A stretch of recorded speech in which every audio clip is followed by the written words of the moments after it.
viaggi di Gulliver. Un classico senza tempo della letteratura mondiale, tra avventura, satira e immaginazione.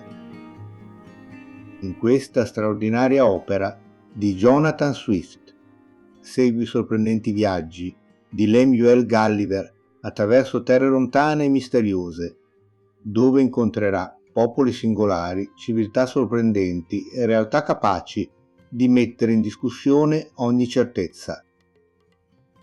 Un racconto affascinante che continua a incantare lettori e ascoltatori di ogni epoca.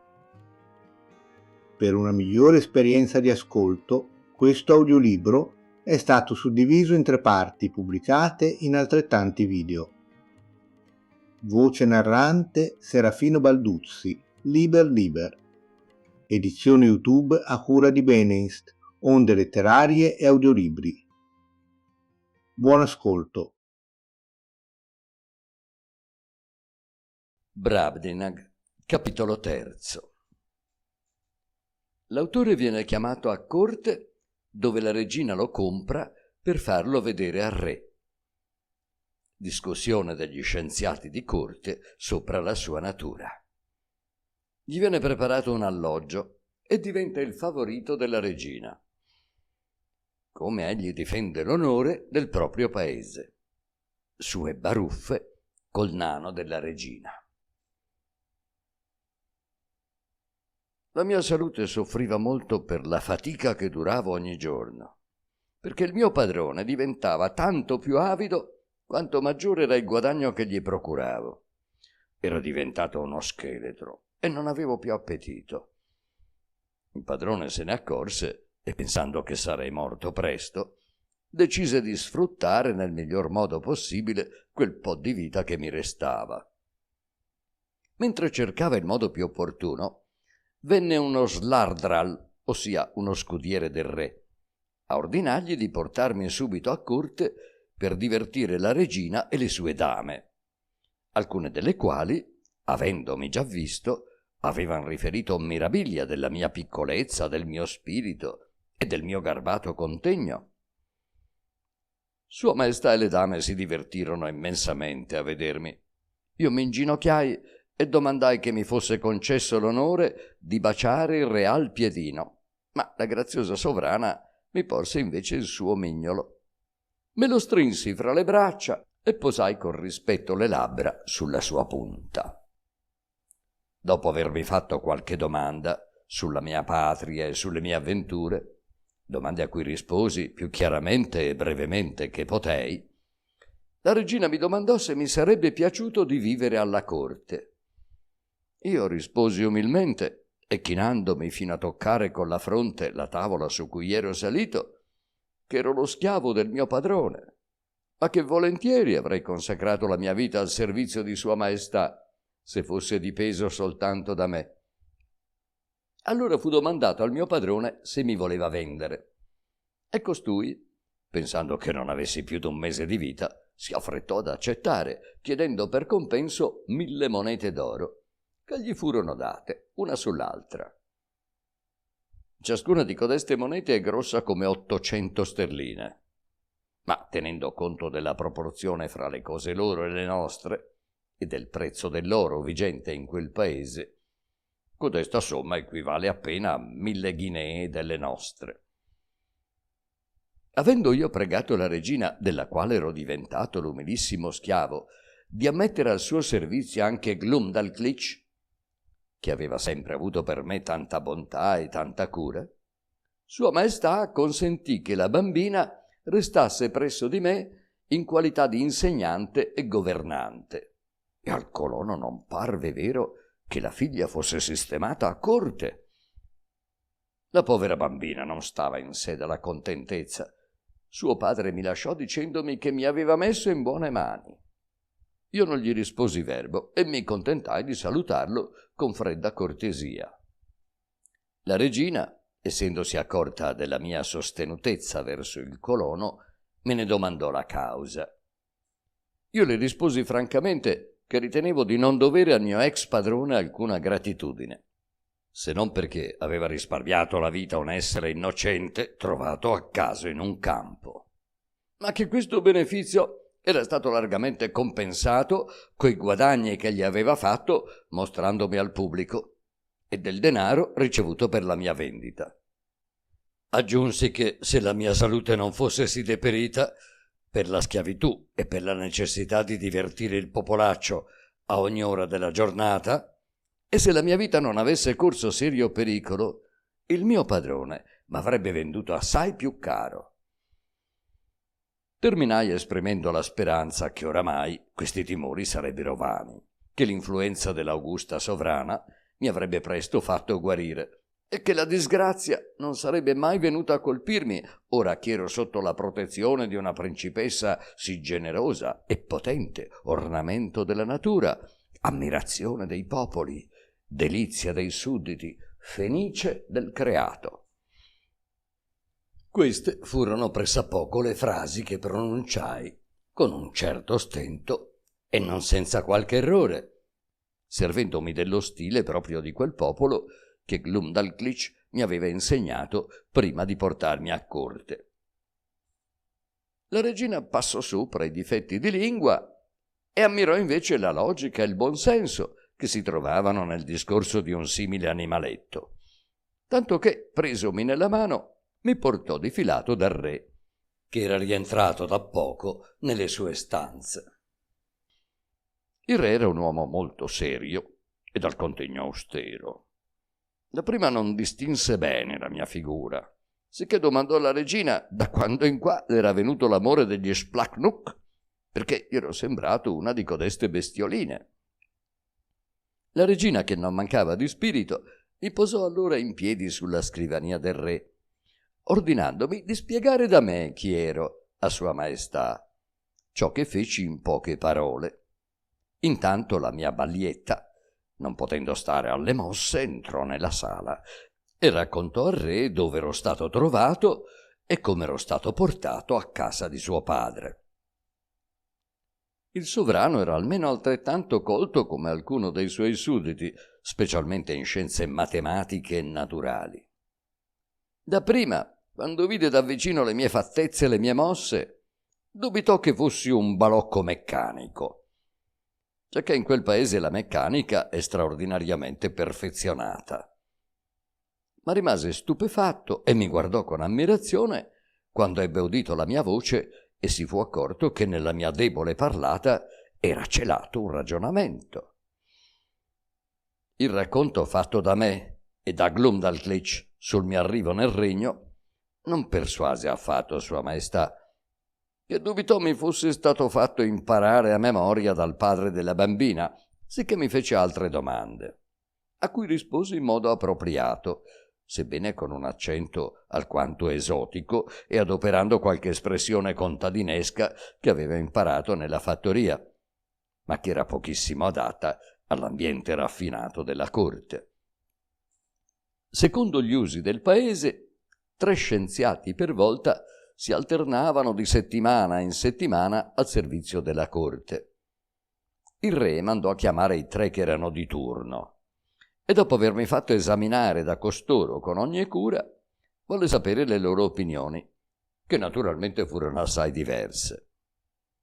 Essi si trovarono d'accordo soltanto nell'asserire che non potevo essere stato generato secondo leggi naturali, essendo sprovvisto della capacità di conservarmi in vita, sia fuggendo, sia arrampicandomi sugli alberi, sia scavando delle buche in terra per nascondermi, come fanno i conigli.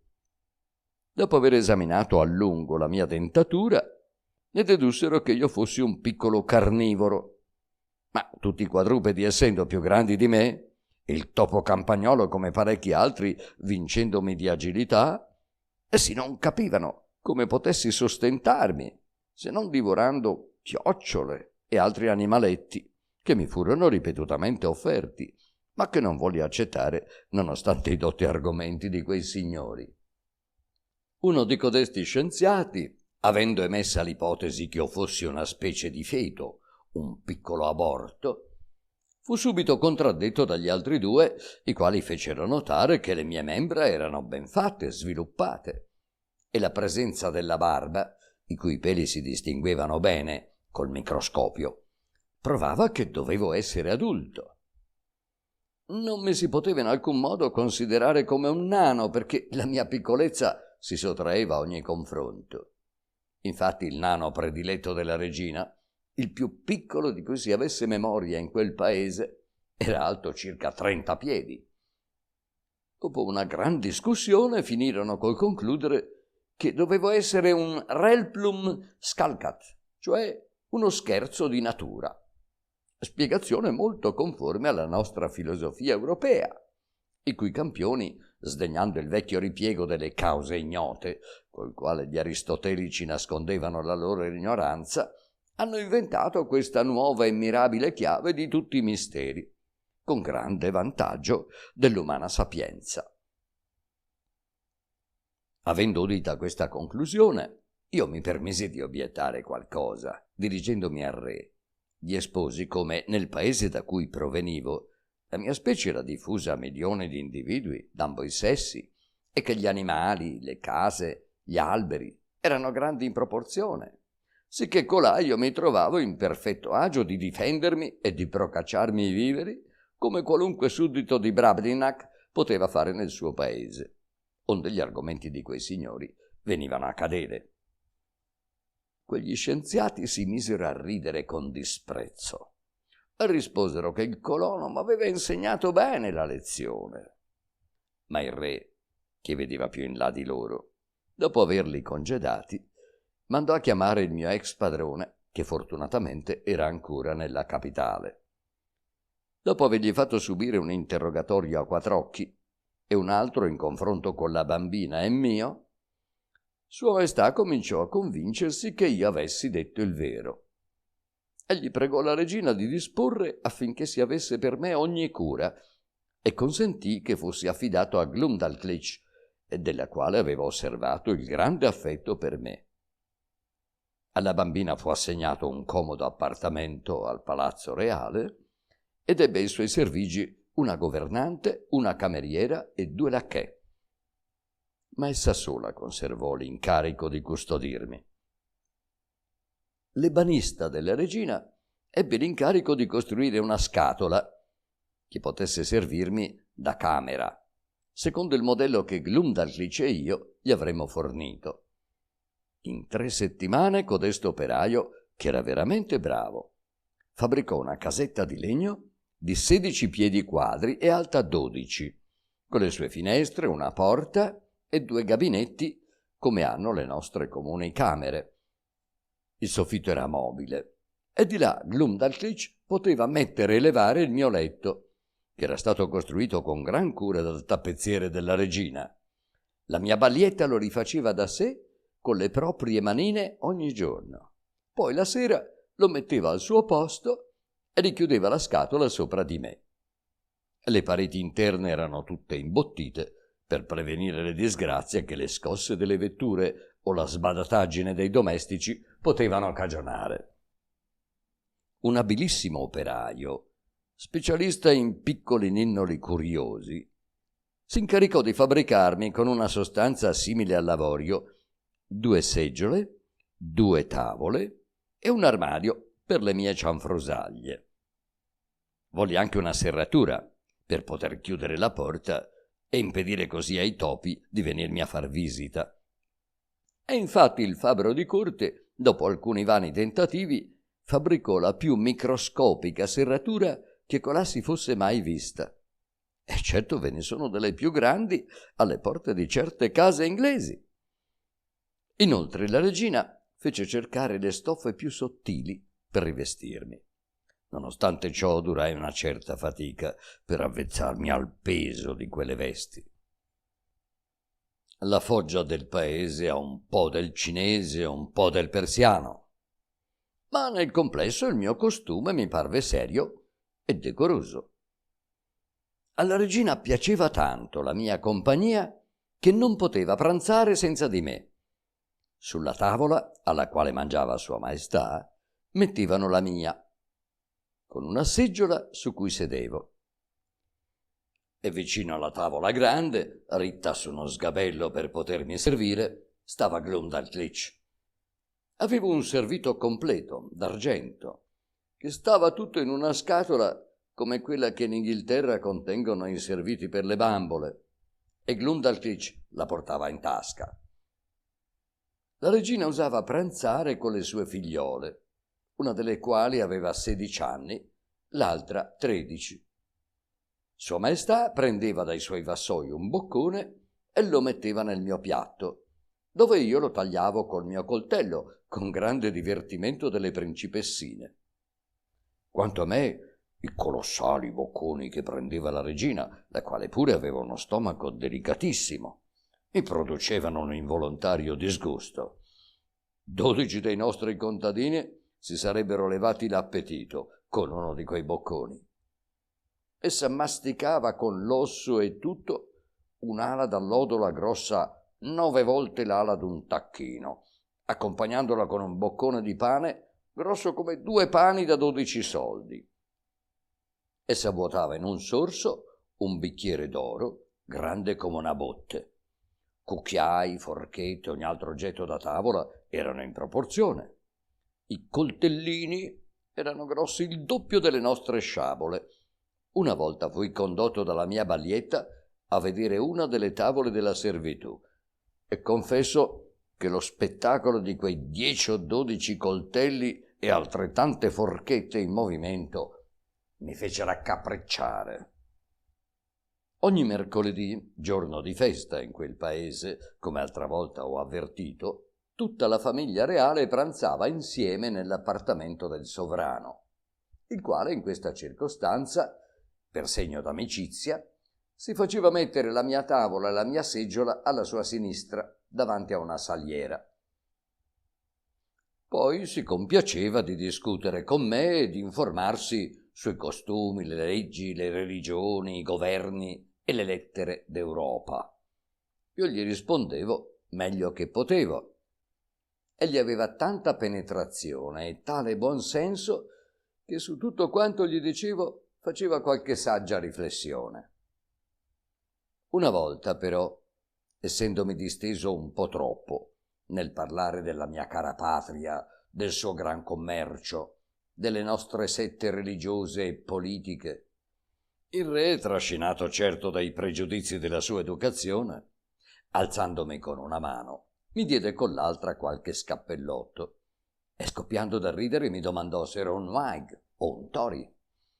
Poi, voltandosi verso il suo primo ministro, che gli stava dietro le spalle e aveva in mano un bastone bianco alto quasi come l'albero maestro del Royal Sovereign, esclamò: «Ohimè, quanto poco vale l'umana grandezza, poiché anche dei vili insetti possono imitarla così, e dire che anch'essi hanno fra di loro delle classi e dei gradi, degli straccetti con cui si adornano, delle gabbie, delle scatole, anzi dei buchi, che chiamano case e palazzi, e livree, equipaggi, titoli, cariche, mestieri, passioni, tutto come noi. Anche presso costoro si amerà, si odierà, si ingannerà, si tradirà, come qui». Sua Maestà seguitò un pezzetto su codesto tono, e capirete la mia rabbia e il mio imbarazzo nel sentir trattare con tanto dispregio la mia patria, maestra delle arti, dominatrice dei mari, terrore della Francia, arbitra dell'Europa, gloria dell'universo. Ma non era il caso di fare il permaloso, anzi, pensandoci meglio, mi persuadevo di non essere stato neppure offeso. Dopo qualche mese che stavo fra quella gente, aveva tanto fatto l'occhio alla proporzione degli oggetti che la stessa grandezza della popolazione non mi faceva più inorridire come prima. Ed è certo che se in quell'epoca avessi veduto tutto a un tratto una brigata di signore e di signori inglesi nei loro brillanti costumi delle feste a corte, fare la loro parte di cortigiani con tutte le regole, salutare, chiacchierare e pavoneggiarsi, io stesso mi sarei messo a ridere alle loro spalle come il re e i suoi ministri ridevano alle mie. Quando la regina mi prendeva in mano e mi metteva davanti a uno specchio, mi veniva da ridere per il comico contrasto tra le nostre due figure e provavo l'impressione di essere stato io a rimpicciolire. Il nano della regina, che aveva la più piccola statura che mai si fosse vista in quel paese, quando ebbe trovato un uomo tanto più piccino di lui, diventò insolentissimo e non faceva altro che offendermi e tormentarmi. Mi guardava con cipiglio fiero e sdegnoso e mi derideva sempre per la mia corporatura quando mi passava vicino durante le mie conversazioni coi signori e le signore di corte, e aveva sempre qualche parola pungente sulla mia piccolezza. Me ne vendicavo chiamandolo fratello, o sfidandolo a lottare con me, o ribattendogli con qualcuna di quelle piacevolezze che sogliono scambiarsi i pagi di corte. Un giorno, durante il pranzo, quel maligno mostriciattolo, stizzito per una mia piccante risposta, si arrampicò sulla spalliera della seggiola della regina. Mi prese, mi scaraventò in un recipiente pieno di latte e fuggì. Per fortuna ero un ottimo nuotatore, altrimenti sarei affogato senza fallo in quel liquido che mi arrivava fin sopra gli orecchi. Tanto più che Glumdalclitch, per caso, era occupata dalla parte opposta della sala. La regina rimase così sorpresa dall'incidente che non trovò neppure la forza di aiutarmi, ma la mia ballietta accorse e mi tirò su bravamente quando già avevo inghiottito una buona mezzetta di latte. Fui messo a letto, ma ero del tutto incolume. Soltanto i miei vestiti furono rovinati. Il nano fu frustato ben bene e costretto a bere tutto il latte del recipiente dove mi aveva gettato. Né egli rientrò mai nelle grazie della regina, che lo regalò a una delle sue dame con mia gran gioia, poiché prima o dopo si sarebbe vendicato di me, tanto più che quello era già il secondo tiro che mi faceva. Un giorno infatti la regina, avendo succhiato il midollo di un osso, aveva posato questo ritto sul piatto, ed ecco il nano afferrarmi, stringermi le gambe e infilarmi nell'osso fino al collo. Non volendo gridare, per non attirare l'attenzione sulla mia ridicola posizione, dovetti restare così parecchi minuti. Per fortuna quei principi non mangiano le loro pietanze troppo bollenti, altrimenti mi sarei bruciato le gambe. Fui estratto dall'osso sano e salvo. Tutti risero e io chiesi grazia per il nano. La regina mi canzonava spesso per la mia vigliaccheria e mi domandava se nel mio paese erano tutti paurosi come me. Ciò specialmente quando vedeva il timore che io avevo delle mosche, che non mi lasciavano mai in pace. La reggia era infestata da codeste bestiacce, grosse come le nostre allodole di Dunstable, che mi stordivano col loro ronzio e gettandosi sui miei cibi come tante arpie vi lasciavano le loro uova, i loro escrementi, che io distinguevo benissimo. E talora mi si posavano anche sul naso, bocandomi ferocemente, e il loro puzzo era spaventevole. Allora scorgevo anche la traccia di quella sostanza vischiosa per mezzo della quale codesti insetti hanno, secondo i nostri scienziati, la capacità di camminare sul soffitto.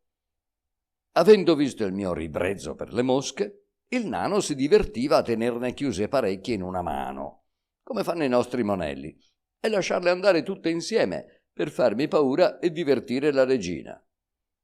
Io mi sfogavo a tagliare a pezzi con la mia sciabola gli alati nemici e la bravura che dimostravo in codesta caccia destava la generale ammirazione.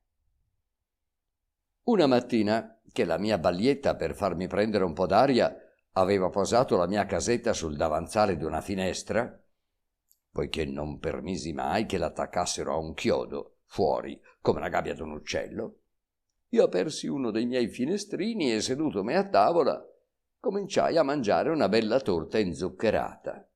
Ecco un tratto delle vespe entrare nella mia casa, ronzando forte come una piccola orchestra di cornamuse. Alcune si posarono sulla torta e se la mangiarono. Le altre cominciarono a volarmi intorno alla faccia. Riavutomi dalla sorpresa, mi alzai e le assalii a sciabolate. In un momento ne ammazzai 4 e le altre fuggirono e io mi affrettai a rinchiudere la finestra. Codesti insetti erano grossi come pernici, i loro pungiglioni che io estrassi erano lunghi un pollice e acuti come aghi. Ne conservai 4, che portai in Europa con altre curiosità. In seguito ne regalai 3 al collegio di Grisham, conservando per me l'ultimo. Capitolo IV. Il regno di Brobdingnag. Una proposta di correggere le carte geografiche. La capitale e il palazzo reale. La cattedrale. Come veniva fatto viaggiare Gulliver. Credo opportuno dare ai lettori un'idea generale di codesto paese, per quanto potei conoscerlo attraverso i miei viaggi, che non mi allontanarono mai più di 700 leghe da Lorbrulgrud, la capitale, perché non potevo lasciare la regina, la quale, allorché accompagnava il re nei suoi viaggi, si fermava a circa codesta distanza, mentre il sovrano proseguiva verso le frontiere. L'intero regno è lungo circa 6.000 miglia e largo all'incirca 3.000, ed è lecito dedurne che i nostri geografi la sbagliano di grosso quando negano l'esistenza di una terra tra il Giappone e la California. Difatti mi sono sempre immaginato che in quel tratto dovesse esservi un continente capace di far da contrappeso alla gran terra della Tartaria. Sarebbe bene correggere le carte, aggiungendo alle parti nord-ovest dell'America codesta vastissima plaga. E io non domando di meglio che d'aiutare i geografi in tale bisogna. Il regno di Brobdingnag è una penisola chiusa a nord da una catena di monti alti circa 10 miglia, inaccessibili per i vulcani che ne coronano le vette. Se vi siano abitanti di là di codesti monti e come siano fatti, non lo sanno neppure i più grandi scienziati del paese. Gli altri 3 lati sono recinti dal mare. In tutto il regno non esiste un solo porto, e anche nei punti della costa dove i fiumi sboccano in mare, questo è sì fortemente agitato e abbondano tanto gli scogli alti e ripidi che nessuno osa sbarcarvi. Perciò codesti popoli non conoscono commercio col resto del mondo. I loro grandi fiumi sono pieni di pesci ottimi da mangiare, sicché non c'è bisogno per quegli abitanti di pescare in mare. Né vi troverebbero il loro tornaconto, perché i pesci di mare sono grossi colà come quelli d'Europa, cioè piccolissimi in confronto a loro. Evidentemente, e lascio ai filosofi la cura di spiegare lo strano fatto, la natura ha riservato solo per quel continente animali e piante di tale enorme grossezza. Tuttavia sulle coste viene talora pescata qualche balena, di cui si nutrisce volentieri la povera gente. Ne scorsi una volta una così grossa che un uomo del paese stentava a portarla sulle spalle. Ne portavano per curiosità anche a Lorbrulgrud e ne vidi una in un vassoio sulla tavola reale. Ma Sua Maestà non sembrava gustare codesta pietanza, forse per l'oleoso sapore. Però in Groenlandia ne ho trovate anche di più madornali. Il regno è popolatissimo, ha 51 città, quasi 100 borgate cinte di mura e un numero anche maggiore di villaggi. Per soddisfare la curiosità del lettore basterà che tenti la descrizione di Lorbrulgrud. Questa città è posta sopra un fiume che la divide in 2 parti quasi uguali. Contiene circa 80.000 case e 600.000 anime. È lunga 3 glonglungs, circa 18 miglia, e larga 2,5, secondo le misure che presi sulla carta fatta fare dal re. Questa carta era lunga 100 piedi, sicché dovetti farla stendere per terra e camminarvi sopra scalzo per misurarne il diametro e il circuito, ciò che potei fare con molta esattezza. Il Palazzo Reale è un edificio irregolare, o meglio un insieme di edifici che misurano più di 7 miglia di giro. Le maggiori sale hanno un'altezza fino a 240 piedi e una larghezza proporzionale. Per andare in giro per la città, vedere i suoi palazzi e visitare le botteghe, Glumdalclitch e io avevamo un'apposita carrozza, che se i miei calcoli non sono sbagliati, cosa possibilissima, poteva avere la grandezza della sala di Westminster, solo era un po' più bassa. Glumdalclitch mi teneva presso di sé nella solita cassetta. Solo ogni tanto, quando la pregavo, mi tirava fuori, tenendomi in mano perché potessi vedere le strade e la gente. Un giorno ci fermammo successivamente a diversi negozi e in questa occasione dovetti sostenere il più spaventoso spettacolo che un inglese abbia mai veduto, per la gran ressa degli straccioni che si pigiavano agli sportelli della carrozza. Uno di codesti mendicanti aveva un mostruoso carcinoma pieno di buchi, in molti dei quali sarei potuto entrare con tutta la persona. Un altro disgraziato aveva sul collo una pustola più grossa di 5 balle di lana. Un terzo camminava su 2 gambe di legno alte 20 piedi. A questo era niente in confronto alla vista schifosa dei pidocchi, che se la spasseggiavano tra i cenci di quei pezzenti.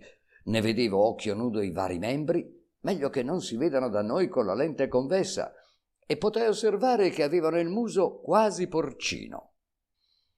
Avrei desiderato di conservarne uno, ma non avevo gli strumenti necessari per prepararlo, avendoli lasciati disgraziatamente sulla nave.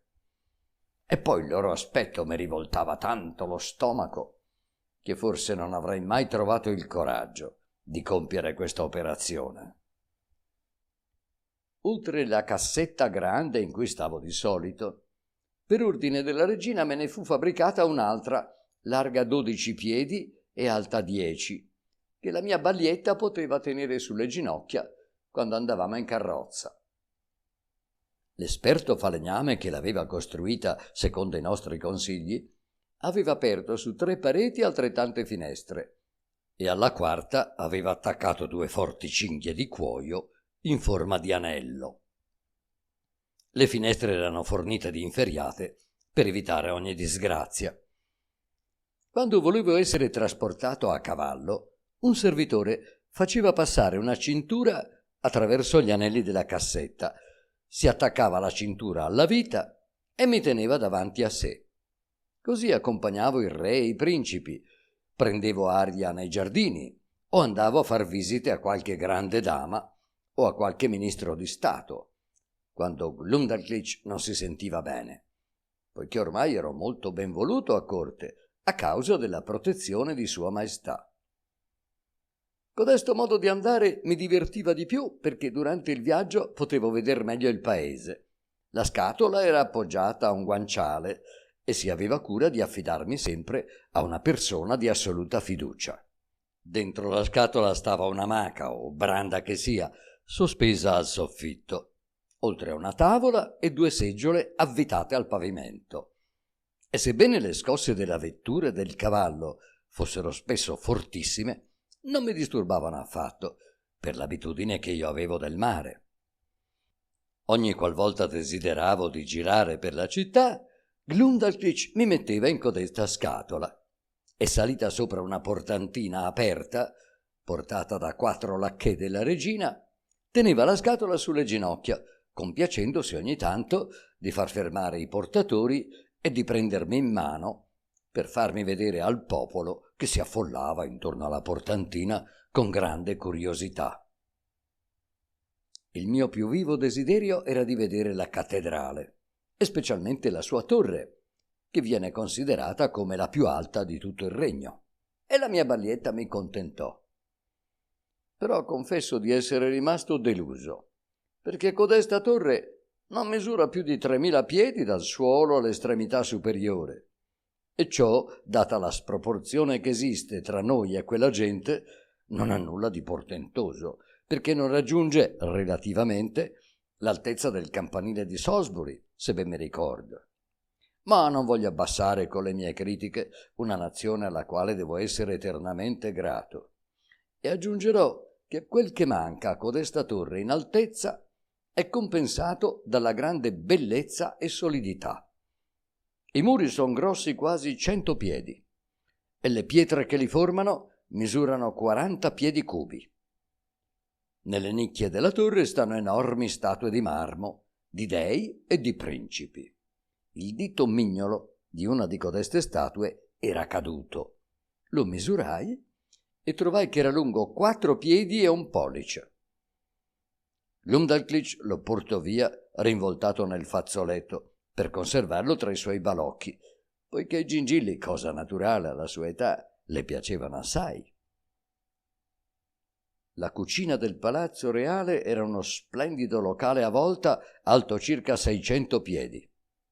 Il grande forno misura 10 passi di meno della cupola di San Paolo, come ho accertato al mio ritorno misurandola. Ma che dire delle gratelle, dei pentoloni, delle marmitte e degli enormi pezzi di carne che giravano sugli spiedi. A descriverli non sarei creduto, o almeno qualche critico potrebbe accusarmi di esagerazione. Eppure temo piuttosto di essere caduto nel difetto opposto, e se questo mio libro fosse mai tradotto nella lingua di Brobdingnag e pervenisse colà, quel re e quel popolo potrebbero forse lamentarsi del torto fatto loro nel rimpiccolire alquanto la loro misura. Codesto sovrano non tiene nelle sue scuderie più di 600 cavalli, che in generale sono alti da 54 a 60 piedi. La guardia del corpo, che lo segue nelle grandi occasioni, si compone di 500 cavalieri, e m'era sembrata la più bella soldatesca che potesse esistere. Ma dovetti ricredermi quando, in un'altra occasione, vidi lo spettacolo ancora più imponente di un corpo d'armata in ordine di battaglia. Capitolo V. Pericolose avventure di Gulliver e suoi curiosi esperimenti di navigazione. Il supplizio d'un condannato a morte. La mia vita sarebbe stata piacevolissima se la mia piccolezza non mi avesse esposto a 1000 inconvenienti. Ne riferirò soltanto qualcuno. Talora la mia ballietta mi portava nel giardino e aprendo la cassetta mi posava in terra affinché potessi passeggiare liberamente. Un giorno, prima che il nano della regina fosse caduto in disgrazia, mi trovavo in sua compagnia vicino a un melonano e io colsi l'occasione per fare un po' di spirito, abbastanza sciocco del resto, paragonando l'albero col mostriciattolo, giacché anche nella lingua di quel paese il termine nano si adopera in ambedue i casi. Quel cattivaccio, per vendicarsi, si mise a scuotere a un tratto un ramo dell'albero sovraccarico di frutti, sicché mi vidi piovere attorno una dozzina di mele grosse come botti di Bristol. Per fortuna una sola mi sfiorò mentre mi chinavo e mi fece battere il naso in terra. Ne potei lamentarmi di codesto scherzo di cattivo genere, perché l'avevo provocato. Un'altra volta, essendo stato lasciato in un prato liscio e eguale, mentre Glumdalclitch chiacchierava a qualche distanza con una domestica, all'improvviso incominciò a cadere la grandine e i chicchi in pochi istanti mi gettarono in terra, mi ammaccarono da capo a piedi. Mi trascinai carponi fino a una siepe di timo nella quale potei rifugiarmi alla meglio, ma ero così pieno di lividi in ogni membro da dover stare a letto per 8 giorni. E non c'è nulla di sorprendente in questo, perché avendo in quel paese i vari oggetti la grandezza proporzionale ai nostri, quei chicchi erano 1800 volte più grossi dei nostri, come verificai pesandone uno e misurandolo. Nello stesso giardino mi accade un'altra avventura più pericolosa. La mia ballietta m'aveva lasciato solo, come spesso la pregavo di fare, per potermi abbandonare alle mie riflessioni, e credendo che non corressi alcun rischio, si era allontanata con qualche signore di sua conoscenza. In quel mentre un canino pomero, appartenente a uno dei giardinieri, venne per caso a girellare nel luogo dove io mi trovavo e, guidato dall'odorato, mi scoprì. Subito, presomi in bocca, mi portò il suo padrone e mi posò davanti a lui scodinzolando. Per fortuna m'aveva ghermito così garbatamente che non ne riportai alcun male. Però il giardiniere, che mi conosceva e mi era assai affezionato, ebbe una paura terribile. Mi prese in mano con premura e mi domandò come mi sentivo, ma il mio spavento e la velocità della corsa m'avevano tolto il fiato, tanto che mi occorsero parecchi minuti prima che potessi rispondere. Quando fui riportato là dove il cagnolino m'aveva trovato, Glumdalclitch era in preda alle più crudeli ansie, non vedendomi più, e mi chiamava disperatamente. Essa sgridò anche il giardiniere per la colpa commessa dal suo pomero. Tuttavia decidemmo di non parlare a corte di codesta avventura, perché la bimba temeva i rimproveri della regina, e io m'accorgevo di avervi fatto una parte piuttosto ridicola. D'allora in poi la mia Balietta deliberò di non perdermi mai di vista. Io temevo da un pezzo codesta sua decisione, e per evitarla le avevo tenuti nascosti parecchi incidenti spiacevoli che m'erano capitati. Ero stato lì per essere portato via da un cervo volante, dal quale mi salvai nascondendomi dietro una spalliera e difendendomi col mio coltello. Un'altra volta rimasi inghiottito fino al collo in un buco da talpe. Infine poco mancò che non mi rompessi una spalla battendolo contro un guscio di lumaca, sul quale ero caduto pensando alla mia diletta Inghilterra. Nelle mie solitarie passeggiate mi accorgevo, non so se con compiacenza o con dispetto, che gli uccellini non avevano di me alcun timore e mi s'accostavano a meno di un yard, cercando i bachi e altri cibi, come se io non esistessi neppure. Una cornacchia spinse la sfacciataggine fino a togliermi di mano un pezzo di biscotto che Glumdalclitch mi aveva dato. Se cercavo di afferrare qualcuno di codesti uccelli, mi si rivoltava contro, mi minacciava col becco e poi ricominciava a cercare bachi o chicchi di grano come se nulla fosse stato. Un giorno tirai con tutta la mia forza un bastone contro un cardellino e lo colsi così bene da farlo cadere. Ma quando, prendendolo per il collo, mi provai a trascinarlo in trionfo, là dove Glumdalclitch mi aspettava, l'uccello, che era soltanto stordito, cominciò a tirarmi tali colpi d'ala che ero già sul punto di lasciarlo andare, quando venne un servo in mio soccorso. Codesto volatile era grosso come un nostro cigno, e il giorno seguente me ne fu servita a pranzo una bella porzione. Spesso le damigelle d'onore della regina invitavano Glumdalclitch a portarmi nelle loro stanze per potermi non soltanto vedere ma anche toccare, ciò che sembrava dilettarli assai. Esse si divertivano a spogliarmi nudo e poi mi introducevano nel loro seno. Questo svago mi piaceva pochissimo, a causa dell'acre odore che tramandava la loro pelle. Né dico questo per dare una cattiva idea della pulizia personale di codeste rispettabilissime damigelle, che senza dubbio si tenevano così bene come qualsiasi donna inglese della loro classe, ma era la mia relativa piccolezza che rendeva sensibilissima il mio naso. Mi ricordo a questo proposito che quando ero a Lilliput un amico mi disse in confidenza, durante un giorno d'estate in cui avevo fatto molto moto, che il mio corpo mandava un profumo niente affatto gradevole. Eppure io sono forse meno soggetto di qualsiasi altro uomo a codesto inconveniente. Ora è probabile che la delicatezza d'olfatto di quel lillipuziano fosse uguale in proporzione a quella che possedevo io in confronto di questa razza gigantesca. Soltanto la regina e Glumdalclitch, la mia Baglietta, facevano eccezione. Sia detto per giustizia. Esse avevano una pelle così profumata come quella di una signora inglese.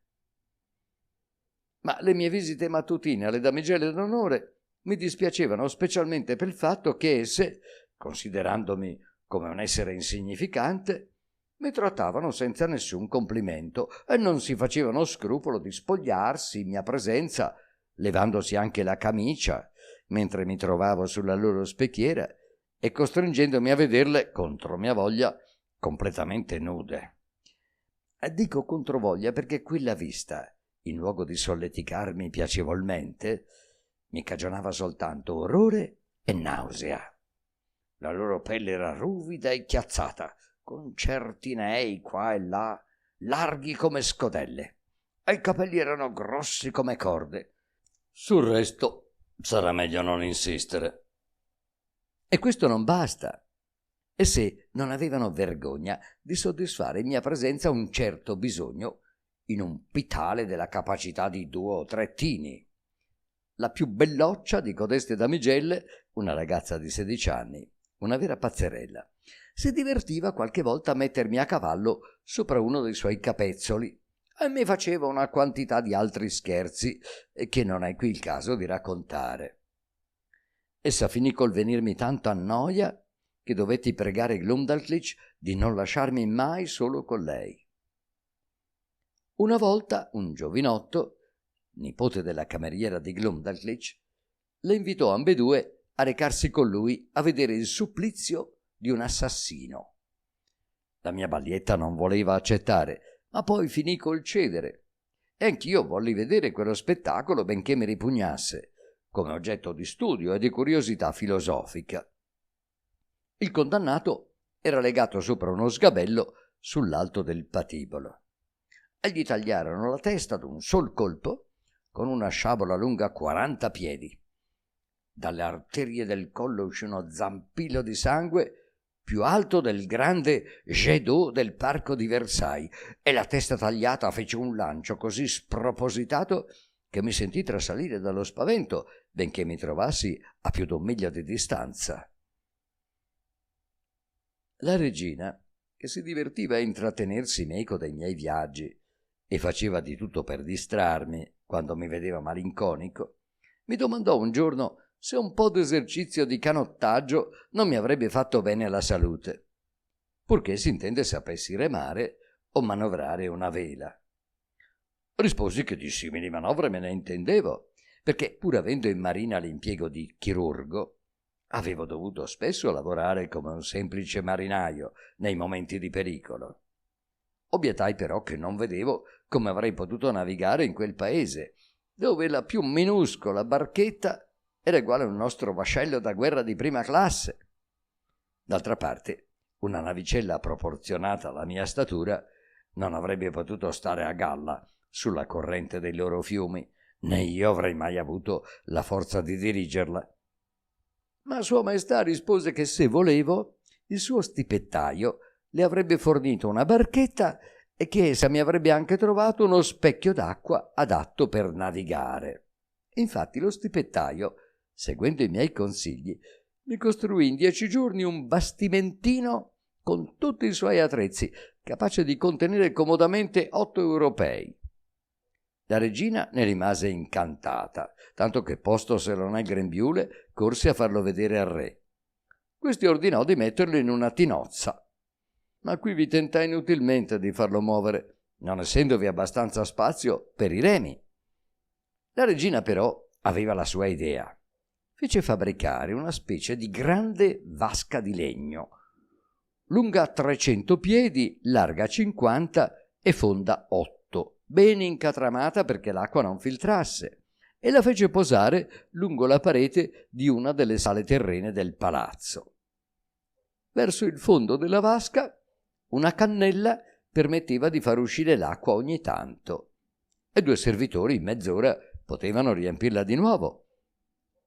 Lì dentro potei sfogarmi a remare con diletto mio, della regina e delle sue dame, le quali si interessavano moltissimo delle mie prove di destrezza e di agilità. Ogni tanto issavo la vela e mi ponevo al timone, e allora le dame fornivano la brezza agitando i loro ventagli. Quando erano stanche, qualcuno dei paggi spingeva la barca, soffiando con vigore, mentre io viravo a babordo o a tribordo a mio piacimento. Finito l'esercizio, Glumdalclitch riportava la navicella nel suo gabinetto e l'attaccava a un chiodo perché s'asciugasse. Una volta, durante questi svaghi, accadde un incidente che rischiò costarmi la vita. Un paggio aveva già messo la barchetta nell'acqua quando una delle governanti, per mostrare il suo zelo, senza aspettare Glumdalclitch, volle prendermi e mettermi dentro. Ma disgraziatamente le sgusciai di mano e sarei caduto in terra da 40 piedi d'altezza se un grosso spillo attaccato al grembiule di quella buona donna non mi avesse per un fortunatissimo caso fermato a mezza via. La capocchia dello spillo, passandomi tra la camicia e la cintura dei pantaloni, mi tenne sospeso in aria e così ci fu tutto il tempo di venire in mio aiuto. Un'altra volta uno dei servi, che erano incaricati di riempire la vasca d'acqua fresca ogni 3 giorni, fu così sbadato da far entrare nel suo secchio senza avvedersene un grosso ranocchio. L'animale rimase nascosto in fondo alla vasca, finché non vi entrai io col mio bastimentino. Allora, giudicandolo un posto adattissimo per riposarsi, vi si arrampicò sopra, facendolo sbilanciare in tal modo che si sarebbe rovesciato se non avessi fatto il contrappeso dall'altra parte. Allora il ranocchio si mise a saltarmi sulla testa e sulle gambe, sporcandomi di mota la faccia e i vestiti. Benché la sua grossezza lo facesse sembrare ai miei occhi un mostro spaventevole, pregai Glumdalclitch di lasciarmi cavar d'imbarazzo da me solo, e infatti con un remo lo percossi in modo da costringerlo a saltar giù dalla barca. Ma il pericolo più serio che corsi durante il mio soggiorno in quel paese fu il seguente. Glumdalclitch, dovendo uscire per fare qualche visita, m'aveva lasciato nella sua camera che era chiusa a chiave. Perché faceva molto caldo, tanto la finestra della camera quanto la porta e i finestrini della mia casetta erano aperti. Me ne stavo seduto tranquillo e mesto davanti alla mia tavola, quando sentii qualcuno che entrava nella camera passando dalla finestra e cominciava subito a saltellare qua e là. Un po' intimorito, osai tuttavia dare un'occhiata all'intorno senza alzarmi dalla seggiola, e vedi un capriccioso animale balzare e saltare da ogni parte, finché si avvicinò alla mia cassetta e cominciò a considerarla con una certa espressione di piacere, di interesse, mettendo il naso ad ogni apertura. Era uno scimmiotto. Mi rifugiai atterrito nel cantuccio più interno della mia casetta, ma non ebbi la presenza di spirito di nascondermi sotto il letto, come potevo fare facilmente. Sicché l'animale, sbirciando in ogni parte con 1000 smorfie e sgambetti, finì con lo scorgermi e, ficcando una zampa nella porta, come fa un gatto quando scherza con un topo, m'acchiappò per le falde del vestito, nonostante che io cercassi di cambiare rapidamente di posto per sfuggirgli. E siccome il vestito era fatto con panno di quel paese, grosso e resistente, la scimmia poté tirarmi fuori.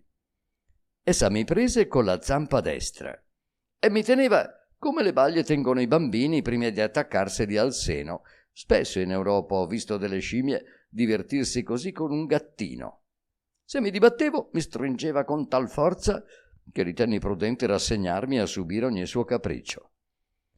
Probabilmente mi aveva preso per uno scimmiottino, perché con la zampa sinistra mi accarezzava amorosamente il viso. A un tratto si sentì un rumore alla porta della camera, come se qualcuno stesse per entrare. Subito lo scimmiotto scavalcò il davanzale della finestra da cui era entrato e, servendosi di 3 mani, mentre con la quarta mi teneva, si arrampicò lungo le docce fino a un tetto adiacente al nostro. Contemporaneamente udì le grida compassionevoli di Glumdalclitch, che era in preda alla disperazione, e i servi corsero a cercare delle scale. Intanto lo scimmiotto, sedutosi sull'orlo del tetto, mi teneva come una bambola con una delle zampe davanti e con l'altra mi ficcava in bocca non so che cibo che aveva trovato, picchiandomi quando non volevo trangugiarlo. I mascalzoni che mi guardavano di giù si divertivano moltissimo e in parte l'escuso perché la faccenda era piuttosto buffa per tutti, tranne che per me. Qualcuno incominciò a tirare dei sassi alla scimmia per farla scendere, ma dovette smettere per il pericolo di rompermi la testa. Finalmente giunsero le scale e diverse persone salirono sul tetto. Subito lo scimmiotto, spaventato, accorgendosi di essere circondato e non potendo scappare abbastanza lesto con 3 sole mani, si diede alla fuga dopo avermi lasciato cadere dentro una doccia. Costì rimasi per qualche tempo a 300 yards d'altezza sopra il suolo, aspettandomi di essere portato via dal vento, o di precipitare per la vertigine, o di ruzzolare giù per i tubi delle grondaie.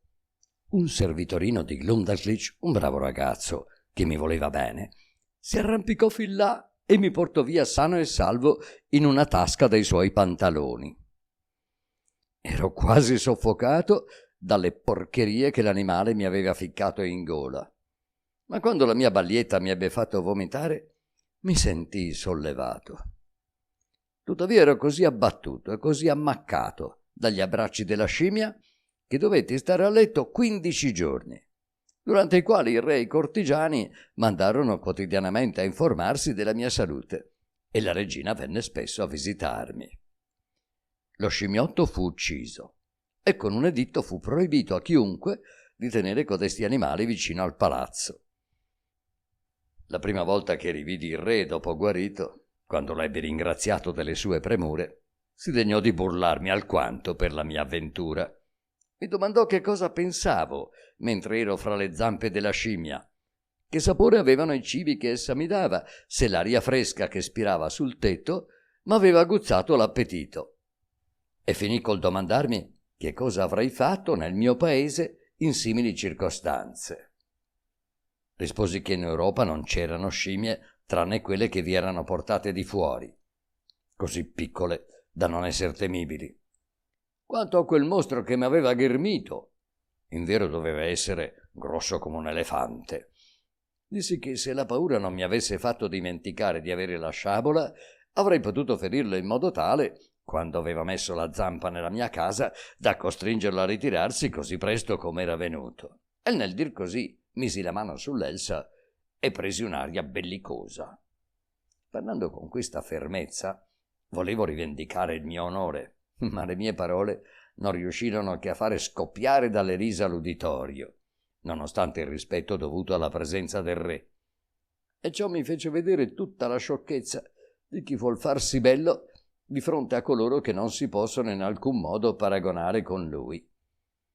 Parecchi esempi dello stesso errore avevo già osservato in Inghilterra, dove spesso certi individui meschinissimi per la nascita, l'intelligenza e magari per buon senso si danno delle arie di fronte ai più alti personaggi del regno.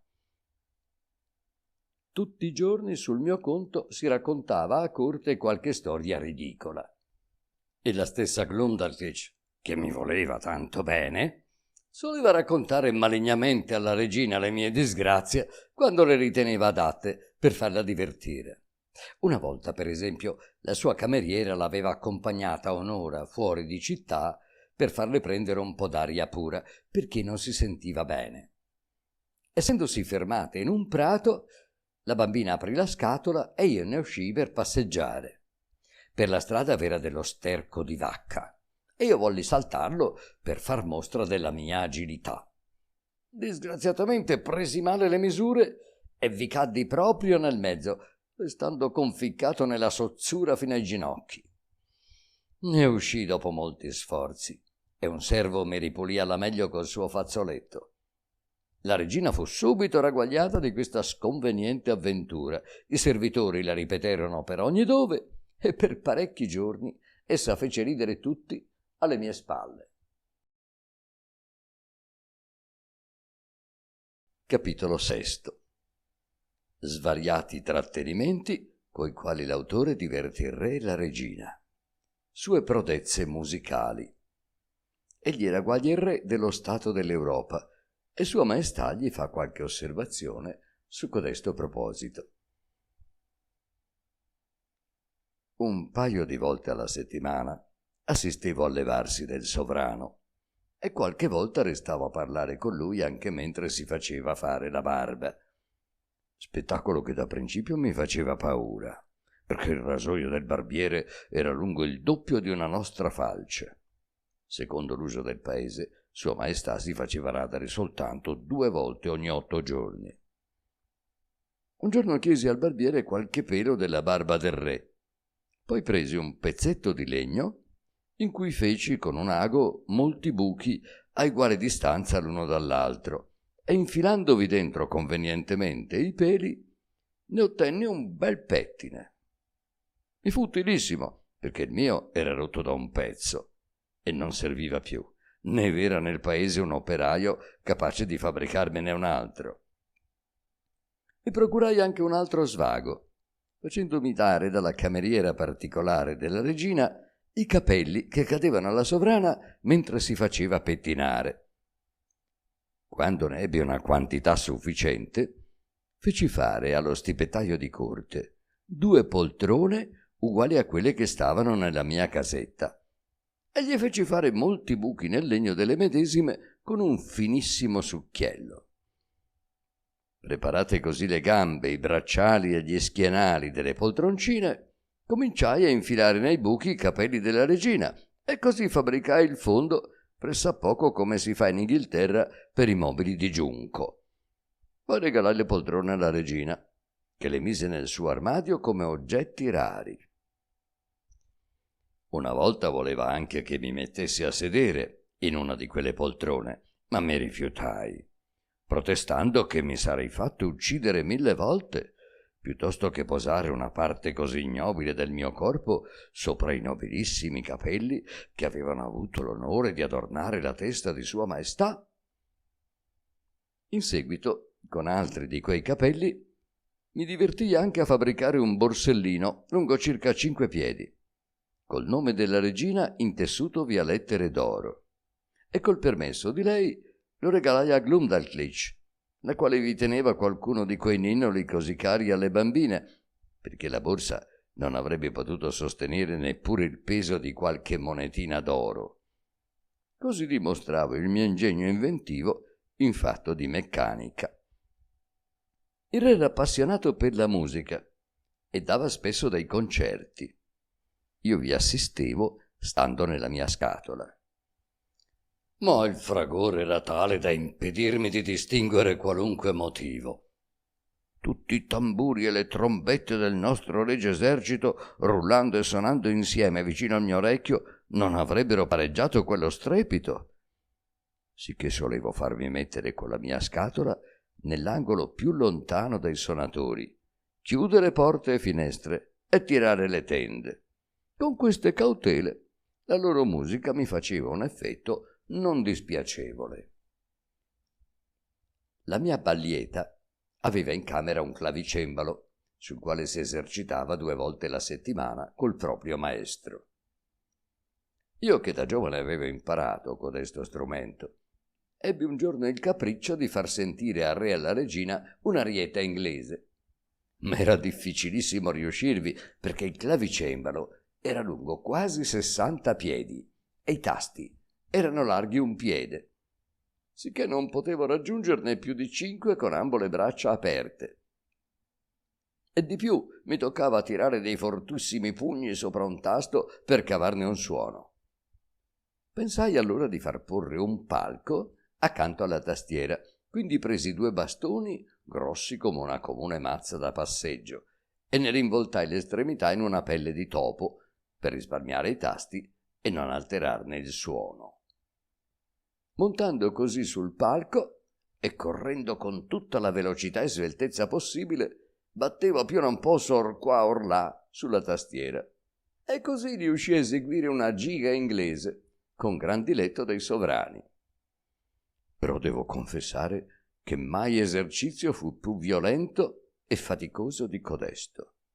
Inoltre, per quanto facessi, non potevo mai raggiungere un'estensione maggiore di 16 tasti e dovevo perciò fare a meno dell'accompagnamento, togliendo gran parte dell'effetto alle mie esecuzioni. Spesso il re, uomo, l'ho già detto, molto intelligente, voleva che io gli fossi portato nel suo gabinetto entro la mia scatola, che veniva posata sulla tavola. Allora tiravo fuori dalla scatola una seggiola e mi ci mettevo a sedere in modo da trovarmi all'altezza della faccia del sovrano. Così parlavamo spesso insieme. Una volta mi permisi di osservargli come non fosse degno del suo illuminato intelletto nutrire tanto disprezzo per l'Europa e per il resto del mondo, perché la ragione non ha a che fare con la grandezza del corpo, e anzi, nel nostro paese era stato osservato che gli uomini più grossi erano di solito i meno intelligenti. Come del resto fra gli animali, i più industriosi e ingegnosi sono le api e le formiche. Finalmente conclusi che speravo di poter rendere grandi servigi a Sua Maestà ad onta del poco caso che faceva di me. Il re mi ascoltò attentamente e si formò da allora in poi una migliore opinione sul conto mio.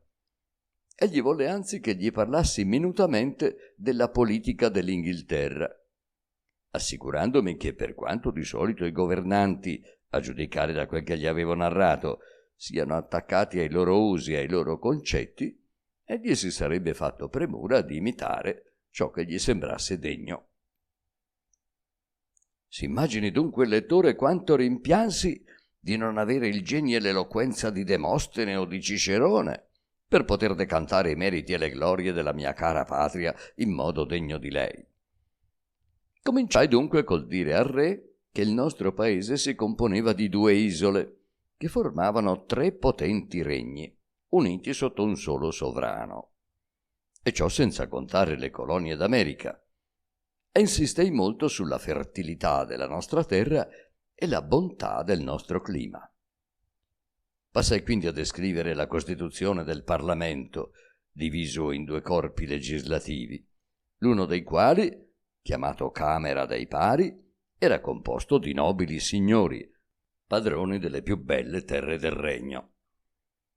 Accennai alle cure con cui erano educati nelle scienze e nelle armi, perché fossero degni del destino che li faceva consiglieri nati del governo e potessero partecipare all'amministrazione, entrare nell'alta corte di giustizia, che non ammette appello, essere insomma i migliori difensori del re e della patria per la fedeltà, l'onestà e il valore loro.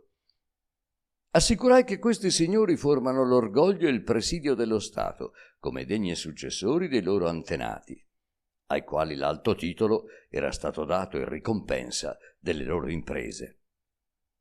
Parlai di quei santi uomini che seggono al lato dei pari, col titolo di vescovi, l'incarico dei quali è sorvegliare la religione e coloro che la predicano al popolo, e dissi che per codesto eminente ufficio il re e i suoi ministri sceglievano i più saggi e stimati membri del clero, noti per la santità della vita e per la profondità della dottrina, veri padri spirituali del popolo. Quanto all'altra parte del Parlamento, la dipinsi come un'assemblea degna d'ogni rispetto, che si chiamava Camera dei Comuni, e si componeva di gentiluomini liberamente eletti dal popolo in virtù dei loro talenti, del loro ingegno e del loro amor patrio, sì da rappresentare la saggezza della nazione. Conclusi che questi 2 corpi costituivano la più augusta assemblea d'Europa e che essa, d'accordo col sovrano, faceva le leggi e provvedeva agli affari di Stato. Quindi descrissi le nostre corti di giustizia, dove sedevano i giudici, codesti saggi uomini, onorevoli interpreti della legge, che decidevano sulle private contese, punendo il delitto e proteggendo l'innocenza. Né mi scordai di parlare della saggia ed economica amministrazione delle nostre finanze e di diffondermi sulle valorose gesta dei nostri soldati e marinai. Feci infine il calcolo del numero totale dei miei concittadini, sommando i vari milioni d'uomini appartenenti alle diverse religioni e ai differenti partiti politici. Parlai dei nostri giochi e spettacoli e in genere di tutto ciò che ritenevo facesse onore al mio paese, terminando con un piccolo riassunto storico degli affari e degli avvenimenti d'Inghilterra durante gli ultimi 100 anni. Questi colloqui durarono per 5 udienze, ciascuna delle quali si prolungò per parecchie ore. E Sua Maestà vi si interessava molto, prendendo degli appunti di ciò che dicevo e di ciò che aveva intenzione di obiettarmi. Quando ebbi finito, in una sesta udienza, esaminando i suoi appunti, mi propose varie questioni e mi espresse alcuni suoi dubbi su ciascun argomento. Egli cominciò col domandarmi con quali mezzi si coltivava lo spirito dei nostri giovani nobili e in quali occupazioni passavano la prima parte della loro vita. Come si provvedeva allorché una famiglia gentilizia si era spenta, ciò che ogni tanto doveva pure accadere. Quali meriti si richiedevano a coloro che dovevano essere nominati lords, e se un capriccio del sovrano o una buona sommetta data a tempo e luogo a una dama di corte o a un favorito, o anche il desiderio di avvantaggiare un partito a danno di un altro, non influivano mai su tali nomine. Se i pari erano bene istruiti nelle leggi della nazione, sì da poter giudicare senza appello sui diritti dei cittadini. Se non peccavano mai d'avidità o di parzialità. Se quei venerabili vescovi di cui avevo parlato avevano sempre conquistato quel grado con la scienza teologica o con la santità dei costumi, oppure se, quando erano semplici pastori, non avevano intrigato, magari giovandosi del fatto di essere lemosinieri di questo o di quel lord, per la protezione del quale erano stati promossi. E se in questo caso potevano essere liberi dall'influenza di codesto protettore o non dovevano servirne le passioni e i pregiudizi in Parlamento. Quanto agli eletti dei comuni, volle sapere come venivano nominati e se il primo venuto, avendo una borsa ben guarnita, non poteva accaparrarsi il suffragio degli elettori col denaro, passando avanti al loro padrone o ai più distinti gentiluomini del paese. Domandò anche come si spiegava un desiderio così vivo di essere eletti, posto che l'elezione doveva costar molto e non rendeva nulla, sicché bisognava o che codesti deputati fossero dotati di un disinteresse davvero eroico, o che si aspettassero di essere compensati a usura delle spese fatte, sacrificando il bene pubblico alla volontà di un re malvagio o di corrotti ministri. E su questo punto Sua Maestà mi fece alcune domande piuttosto imbarazzanti, che non riferisco per prudenza. Sui nostri tribunali poi volle ampi schiarimenti, che io potei fornirgli anche con troppa competenza, avendo avuto una volta un lunghissimo processo alla cancelleria, da cui uscii quasi rovinato pur avendolo vinto. Mi domandò quanto tempo occorreva perché si potesse pronunziare la sentenza su una causa e quanto si spendeva per ciò. Se agli avvocati era permesso di difendere le cause evidentemente sballate, se si era mai dato che lo spirito di partito o di confessione avesse pesato sulla bilancia, se quegli avvocati avevano almeno un'idea delle norme dei primi principi della giustizia, oppure se si contentavano di seguire le leggi arbitrarie e gli usi locali di ogni paese. Se avvocati e giudici avevano il diritto di interpretare e commentare a loro modo il codice, se le difese e le sentenze non erano spesso totalmente diverse fra loro sopra lo stesso argomento, se la classe dei legali era ricca o povera, se i suoi membri si facevano pagare i propri pareri e il proprio patrocinio e se finalmente potevano venire eletti deputati dei comuni. Passando poi alla questione delle finanze, mi fece osservare che m'ero certamente ingannato quando avevo fatto ammontare i redditi delle imposte a 5 o 6 milioni di sterline all'anno, mentre le spese del bilancio dello Stato andavano molto più in là di codesta cifra. Egli infatti non poteva concepire un governo che spendesse più della sua rendita, mangiando il proprio patrimonio come un privato spendereccio.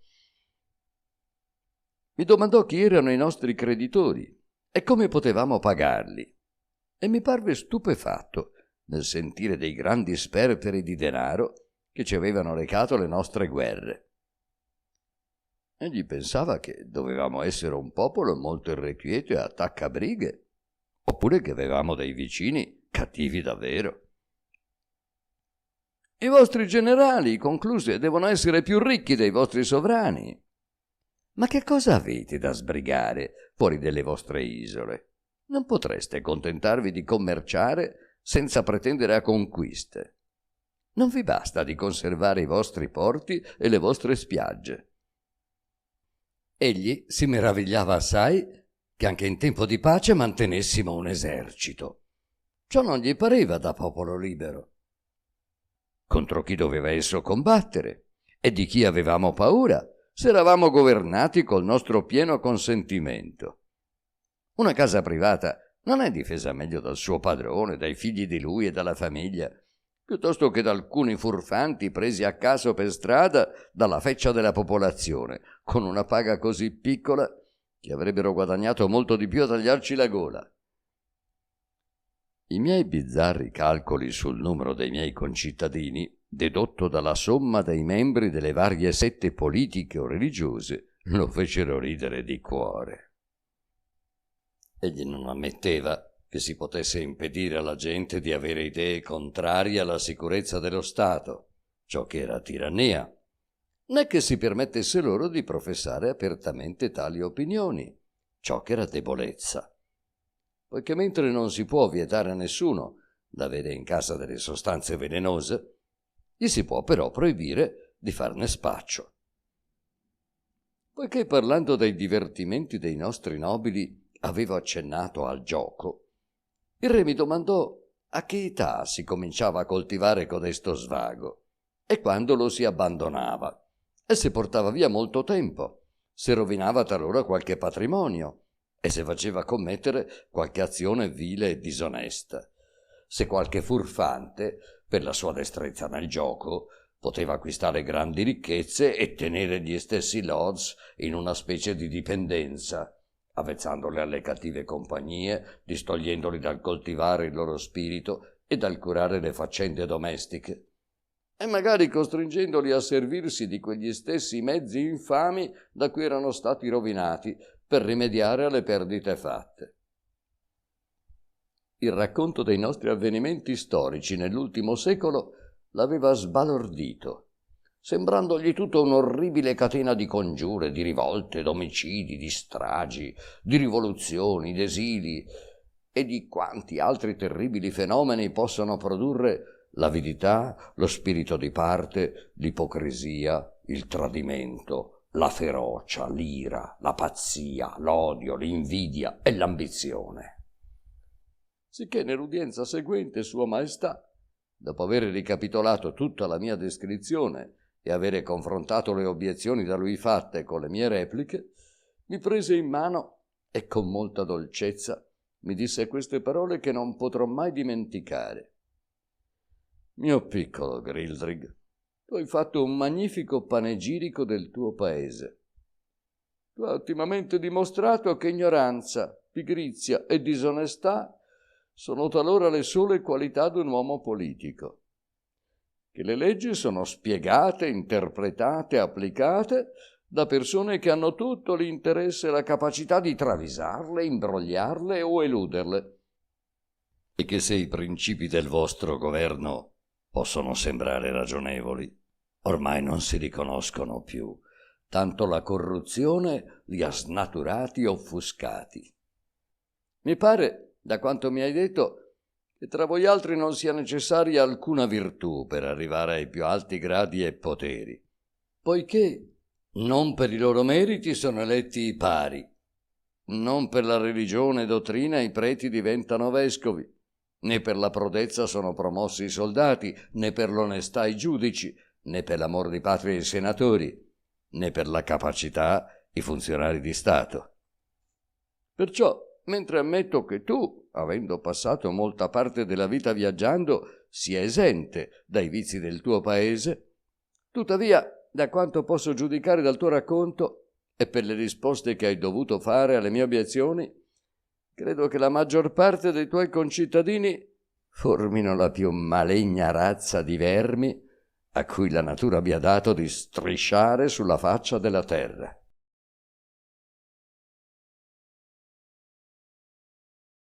Capitolo settimo.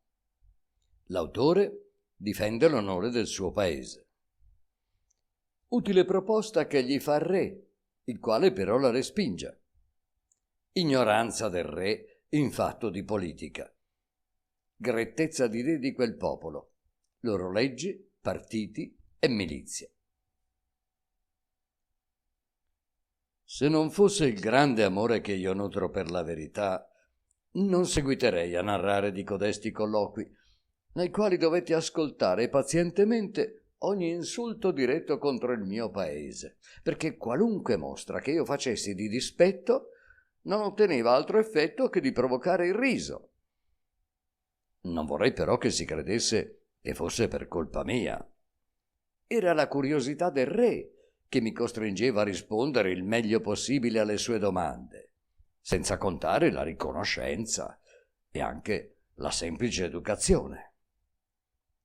State certi però che io sfuggivo abilmente alle domande più imbarazzanti e che in ogni caso cercavo di rispondere nel modo più favorevole alla mia patria, seguendo quel criterio di giusta parzialità che a ragione Dionigi d'Alicarnasso raccomanda agli storici. Nulla trascuravo per mettere in luce tutti i pregi e le bellezze dell'Inghilterra, nascondendone i difetti e i malanni. Ma gli effetti che ottenni con quell'ottimo sovrano non furono troppo consolanti. Bisognava tuttavia compatirlo, pensando come egli viva separato dal resto del mondo e ignori perciò ogni costume degli altri popoli. Difetto d'esperienza questo che sarà sempre causa di pregiudizi e di una grettezza di pensiero da cui vanno esenti i paesi più progrediti d'Europa. Sicché sarebbe ridicolo che le idee d'un sovrano straniero e lontano sul vizio e sulla virtù fossero giudicate degne di imitazione e di applicazione. Voglio anzi raccontare, a maggior conferma di quanto ho detto, e per meglio dimostrare i disastrosi effetti di un'educazione ristretta, un episodio che può sembrare quasi incredibile. Per entrare in grazia di Sua Maestà, gli accennai un giorno a una scoperta, fatta or sono 300 o 400 anni, di una certa polvere nera che s'accende al contatto di una sola scintilla ed è capace di far saltare in aria le montagne stesse, con un fragore paragonabile a quello del fulmine. Gli spiegai anche come una certa quantità di codesta polvere, chiusa in un tubo di ferro o di bronzo, secondo i casi, poteva lanciare una palla di piombo o un proiettile di ferro con tale forza e velocità che nulla era capace di resisterle, che codeste palle, cacciate fuori dal tubo per la conflagrazione di detta polvere, abbattevano, rompevano, disordinavano interi battaglioni e squadroni, rovesciavano le più solide mura, rovinavano le più grosse torri, affondavano i più solidi vascelli. Che codesta stessa polvere, posta dentro un globo di ferro lanciato sopra una città, con una delle suddette macchine, bruciava e devastava le case, gettando tutto intorno schegge micidiali per chiunque fosse lì vicino. Aggiunsi che io sapevo la ricetta per fabbricare codesta meravigliosa polvere, che era composta di sostanze comuni e di basso prezzo, e mi offersi di insegnare ai sudditi di Sua Maestà il modo di costruire quei tubi della grossezza proporzionata alla loro statura. Nei più grandi dovevano sorpassare i 100 piedi. 20 o 30 di codesti arnesi, caricati nel modo voluto, avrebbero soggiunsi rovesciato le mura della più forte città del suo reame, qualora avesse osato di ribellarglisi, e avrebbero distrutto in poche ore la capitale medesima, qualora avesse tentato sottrarsi al suo potere. Questo servigio gli proffersi come piccolo attestato della mia gratitudine per le numerose prove di benevolenza che mi aveva dato. Alla descrizione di codesti terribili ordigni e all'offerta conseguente, il re inorridì. Non si poteva capacitare, furono le sue parole, che un vile insetto strisciante parlasse con tanta leggerezza degli effetti sanguinosi e perniciosi prodotti da tali invenzioni distruttrici, inventate certamente da qualche genio malefico, nemico di Dio e della creazione.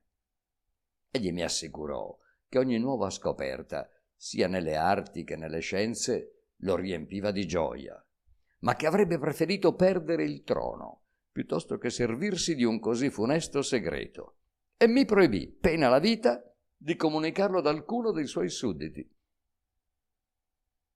Vedete quali strani effetti produca la ristrettezza delle vedute in un sovrano, pure così ben fornito di tutti i pregi che richiamano la stima, l'amore e la venerazione dei popoli.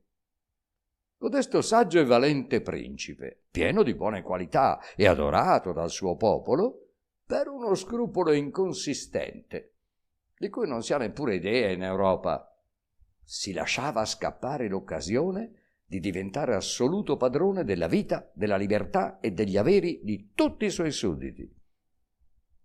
Questo racconto abbasserà certamente, con mio gran dispiacere, quel sovrano nell'opinione di ogni lettore inglese, ma sono convinto che tutto dipendesse dall'ignoranza di quel popolo in fatto di politica, che essi non hanno ancora trasformato in arte, come noi altri europei dall'intelligenza più sottile. Infatti mi ricordo che un giorno mi venne fatto di dire a Sua Maestà che da noi erano stati pubblicati moltissimi trattati sull'arte di ben governare. Il re, contro ogni mia aspettativa, ribatté che il nostro animo doveva essere molto basso, aggiungendo che per parte sua disprezzava e odiava ogni mistero, intrigo e raggiro che potesse entrare nei metodi d'un sovrano o d'un ministro. I segreti di gabinetto erano per lui parole prive di senso. La sua scienza del governo era chiusa in limiti strettissimi, riducendosi al buon senso, alla ragionevolezza, alla dolcezza, alla sollecitudine nel decidere le questioni civili e penali e a simili volgari principi di cui non mette neppur conto parlare. Egli finì con un paradosso di questa fatta, che l'uomo capace di far crescere 2 spighe e 2 fili d'erba, dove prima ne cresceva soltanto uno, sarebbe stato più utile al genere umano e al proprio paese di tutta la genia dei nostri politicanti. Le scienze di codesto popolo sono poco estese, perché consistono soltanto in morale, storia, poesia e matematica, però in queste sono veramente eccellenti. L'ultima di codeste scienze viene da essi coltivata soltanto per gli usi pratici dell'agricoltura e delle arti meccaniche, sicché fra noi non sarebbe molto stimata. Quanto alle astrazioni, idee, categorie e simili entità metafisiche, non mi riuscì mai di ficcarle loro in testa. È vietato in codesto paese di redigere una legge in un numero di parole maggiore del numero delle lettere del loro alfabeto, che è di 22. E del resto poche leggi arrivano a tale lunghezza. Esse sono generalmente concepite in termini chiari e semplici. Né codesta gente ha l'ingegno e la finezza necessari per scoprirvi parecchi significati. Anzi, è delitto punibile di morte scrivere delle glosse sulle loro leggi. E tanto nella giustizia civile quanto nella penale hanno così scarsi precedenti da non poter essere molto dotti in nessuna delle due. L'arte della stampa è nota loro da tempo immemorabile, come ai cinesi, ma le loro biblioteche non sono granché grandi. La maggiore, quella del re, conta appena 1000 volumi disposti in fila in una galleria lunga 1200 piedi. Io potevo andarvi a leggere tutti i libri che mi piaceva. Lo stipettaio della regina mi aveva fabbricato una specie di scaleo alto 25 piedi, con certi gradini larghi 50. Mi ponevano il libro aperto, appoggiato al muro, e lo scaleo di fronte ad esso a 10 piedi di distanza.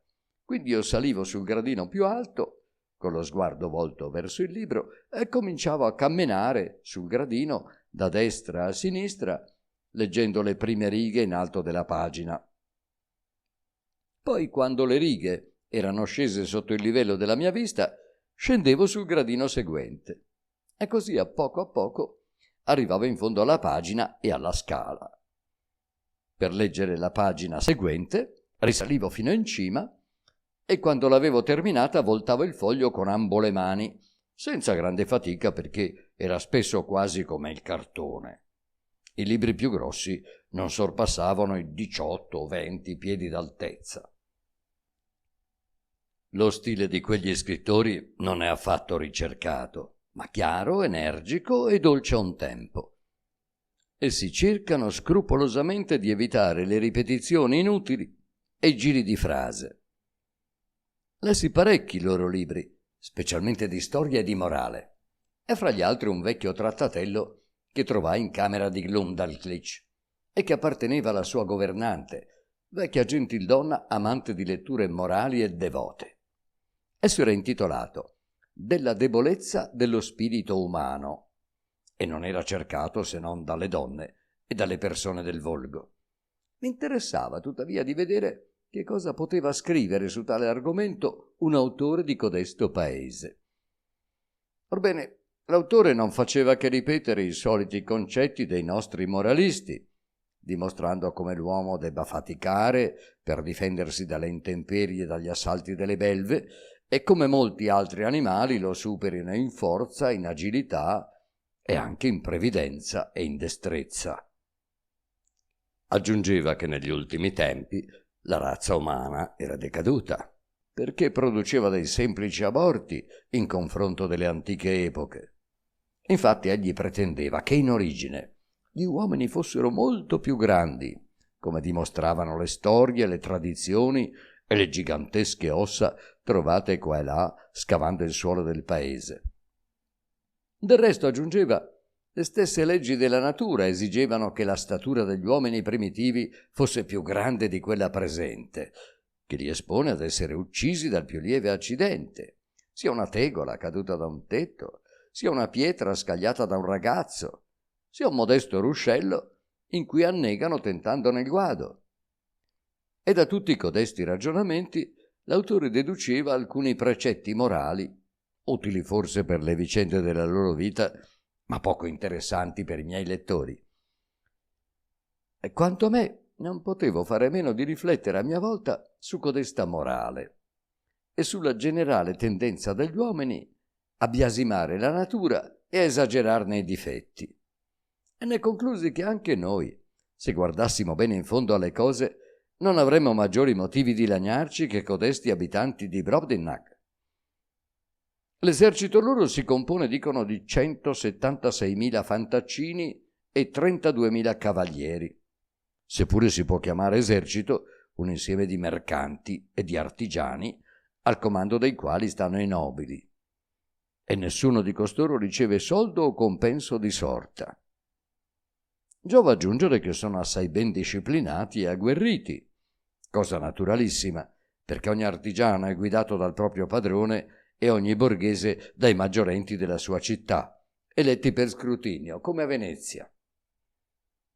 Vidi spesso l'esercito di Lorburgrud manovrare in una pianura larga 20 miglia adiacente alla città.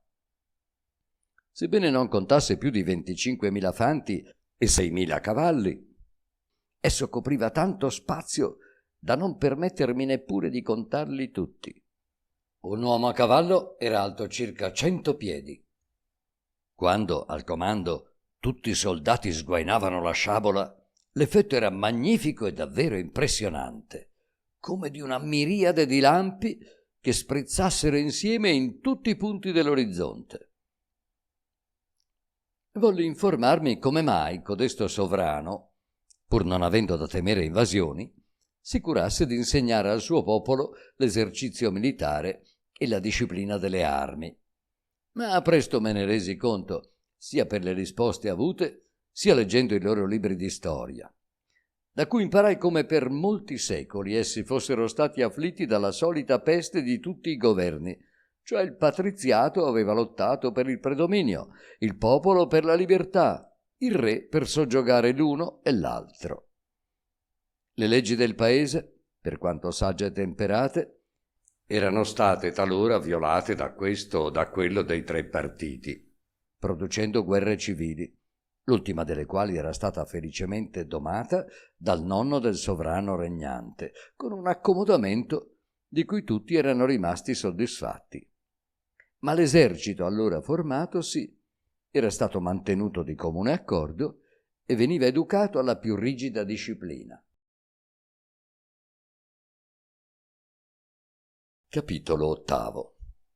L'autore segue il re e la regina in un viaggio verso la frontiera. Verace racconto del modo in cui egli lascia quel paese e torna in Inghilterra. Io speravo sempre di poter riacquistare la libertà, pur ignorando come ciò potesse accadere, né potendo preparare alcun serio piano di fuga. Sapevo che il bastimento su cui ero lì giunto e che aveva fatto naufragio era il primo che si fosse avvicinato a quelle spiagge, tanto che il re aveva ordinato, qualora ne comparisse un altro, di trarlo a terra con tutto l'equipaggio, caricarlo sopra un carretto e portarlo alla capitale. Egli avrebbe desiderato vivamente di trovare una donnetta della mia statura per propagare la razza, ma vi giuro che per parte mia mi sarei fatto uccidere anziché procreare degli altri disgraziati, il destino dei quali sarebbe stato di stare in gabbia a guisa di canarini e di essere venduti come animaletti rari alle persone facoltose del paese.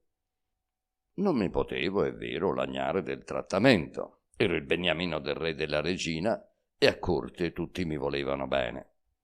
Ma il mio stato non si conciliava con la dignità dell'umana natura.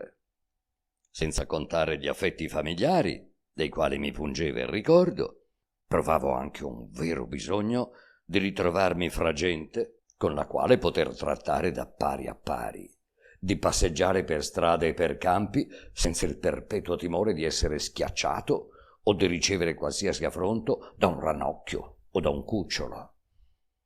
E la libertà venne, prima di quanto m'aspettassi, per una via abbastanza straordinaria, che racconterò fedelmente con tutti i particolari. Erano 2 anni che mi trovavo in quel paese e cominciava il terzo, quando il re e la regina intrapresero un viaggio verso il mezzogiorno del loro reame. Glumdalclitch ed io eravamo al loro seguito. Viaggiavo al solito nella mia scatola portabile, nell'interno della quale era stata attaccata, per mio desiderio, una maca sospesa con 4 cordoni di seta agli angoli. Così mi risentivo meno delle scosse impresse dal cavallo al servitore che mi portava davanti alla propria sella. Avevo anche fatto aprire un finestrino largo 1 piede sul tetto della scatola per lasciare entrare l'aria, con un'assicella per chiuderlo all'occorrenza. E spesso schiacciavo dei lunghi sonni in codesta amaca durante il viaggio. Giunti che fummo alla meta, il re ebbe il capriccio di andare a passare qualche giorno nella sua villa vicina a Flanflasnic, città posta a 7 miglia di distanza dal mare. Io ero un po' malazzato, Glumdalclitch era stanchissima e si sentiva sì male da non poter lasciare la propria camera. Io tuttavia morivo dalla voglia di rivedere il mare, perché avevo l'idea che solo da quella parte poteva venirmi la libertà. Mi finsi perciò assai più malato di quanto fossi realmente e domandai in grazia di poter respirare un po' d'aria di mare. Perciò chiesi che mi affidassero a un paggetto col quale me la dicevo molto. Non posso dire le difficoltà che oppose Glumdalclitch a questa richiesta, né starò a ripetere le raccomandazioni che ella fece al paggetto d'aver cura di me. Nel lasciarmi pianse dirottamente, come se avesse il presentimento di ciò che sarebbe accaduto. Dunque il paggetto prese la cassetta dove io stavo e mi portò sulla spiaggia del mare, a circa mezzo miglio dalla villa, in mezzo alle rocce.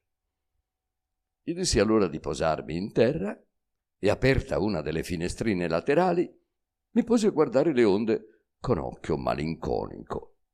Poi dissi che provavo desiderio di dormire nella mia amaca per riposarmi. Il paggetto richiuse la finestrina perché stessi ben caldo. Io mi addormentai quasi subito. Probabilmente durante il mio sonno il paggetto, credendomi perfettamente al sicuro, andò ad arrampicarsi fra le rocce per cercare qualche uovo d'uccello marino, tanto più che anche prima l'avevo visto dalla mia finestra intento a raccattarne qualcuno. Che ne sia, fatto sta che a un tratto fui svegliato da un violentissimo strappone dato alla scatola e subito mi sentii trasportare in alto e poi in avanti con una meravigliosa velocità. Dopo la prima scossa, che mi aveva quasi cacciato fuori dell'amaca, il movimento diventò più regolare. Cacciai qualche grande urlo, ma nessuno mi rispose. Guardai dalle finestre, ma non vidi intorno a me altro che cielo e nuvole. Sulla mia testa sentivo intanto un gran rumore simile a un poderoso batter d'ali. Allora m'accorsi del terribile pericolo che correvo e pensai che un'aquila avesse preso nel becco l'anello superiore della mia scatola e mi portasse su, con lo scopo di lasciarmi poi cadere sopra una roccia, come avrebbe fatto una tartaruga, per poi estrarne il mio cadavere e divorarlo. Giacché l'odorato e la furberia di codesti uccelli, avvezzi a scoprire le prede più lontane, erano più che bastevoli per rivelare la mia presenza sotto il fragile riparo di quelle assicelle alte appena 2 pollici. Dopo qualche tempo m'accorsi che il rumore e lo sbattimento delle ali erano cresciuti e sentii la mia scatola agitata qua e là come l'insegna d'una bottega mossa dal vento. Sentii anche che l'aquila, non v'era per me dubbio che si trattasse di un'aquila, riceveva più d'una violenta percossa. Probabilmente altri 2 o 3 uccellacci della stessa specie l'avevano assalita per disputarle la preda. A un tratto mi sentii cadere. L'aquila m'aveva abbandonato per meglio difendersi. Caddi perpendicolarmente durante più d'un minuto, con incredibile prestezza, sì d'averne mozzato il respiro.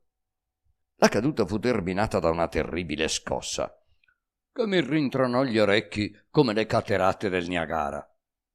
Poi mi trovai immerso nelle tenebre più profonde per un altro minuto. Infine sentii che la scatola tornava in su e dopo qualche istante rividi la luce penetrare dal finestrino del tetto. Mi accorsi allora d'esser caduto in mare. La cassetta, per il suo peso e per quello mio, dei mobili e degli spigoli di ferro che la rinforzavano agli angoli, si immergeva per 5 piedi nell'acqua. Per fortuna le placche di ferro del fondo, che erano le più pesanti, la fecero cadere in perfetto equilibrio, impedendole di rovesciarsi. E le congiunture erano così perfette che dell'acqua non ne penetrava quasi punta. Uscito a fatica dall'amaca, andai ad aprire il finestrino superiore per rinnovare l'aria soffocante dell'interno. Come rimpiansi allora di non avere l'aiuto della buona Glumdalclitch, dalla quale codesto accidente mi aveva tanto allontanato. A dire il vero, in tanta disgrazia, il pensiero della mia Baglietta era quello che mi affliggeva di più, perché immaginavo come si sarebbe disperata ad avermi perduto e come la regina si sarebbe adirata con lei. La sua carriera a corte era ormai terminata. Pure pochi viaggiatori possono essersi trovati in condizioni peggiori delle mie. A ogni istante m'aspettavo di vedere la scatola sgangherarsi, o essere rovesciata dal vento, o sommersa dalle onde. Bastava che un vetro delle finestre si rompesse ed eccomi perduto. Se ciò non era accaduto ancora, lo si doveva ai fili di ferro che proteggevano di fuori le mie finestre contro le percosse e i pericoli dei viaggi. Tuttavia un po' d'acqua entrava dalle fessure e io mi affrettai a tapparle alla meglio. Stavo terribilmente male in fondo a quella buia trappola e se avessi potuto levarne il tetto avrei preferito andarmene su quello, come sopra una zattera. Ma le mie forze non erano capaci di tanto.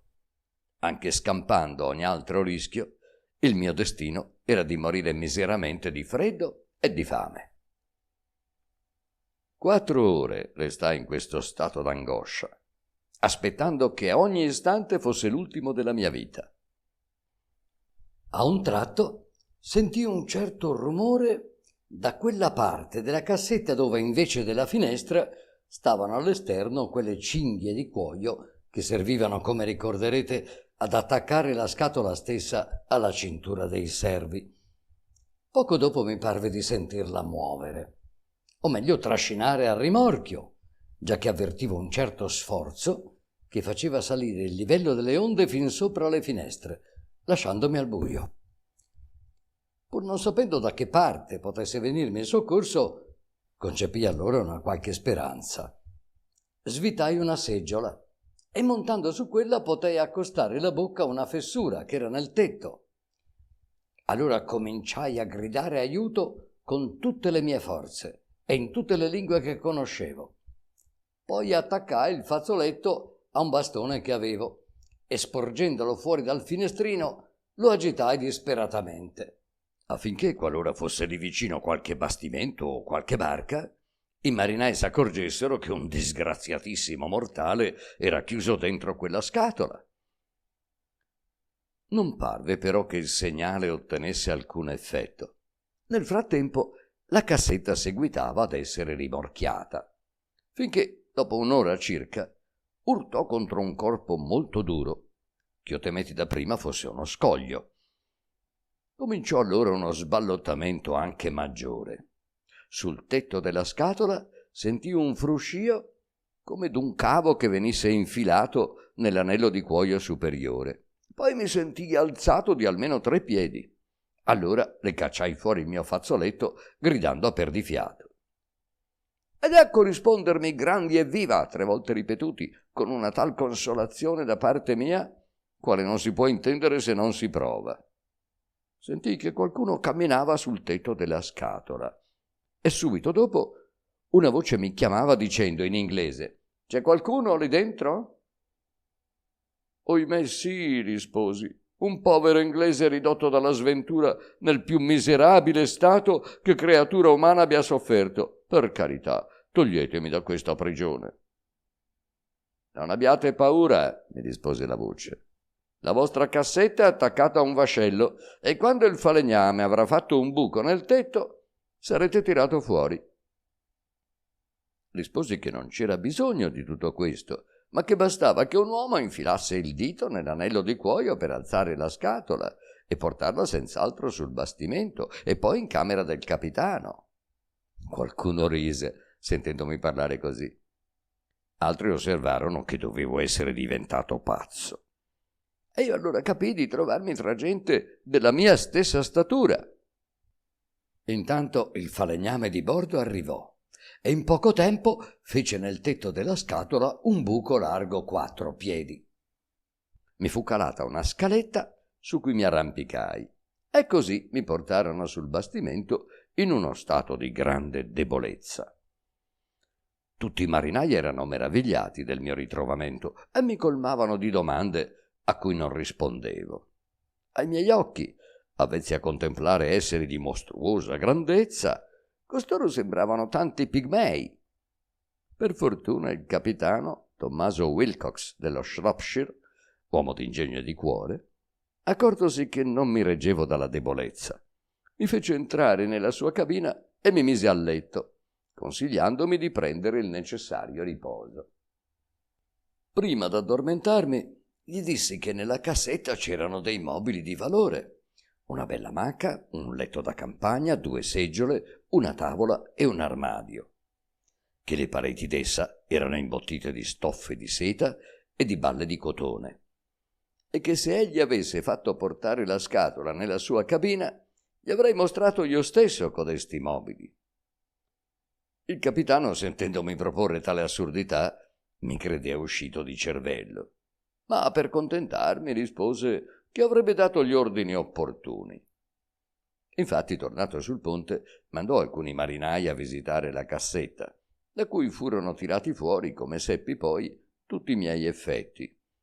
Essi tolsero anche l'imbottitura delle pareti, ma per loro ignoranza rovinarono tutti i mobili avvitati, sforzandosi di strapparli. Portarono via anche varie tavole e assi per trarne partito sul bastimento. E quando ebbero preso tutto ciò che giudicarono buono a qualcosa, fecero affondare la carcassa rimasta, in che riuscì loro facile perché tutte le pareti della scatola erano ormai sfondate. Meno male che io non ero presente mentre si faceva strazio così della mia casa, altrimenti ne avrei sofferto molto, perché essa mi ricordava tante cose che era meglio ormai dimenticare. Il mio sonno durò parecchie ore, sempre conturbato dalle visioni del paese che avevo lasciato e del pericolo che avevo scampato. Tuttavia, allo svegliarmi, mi sentivo abbastanza bene. Erano le 8 di sera e il capitano, credendo che fossi digiuno da vari giorni, mi fece portare subito da mangiare. Egli mi trattò molto riguardosamente e osservò che il mio aspetto era normale, i miei ragionamenti erano coerenti. Quando restammo soli, mi pregò di raccontargli i miei viaggi e dirgli per quale avventura ero stato abbandonato alle onde dell'oceano entro quella grossa cassa. Verso il mezzogiorno, mi disse, egli stesso, guardando col suo cannocchiale, l'aveva scoperta da lontano, scambiandola per una barchetta, tanto che aveva pensato d'accostarlesi per chiedere del biscotto di cui aveva penuria. Con la vicinanza, però, riconosciuto l'errore, aveva mandato una scialuppa per vedere di che cosa si trattava, ma i suoi marinai erano tornati indietro spaventati, riferendogli d'aver trovato una casa galleggiante. Allora, dopo aver riso di tale timore, era sceso egli stesso nel battello, facendo prendere ai suoi uomini anche una grossa corda. Giunti vicino alla cassa, con un mare tranquillissimo, vi avevano girato attorno parecchie volte, osservando le finestre e le inferriate che le chiudevano. Quindi il capitano, scoperti 2 grandi anelli di cuoio, aveva ordinato ai suoi uomini di accostarsi e di infilare la corda in codesti anelli per rimorchiare la scatola fino alla nave. Quivi giunti avevano fatto passare un altro cavo nell'anello superiore per issare la scatola a bordo, ma nonostante l'aiuto delle carrucole non era stato possibile alzare la scatola a più di 3 piedi fuori dall'acqua. Mi disse anche che solo nel vedere il fazzoletto e il bastone avevano pensato che qualche disgraziato fosse chiuso in codesto barattolo. Gli chiesi se, nel momento in cui egli aveva visto la scatola da lontano, non erano stati scorti da lui o dall'equipaggio alcuni uccelli colossali su nel cielo. Ed egli mi rispose che, parlando coi marinai, mentre dormivo, aveva saputo da uno di costoro che 3 aquile erano state da lui viste volare verso il nord, ma non gli era parso che la loro grandezza fosse niente di straordinario. Cosa facile a spiegarsi, pensai io, per la grande distanza. Ma il capitano non capì neppure perché gli avevo fatto tale domanda. Avendogli poi chiesto a che distanza potevamo trovarci dalla terraferma, mi disse che calcolava a tale distanza 100 leghe. Lo assicurai che doveva ingannarsi almeno di metà, perché quando ero caduto in mare avevo lasciato da appena 2 ore il paese donde provenivo. E il capitano dovette pensare da capo che fossi impazzito, perché mi consigliò di tornare a letto, nella cabina che aveva fatto preparare per mio uso. E lo assicurai che il desinare e la sua piacevole compagnia mi avevano totalmente rianimato e che non mi ero mai sentito così pienamente sensato e ragionevole. Presa allora un'aria seria, il capitano mi pregò di dichiarargli francamente se la mia coscienza non era turbata da qualche grave delitto, per causa del quale fossi stato punito con la reclusione in quella cassa. Perché in alcuni paesi usa, appunto, abbandonare in balia delle onde i più grandi delinquenti, soli in una barca, senza provviste e senza remi. Aggiunse che se era così, pur dispiacendogli d'avere raccolto a bordo uno scellerato, mi giurava di sbarcarmi in piena sicurtà nel primo porto a cui fossimo arrivati, e mi confessò che tali sospetti gli erano stati suggeriti dagli assurdi discorsi che avevo fatto prima ai marinai, poi a lui stesso, a proposito della mia scatola e della sua cabina, senza contare la mia aria stralunata e il mio curioso contegno durante il desinare. Lo pregai allora di ascoltare pazientemente il racconto del mio ultimo viaggio, dalla partenza fino al giorno in cui mi aveva raccolto. E siccome la verità si fa sempre strada negli animi illuminati, codesto buono e bravo uomo, pieno di buon senso e non privo di cultura, finì col convincersi della mia onestà e sincerità. Infine, a maggior conferma del mio racconto, lo pregai di far portare il mio armadietto, di cui avevo la chiave, e apertolo dinanzi a lui gli fece osservare tutte le curiosità raccolte in quel paese, da cui ero uscito in sì strana guisa. Gli mostrai fra l'altro il pettine, fatto coi peli della barba del re, un altro eguale, la cui costola era formata da un'unghia, che il re si era tagliata dal pollice, un pacco d'aghi e di spilli, lunghi 1,5 piedi, un anello d'oro che mi era stato regalato dalla regina, con atto assai lusinghiero, togliendoselo dal dito mignolo e ponendomelo intorno al collo come un collare. Pregai anzi il capitano di accettarlo come ricompensa delle sue premure, ma non lo volle assolutamente. Gli feci vedere poi un callo che avevo estirpato dal piede d'una damigella d'onore, grosso come una zucca, e così duro che quando fui tornato in Inghilterra lo feci intagliare a forma di coppa e montare sopra un piedistallo d'argento. Gli feci infine osservare i pantaloni che indossavo, fatti di pelle di topo. Egli non volle accettare altro che il dente di un servitore, dente che era perfettamente sano, essendo stato cavato per puro equivoco da un dentista inesperto. Codesto dente era lungo 1 piede e largo 4 pollici. Io l'avevo fatto pulire e lo conservavo nella mia cameretta. Vedendo che il capitano lo guardava con molto interesse, glielo regalai ed egli mi ringraziò molto più che non meritasse l'entità del dono. Il capitano rimase soddisfattissimo del racconto e mi consigliò di pubblicare le relazioni del mio viaggio, quando fossimo tornati in Inghilterra. Gli risposi che di libri di viaggi ne avevamo anche troppi, sicché ormai non era possibile che un nuovo attecchisse se non conteneva qualche cosa di strabiliante. E appunto mi faceva dubitare della veracità degli autori, spinti dall'interesse e dalla vanità a ingannare gli ignoranti lettori a fine di divertirli. Invece la mia storia conteneva solo avvenimenti comuni, ne era infarcita di descrizioni di piante ed animali strani, di barbare costumanze, di riti selvaggi osservati dagli idolatri, come se ne trovano nella maggior parte dei libri di codesto genere. Tuttavia lo ringraziai del lusinghiero consiglio, promettendogli che ci avrei riflettuto sopra. Il capitano mi pareva meravigliato di sentirmi parlare a voce altissima, sicché mi domandò se il re e la regina di Brobdingnag erano sordi. Gli risposi che da 2 anni ero avvezzo a parlare così e che anzi mi faceva stupire il tono della voce di lui e dei suoi marinai, che mi sembravano parlare a bassa voce, come si parla all'orecchio della gente, sebbene li comprendessi benissimo. Gli spiegai che in quel paese, allorché volevo parlare, mi trovavo nelle condizioni di chi, stando per la strada, si rivolgesse a una persona salita in cima a un campanile, tranne quando mi ponevano sopra una tavola o mi tenevano in mano. Gli confessai anche che quando ero giunto a bordo, i marinai che mi circondavano mi erano sembrati le più mingherline creature che avessi mai visto.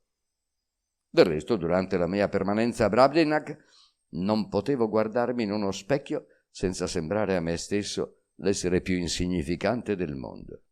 Tanto i miei occhi erano avvezzi a vedere soggetti colossali.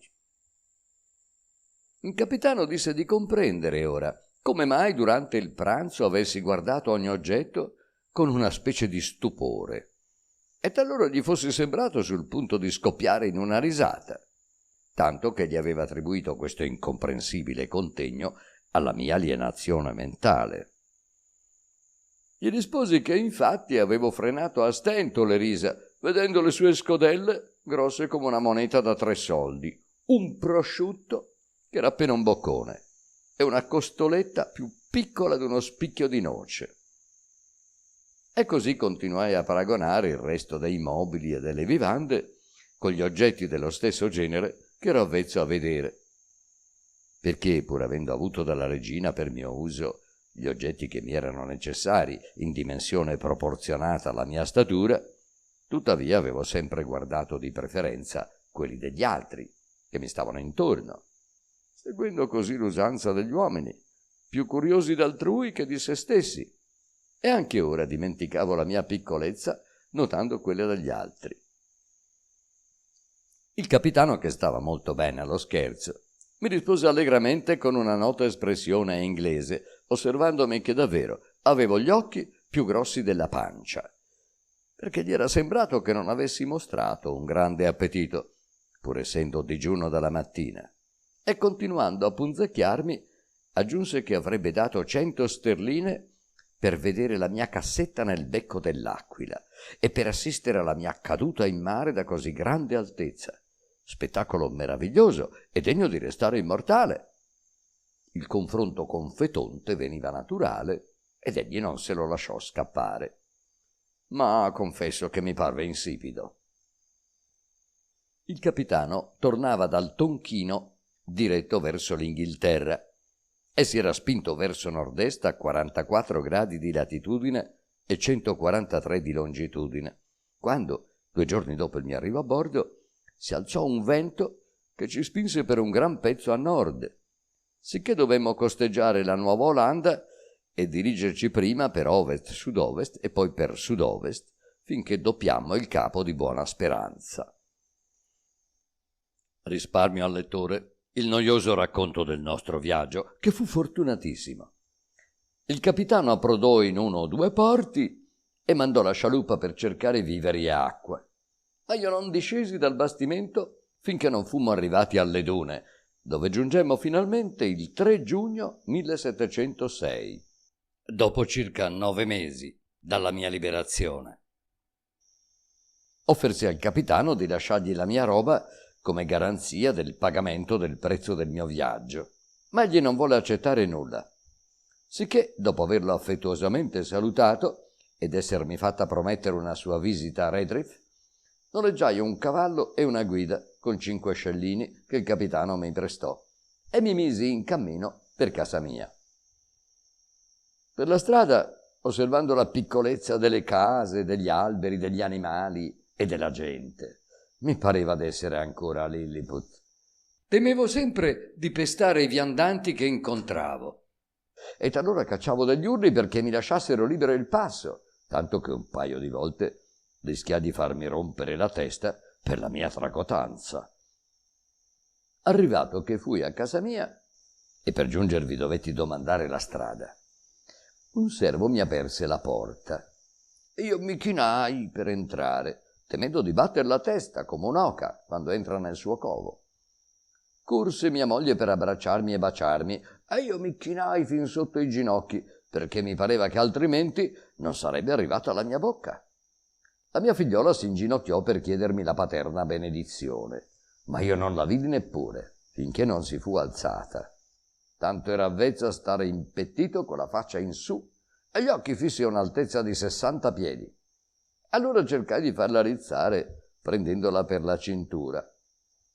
Io guardavo i servi e qualche amico, che per caso si trovava in casa, come se fossero stati tanti pigmei, e io un gigante. A mia moglie dissi che si era tenuta male con troppa economia perché la trovavo ridotta quasi a nulla, come pure la figliola. Insomma, ebbi un contegno così bizzarro che tutti pensavano fossi ammattito, come aveva creduto il capitano dapprima. Riferisco tutte queste minuzie per dimostrare quanto grande è il potere dell'abitudine e dei dirizzoni. Dopo poco tempo, però, rifeci l'occhio all'aspetto delle persone di famiglia e degli amici. Mia moglie giurò che non mi avrebbe più lasciato imbarcare, ma la mia mala sorte aveva disposto altrimenti, come il lettore vedrà in seguito. Qui intanto finisce la seconda parte dei miei avventurosi viaggi. Parte terza. Un viaggio alla Puta, Balni Barbi, Lugnag, Lubdubdrib e nel Giappone. Capitolo primo. Durante il terzo suo viaggio, l'autore viene preso dai pirati. Malvagio contegno d'un olandese verso di lui. Arrivo nell'isola volante di Laputa e in che modo vi è ricevuto. 2 anni dopo il mio ritorno in patria, il capitano Guglielmo Robinson della Cornovaglia, comandante il bastimento di 300 tonnellate La Buona Speranza, venne a trovarmi. Tempo addietro ero stato come chirurgo sopra un altro veliero da lui comandato in Levante e ne avevo ricevuto un trattamento più da fratello che da superiore. Avendo saputo del mio ritorno, il capitano mi fece una visita che dapprima ritenne di pura amicizia, perché egli mi tenne i soliti discorsi che si usa tenere a un amico quando non si è visto da un pezzo. Ma poi tornò alla carica, esprimendomi tutto il piacere che sentiva dalla mia compagnia e tastando il terreno sul mio programma per l'avvenire. Mi domandò se mi ero ritirato dalla carriera marittima. Mi fece sapere che egli, entro 2 mesi, sarebbe partito per le Indie e finalmente m'offerse il posto di chirurgo sopra il suo legno, promettendomi doppia paga, un altro chirurgo ai miei ordini e anche in certo modo l'ufficio di capitano in seconda, giacché sapeva, mi disse, che la mia pratica del mare era pressappoco uguale alla sua. Insomma, insiste tanto che, conoscendolo anche come la miglior pasta d'uomo che fosse al mondo, non potei dirgli di no. Tanto più che, nonostante le passate traversie, non m'era sbollito il desiderio di vedere altre terre. Trovai qualche ostacolo in mia moglie, ma potei convincerla facendole balenare i grandi vantaggi economici del mio viaggio per i nostri figlioli. Il 5 agosto 1706 salpammo le ancore e l'11 aprile 1707 arrivammo al forte di San Giorgio, dove ci trattenemmo 3 settimane per dare un po' di riposo alla nostra gente, quasi tutta malata. Di là andammo al Tonchino e il capitano dovette trattenersi colà qualche tempo, giacché la maggior parte delle merci che intendeva comprare non sarebbe stata pronta prima di alcuni mesi. Intanto, per rivalersi un po' delle perdite di questo ritardo, comprò un bastimentino, lo empì di quelle mercanzie di cui i tonchinesi sogliono fare traffico con le isole vicine, vi mise 40 uomini d'equipaggio, fra i quali 3 indigeni, e me ne nominò capitano, con l'incarico di navigare per suo conto durante la sua obbligatoria permanenza al Tonchino. Dopo 3 giorni che eravamo in alto mare, una gran tempesta ci fece allontanare per altri 5 giorni verso nord-nord-est e quindi verso est. Poi il mare s'abbonì, ma il vento d'ovest seguitò a soffiare gagliardamente. Dopo 10 giorni 2 navi pirata ci diedero la caccia e presto ci raggiunsero, perché il mio bastimentino sovraccarico si muoveva appena, né avevamo armi per difenderci. I pirati vennero all'arrembaggio e invasero il bastimento. Ma siccome, secondo il mio consiglio, eravamo tutti distesi pancia a terra, non ci fecero male e si contentarono di legarci. Quindi, tenendoci guardati a vista, cominciarono a frugare nella stiva. Fra costoro era un olandese che, pur non comandando nessuno dei loro navigli, sembrava godere molta autorità. Quando egli si accorse che eravamo inglesi, disse che sarebbe stato per lui un vero godimento legarci a due, schiena contro schiena, e gettarci in mare. Io, che parlavo bene l'olandese, Gli risposi confessando il nostro vero essere, ma supplicandolo la nostra comune qualità di cristiani protestanti, di vicini, di alleati, di intercedere in nostro favore presso il comandante. Ma il mio discorso lo fece andare in bestia. Egli ci minacciò ancor più aspramente e, voltandosi verso i suoi compagni, li arringò con violenza in giapponese, ripetendo spesso la parola Christianos. Il più grosso dei due vascelli pirati era comandato da un giapponese che parlava alla meglio l'olandese. Egli mi interrogò e quando gli ebbi risposto con molta umiltà, mi garantì salva la vita. Mi inchinai fino a terra e, voltatomi poi verso l'olandese, gli dissi che ero spiacente di dover notare presso quell'idolatra maggior compassione che presso un fratello cristiano. Dovetti però presto pentirmi di queste imprudenti parole, perché codesto furfante rinnegato, non potendo ottenere dai due comandanti che fossi gettato in mare, e ciò in omaggio alla promessa fattami, riuscì però a farmi trattare in modo sì crudele, sotto un'apparenza generosa, da preferirgli quasi la morte. Infatti fu deciso che il mio equipaggio fosse spartito fra le due ciurme pirate e che io fossi abbandonato solo in un canotto, con 2 remi, una vela e provviste per 4 giorni.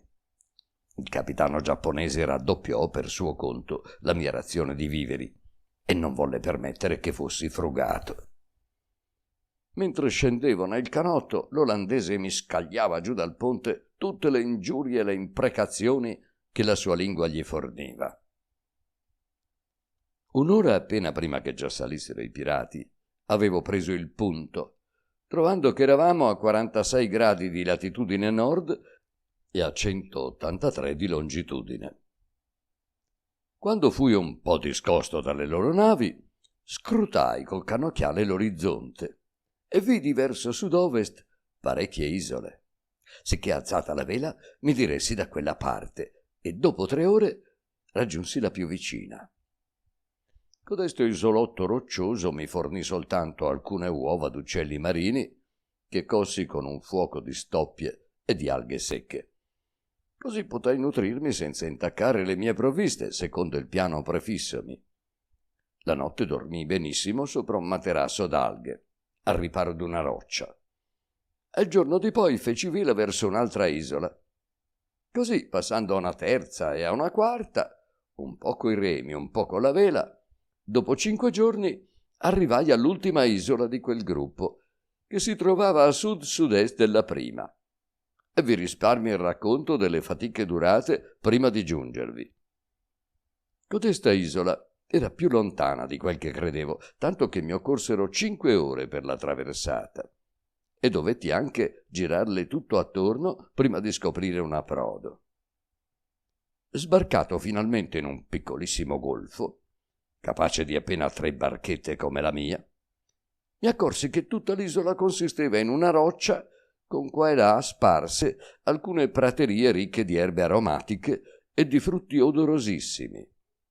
Ne feci una bella raccolta e, dopo essermi riposato e cibato, nascosi il resto in una delle molte caverne ivi esistenti.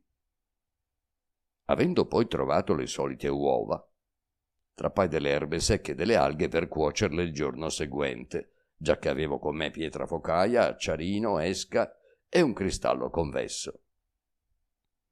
Trascorsi la notte nella stessa caverna ove avevo accumulato le mie provviste, giacendo sulle erbe che dovevano procacciarmi il fuoco. Ma dormii appena, perché l'inquietudine prevaleva sulla stanchezza.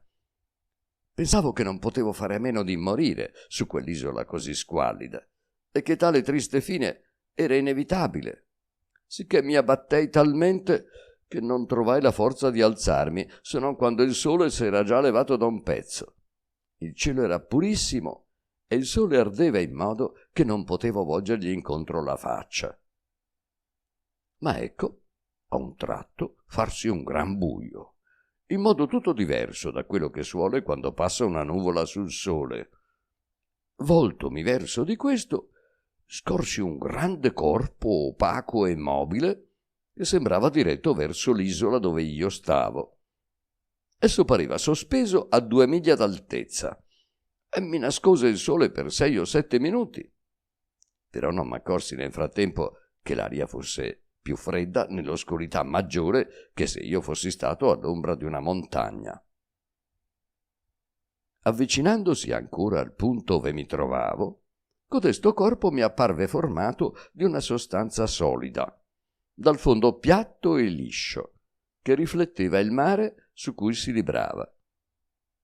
Fermatomi sopra un'alta roccia a circa 200 passi dalla spiaggia, vidi quel corpo abbassarsi nella mia direzione a 1 miglio di distanza.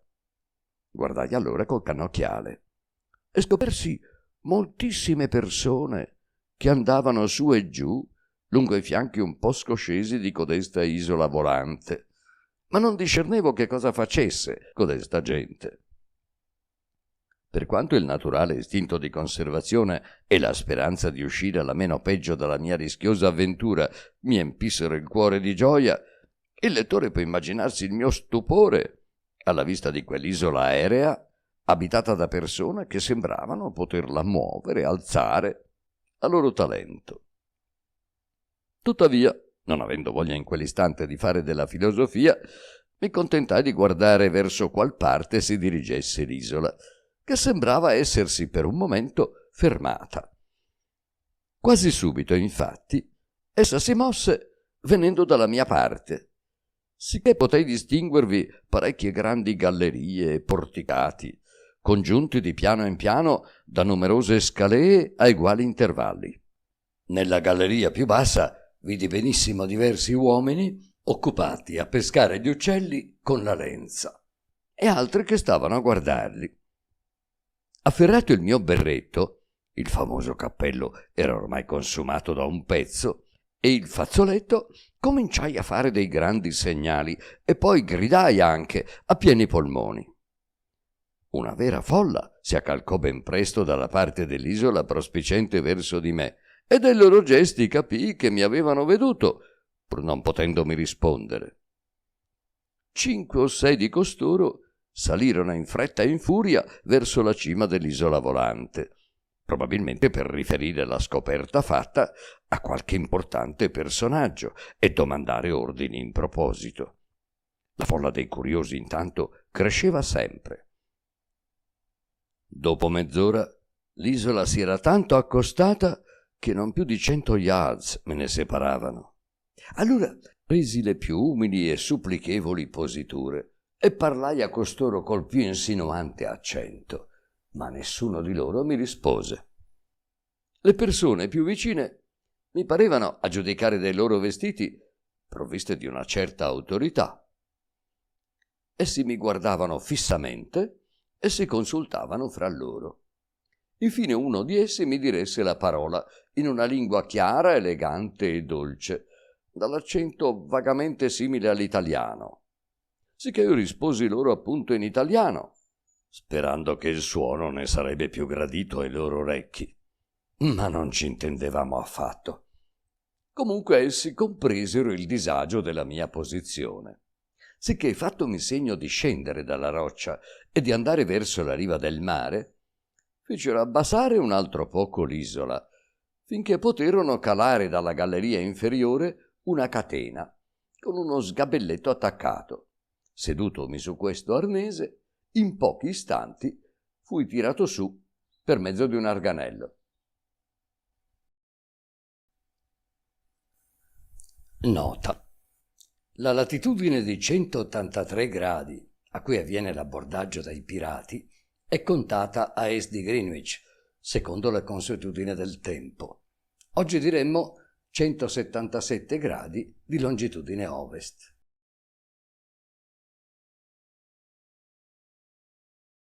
Capitolo secondo. I Laputiani e i loro costumi, idee e conoscenze. Il re e la sua corte, accoglienza che vi trova l'autore. Timori di quegli abitanti e carattere delle loro donne.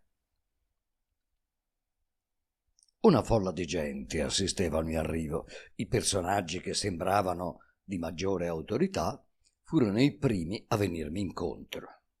Essi mi guardavano con meraviglia, che era perfettamente ricambiata, perché non avevo mai visto una razza di mortali così straordinaria per l'aspetto, i vestiti e il contegno.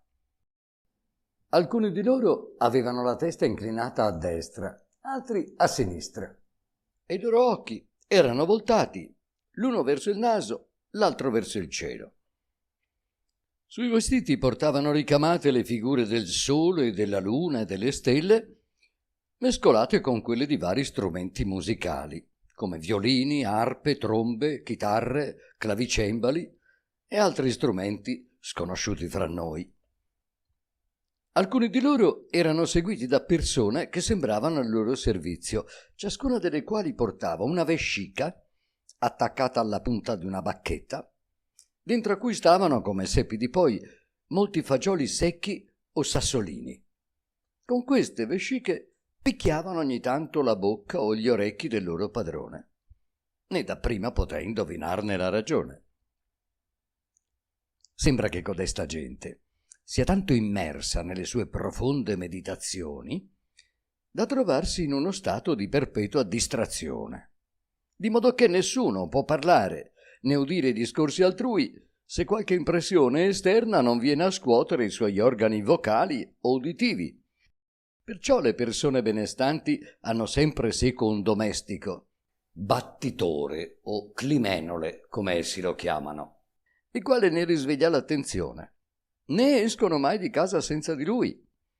Il battitore ha l'incarico, quando 2 o 3 persone si trovano insieme, di colpire via via con la vescica la bocca di colui che deve parlare, quindi l'orecchia destra di colui o di coloro a cui è diretto il discorso.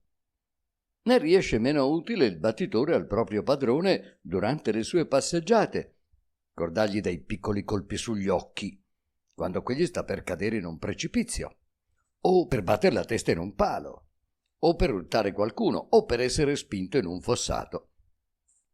Questa spiegazione era opportuna per non lasciare il lettore nella perplessità in cui io stesso mi trovai nell'osservare il contegno di codesta gente, mentre venivo condotto alla sommità dell'isola dove era il palazzo reale. Mentre vi salivamo, costoro si scordarono parecchie volte di ciò che dovevano fare e mi piantarono lì, finché i battitori non ne ebbero risvegliata la memoria. Essi non parevano neppure molto impressionati dal mio aspetto, dal mio costume straniero, dalle grida che la mia vista strappava al popolo, meno distratto dei suoi magistrati. Giunto al palazzo, fummo introdotti alla presenza del re, il quale stava seduto sopra un trono, circondato dai personaggi più ragguardevoli. Egli aveva davanti a sé un tavolone, ingombro di globi, di mappamondi, d'ogni sorta di strumenti di geometria. Il frastuono fatto dalla gente che mi accompagnava non lo fece affatto riscuotere, tanto era sprofondato nella soluzione d'un certo problema. E dovemmo aspettare circa un'ora prima che gli finisse codesta operazione. 2 paggi stavano ai suoi lati con le loro vesciche, e quando il re ebbe finito il suo lavoro, uno di essi lo colpì piano e con grande rispetto sulla bocca, l'altro sull'orecchio destro. Parve che Sua Maestà si destasse di soprassalto, e solo allora, dando un'occhiata a me e a coloro che mi circondavano, sembrò ricordarsi della notizia del mio arrivo datagli un'ora prima. Disse non so che cosa, e subito un giovanotto con la sua vescica mi s'avvicinò e mi diede leggermente con quella sull'orecchio destro. Cercai di far capire per mezzo di gesti che non avevo bisogno di simile svegliarino, ma questo servì soltanto a farmi passare da persona rozza e poco intelligente.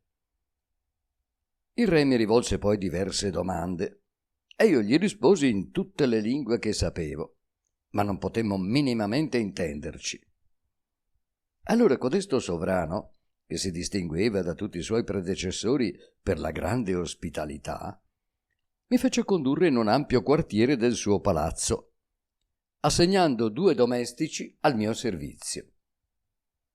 Fu subito servito in tavola e 4 distinti personaggi mi fecero l'onore di pranzare meco. Vi furono 2 portate, ciascuna di 3 piatti diversi. La prima portata consisteva in una spalla di castrato tagliata in forma di triangolo equilatero, un pezzo di bove in forma di romboide e un budino fatto a guisa di cicloide. La seconda portata si componeva di 2 anatre accomodate in forma di violini, di salsicce e rognoni simili a flauti e corni da caccia, e di una costata di vitello fatta come un'arpa. Il pane veniva tagliato dai domestici che ce lo servivano in forma di coni, cilindri, parallelogrammi e altre figure geometriche. Mentre mangiavamo, mi permisi di domandare i nomi di diversi oggetti nella lingua del paese e i miei nobili commensali mi risposero con molta compiacenza, in grazia dell'opera dei loro battitori. Essi speravano evidentemente di poter destare la mia ammirazione per i loro rari talenti, allorché fossi in grado di comprendere il loro idioma. Comunque potei prestissimo chiedere il pane, il vino e tutto quanto mi occorreva. Terminato il pranzo, venne da me un signore, seguito dal battitore e provvisto di carta, inchiostro e calamaio. Mi fece capire con cenni di essere stato mandato dal re con l'ordine di insegnarmi la lingua del paese. Rimasi con lui 4 ore circa e in questo tempo scrissi moltissime parole con la relativa traduzione di fronte su 2 colonne. Inoltre mi feci insegnare diverse brevi frasi, il cui significato costui mi rivelava compiendo dinanzi a me ciò che esse volevano esprimere. Infine, aperto un suo libro, il mio maestro mi fece vedere le figure del sole, della luna, delle stelle, dello zodiaco, dei tropici e dei cerchi solari, e di tutte mi disse il nome. Poi fece lo stesso per ogni sorta di strumenti musicali e per i principali termini di codesta arte. Alla fine della lezione mi fabbricai da me una specie di piccolo vocabolario di tutte le parole imparate e grazie alla mia pronta memoria in poco tempo sapevo discretamente la lingua laputiana. Codesta isola volante si chiamava infatti Laputa, parola di cui volli indagare la probabile etimologia. Mi dissero che nel loro linguaggio antico e ormai disusato, Lap significava alto e Untu governatore. Da Lapuntu, per corruzione, sarebbe derivato Laputa. Questa spiegazione però mi persuase poco, sembrandomi alquanto sforzata, e ne volli proporre un'altra ai sapienti del paese. Secondo me Laputa deriva da Laputed. Lap vuol dire riflesso dei raggi solari in mare e Uted ala. Sottometto questa etimologia al giudizio del lettore, senza del resto insistervi troppo. Le persone alle quali il re mi aveva affidato si erano accorte intanto che i miei abiti erano disordinati e scomposti, sicché ordinarono a un sarto di venire, la mattina dopo, a prendermi le misure. Costoro esercitano la loro professione in modo totalmente diverso dai loro colleghi europei. Quel sarto, infatti, cominciò col misurare la mia altezza col sestante. Poi prese le dimensioni della mia vita e delle varie membra col metro e col compasso, e scritte tutte le cifre sopra un pezzo di carta, fece un calcolo assai complicato. 6 giorni dopo mi portò un vestito che mi stava malissimo, ma egli si scusò dicendomi che aveva sbagliato un'operazione. Mi consolai col notare che tali inconvenienti sono colà frequentissimi e nessuno vi bada. Durante i giorni che rimasi a casa, sia per mancanza di vestito, sia per una leggera malattia che ebbi, accrebbi molto il mio vocabolario, sicché la prima volta che ritornai a corte potei capire gran parte di quello che il re mi diceva e rispondergli alla meglio.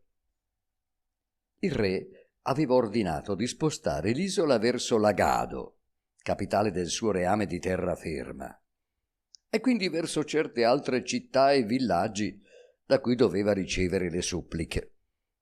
Ciò che veniva fatto per mezzo di numerose cordicelle aventi un piombino in cima, I sudditi vi attaccavano le loro domande e quando codesti fogli venivano tirati su, parevano per l'aria altrettanti cervi volanti. Qualche volta ci facevamo dare anche botti di vino e provviste di viveri, che erano tirate su con arganelli. La distanza di lì a Lagado era di circa 90 leghe e il viaggio durò 4 giorni e mezzo. Il movimento dell'isola attraverso l'aria era quasi insensibile. Il secondo giorno, dopo le ore 11, il re in persona e i suoi nobili, cortigiani e ufficiali presero i loro strumenti musicali e seguitarono a suonare 3 ore senza interrompersi. Sì che ero sbalordito dallo schiamazzo, tanto più non rendendomi conto del motivo di quel contegno. Ma il mio mentore mi spiegò che gli abitanti di quell'isola hanno l'orecchio intonato con la musica delle sfere e siccome queste in certi periodi mandano suoni, essi fanno loro l'accompagnamento con gli strumenti che ciascuno conosce meglio. Il linguaggio di quella gente era pieno di metafore, tratte generalmente dalla musica o dalle matematiche, e io imparai presto a capirle per le nozioni che avevo di codeste scienze. Tutte le loro idee si esprimevano per mezzo di linee e di figure. Per esempio, la bellezza di una donna o di qualunque altro essere animale veniva da essi elogiata con termini geometrici e descritta con parole tecniche dell'arte musicale, che qui non giova ripetere.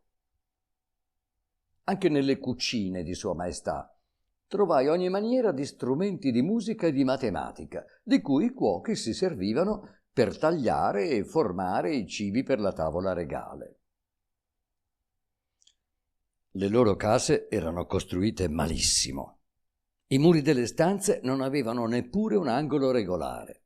Questi inconvenienti dipendevano dal disprezzo, nutrito da codesta gente, per la geometria applicata, che veniva da essi considerata come scienza volgare e meccanica.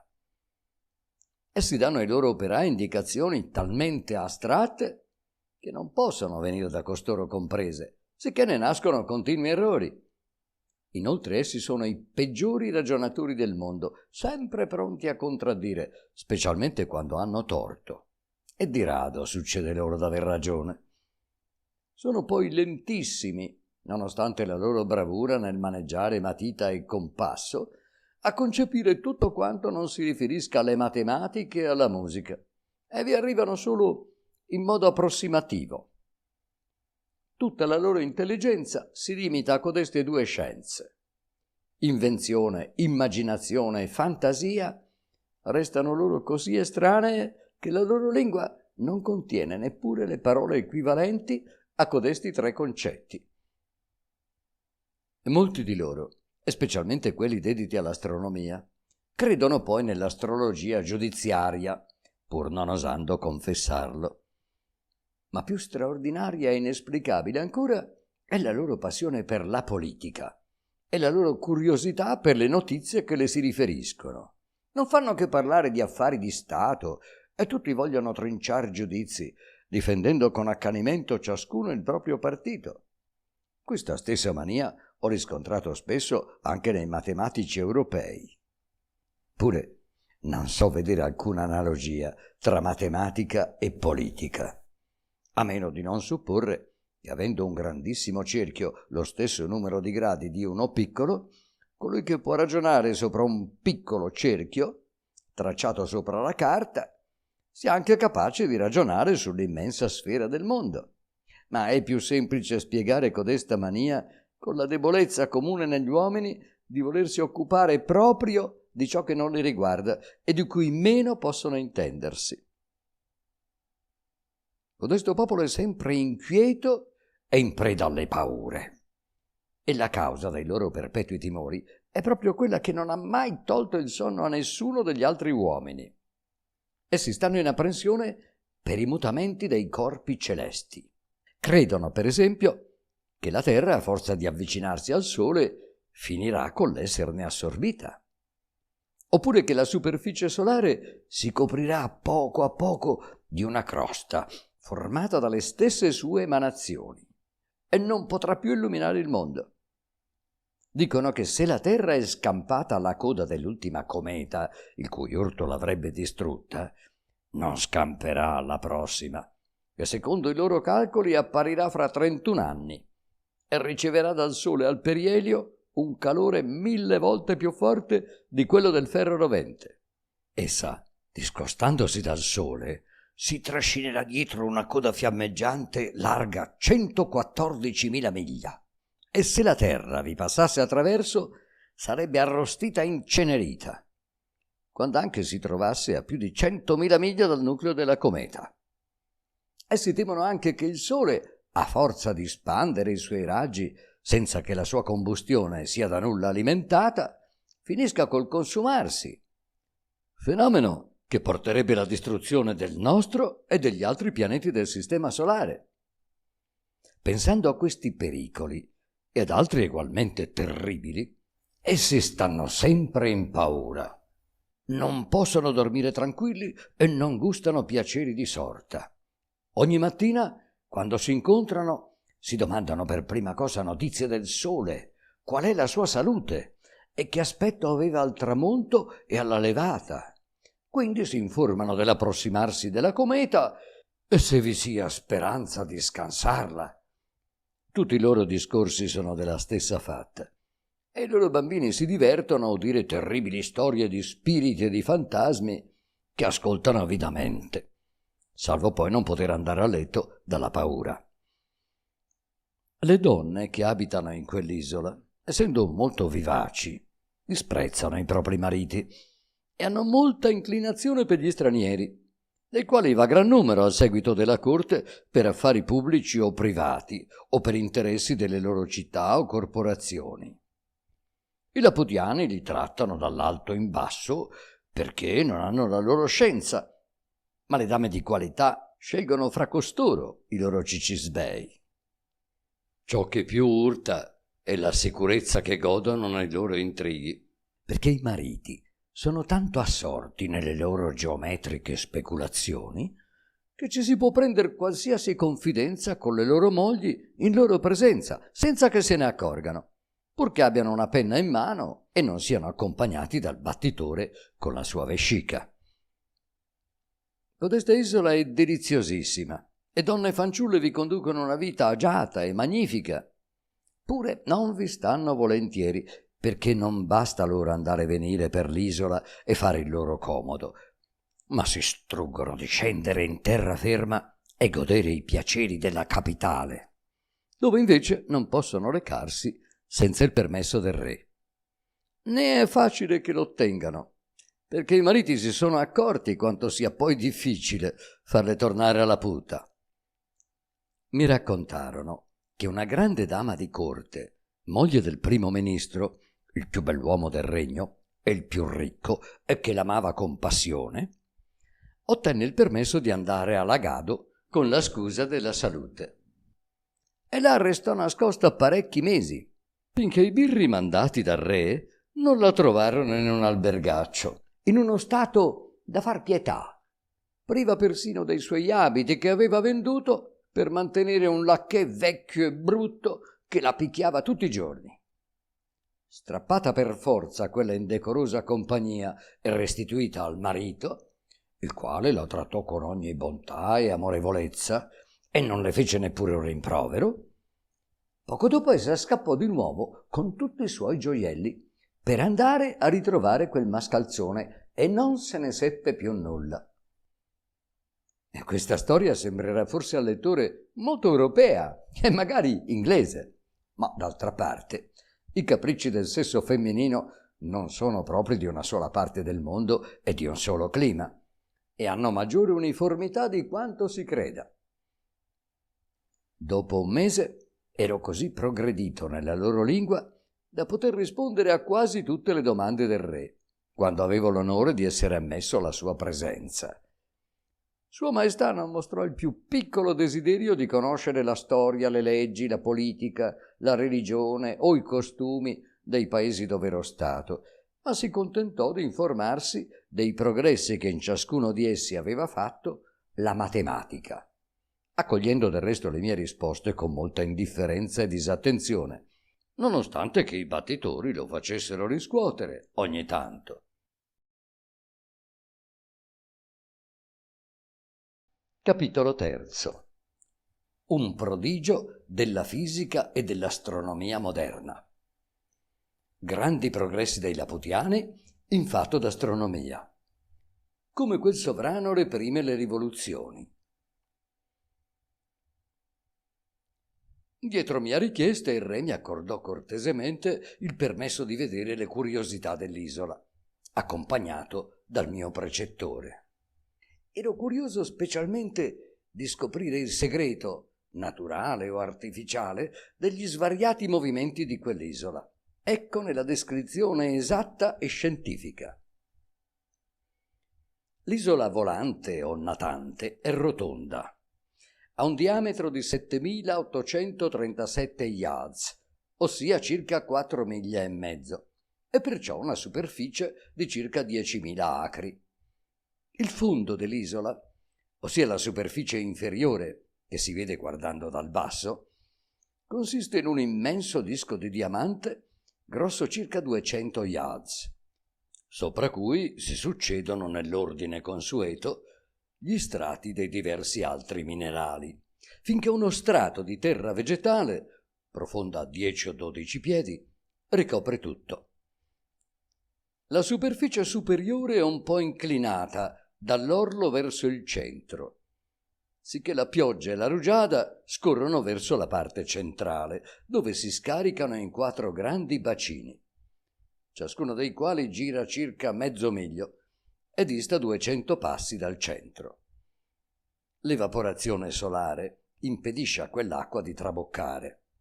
Inoltre, potendo il re alzare l'isola sopra la regione delle nuvole e dei vapori, egli può sottrarsi alla caduta della pioggia e delle rugiade, giacché tutti gli scienziati sanno che le nuvole non sono mai più alte di 2 miglia, almeno in quel paese.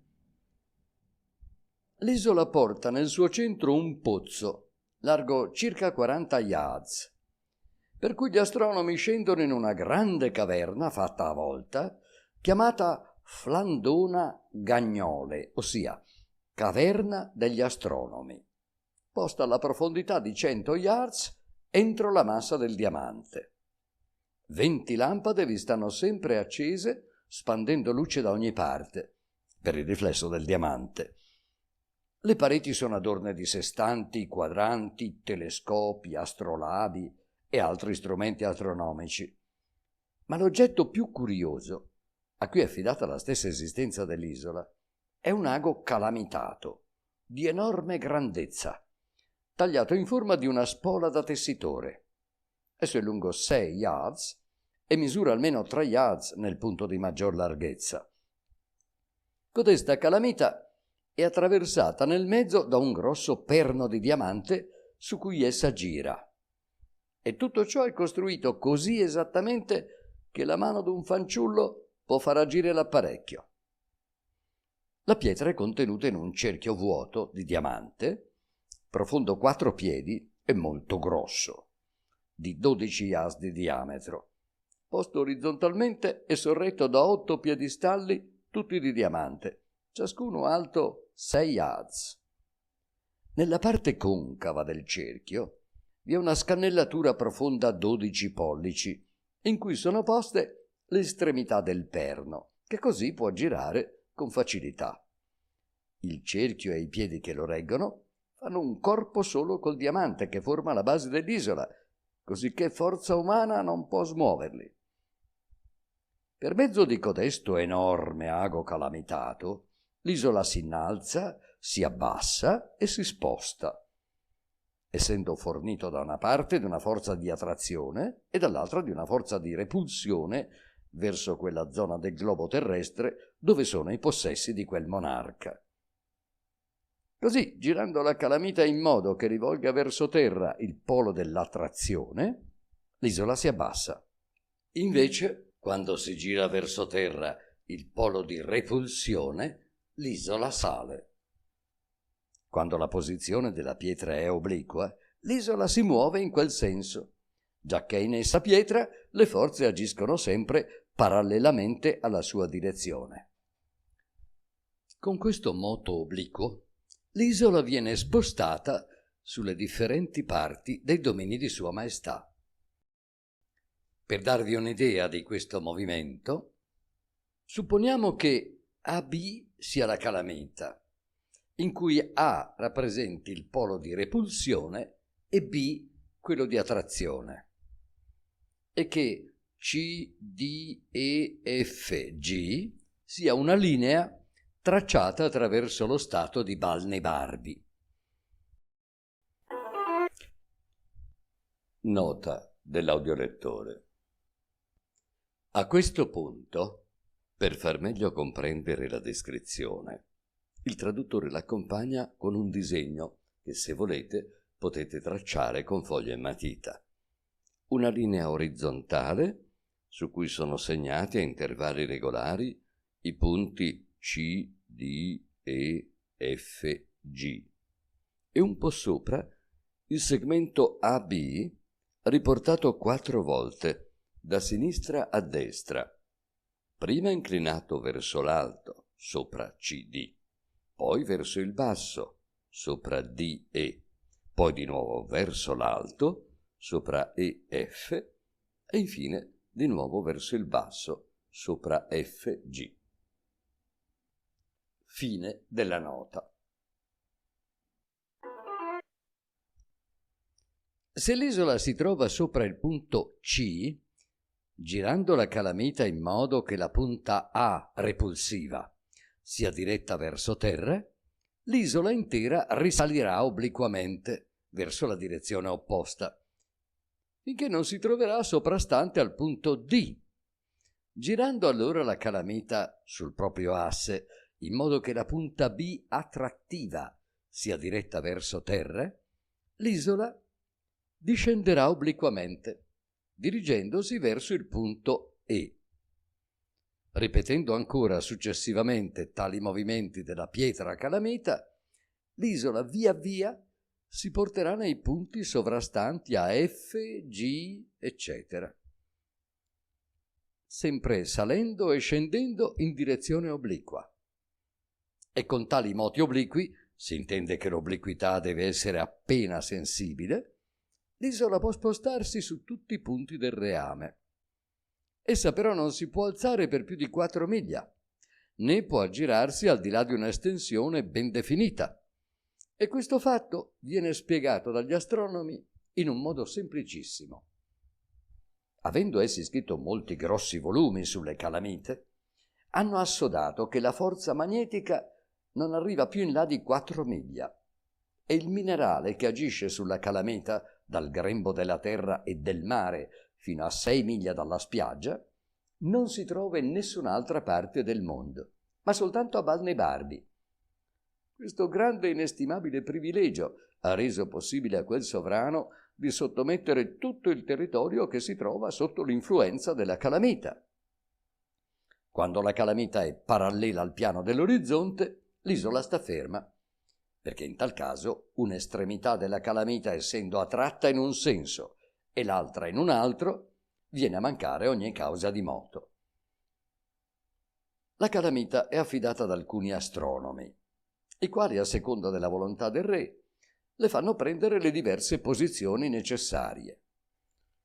Essi passano quasi tutta la vita a scrutare il cielo, con cannocchiali molto più potenti e perfezionati dei nostri, perché i loro più grandi strumenti, mentre sono lunghi appena 3 piedi, ingrandiscono gli oggetti più che non facciano i nostri lunghi 100 piedi, e inoltre lasciano alle stelle tutto il loro chiaro splendore.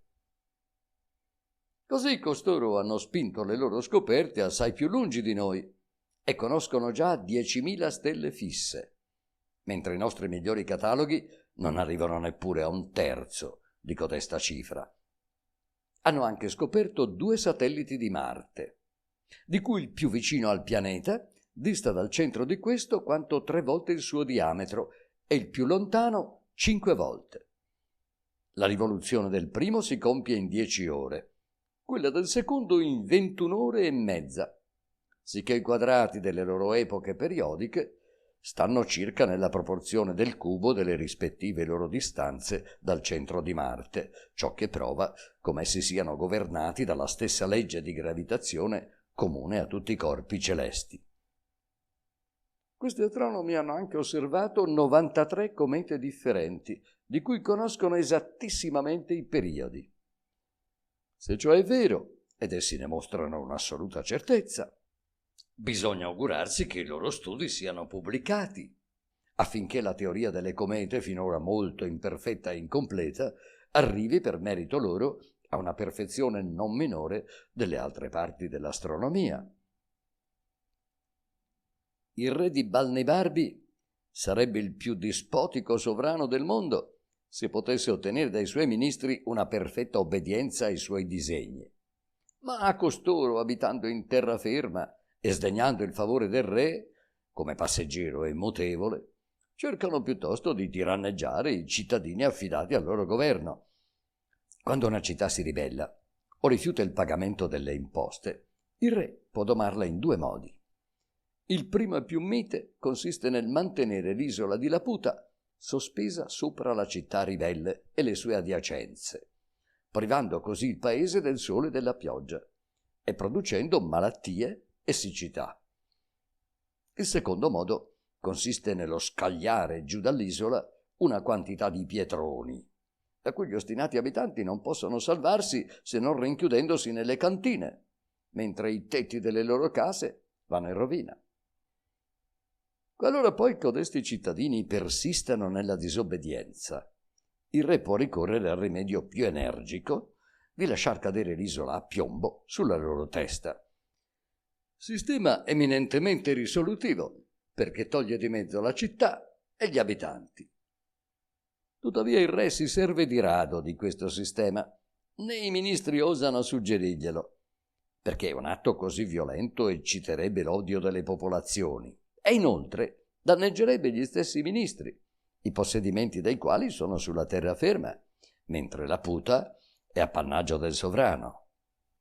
Ma vi è ancora un più forte motivo per sconsigliare l'impiego di un così severo castigo senza assoluta necessità, ed è il pericolo che la base dell'isola, benché formata da un diamante, come ho già detto, grosso 200 yards, possa essere danneggiata, cadendo sopra qualche roccia appuntita, come ce ne sono nella maggior parte delle città principali. Anzi, queste sono state costruite al riparo di grandi rocce appunto per guardarsi da un simile disastroso evento. Sicché un urto troppo brusco potrebbe schiantare il diamante, come potrebbe farlo scoppiare il calore dei fuochi della città, a guisa di quanto succede ai tubi di pietra o di mattoni dei nostri camini. Infine, se la città possedesse numerose guglie di campanili e grandi obelischi, la regale isola potrebbe nel cadere andare in pezzi. Tutto questo è ben noto a quelle popolazioni, le quali sanno anche benissimo fino a che punto possono spingere la loro ostinazione nella difesa dei propri interessi e della libertà. Sicché il re, anche quando è più sdegnato e risoluto di distruggere dalle fondamenta la città ribelle, fa calare la sua isola piano piano, per il timore, dice lui, di schiacciare il suo diletto popolo, ma in realtà perché non vuole mandare in pezzi il disco di diamante, rotto il quale, secondo l'opinione di quegli scienziati, la calamita non agirebbe più e l'isola cascherebbe sulla terra. Una legge fondamentale del regno vieta poi di lasciare il suolo dell'isola al re, ai suoi due figli maggiori e alla regina, finché è in età di partorire. Capitolo IV. L'autore lascia Laputa per Balnibarbi. Arriva alla capitale, descrizione della città e dei dintorni. Suo colloquio con un gran signore dal quale è benignamente ricevuto. In codesta isola ero ben trattato, ma mi pareva di essere trascurato e un po' tenuto in dispregio. Non potevo del resto sperare di ricevere una grande stima da parte di un sovrano e di un popolo così esclusivamente appassionati per la matematica e per la musica, discipline in cui ne sapevo molto meno di loro. Ero perciò piuttosto seccato di codesti aerei isolani e, avendo già visto tutte le curiosità di Laputa, non desideravo di meglio che di andarmene. Codesta gente era valentissima, lo riconosco, in due scienze degne di ogni stima, di cui anch'io ho qualche infarinatura. Ma erano tanto assorti nelle loro speculazioni da costituire la peggiore delle compagnie, tanto che mi ero ridotto a frequentare soltanto le donne, gli artigiani, i battitori e i pagi di corte. Questi miei gusti mi attirarono un disprezzo anche maggiore. Ma d'altra parte, in 2 mesi che restai a Laputa, non potei avere una risposta ragionevole se non da costoro. Ormai avevo imparato benissimo la loro lingua, ma ero stanco di essere confinato in un'isola così piccola e decisi di lasciarla alla prima occasione. Vi era a corte un gran signore, favorito del sovrano, e per questo solo motivo trattato da tutti con molto rispetto, sebbene fosse ritenuto generalmente il più imbecille e ignorante dei laputiani. Costui aveva reso alla sua patria notevoli servigi, essendo dotato di grande accortezza e di pratica negli affari, non meno che di probità e di modestia, ma aveva un orecchio così infelice per la musica che, a dire dei suoi detrattori, aveva più di una volta battuto il tempo fuori di misura. E quanto alla matematica, i suoi maestri avevano dovuto sudare 4 camicie per fargliene imparare i più elementari principi. Codesto buon signore mi trattava affabilmente e si compiaceva della mia compagnia, essendo desideroso di informarsi delle faccende d'Europa e di conoscere i costumi, le leggi, le scienze dei vari popoli da me visitati. Mi ascoltava con molta attenzione, facendomi osservazioni sensatissime a ciò che gli narravo, e non si serviva mai dei suoi battitori, sebbene per salvare le apparenze 2 di costoro lo seguissero alla corte e nelle visite cerimoniali, ma quando eravamo tra noi li licenziava. Io lo pregai dunque di intercedere presso il sovrano in mio favore perché mi fosse concesso di andarmene. Il re si mostrò dispiacente e me lo disse francamente. Mi fece anche qualche lusinghiera offerta che io respinsi pur dichiarandomene gratissimo. Infine dovette arrendersi alle mie preghiere. Così il 16 febbraio mi congedai da Sua Maestà dopo averne avuto un dono del valore di 200 ghinee. Anche il mio protettore mi fece un regalo equivalente, aggiungendovi una lettera di raccomandazione per un suo amico di Lagado, la capitale di Balnebarbi.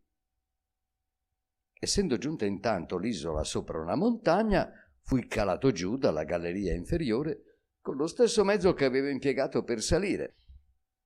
Trovandomi sulla terraferma di Balnebarbi, questo, come ho già detto, è il nome del dominio terrestre del re di Laputa, provai un senso di viva soddisfazione. Essendo vestito come quegli abitanti e conoscendo discretamente la lingua del paese, mi incamminai verso Lagado, la capitale, col cuore tranquillo.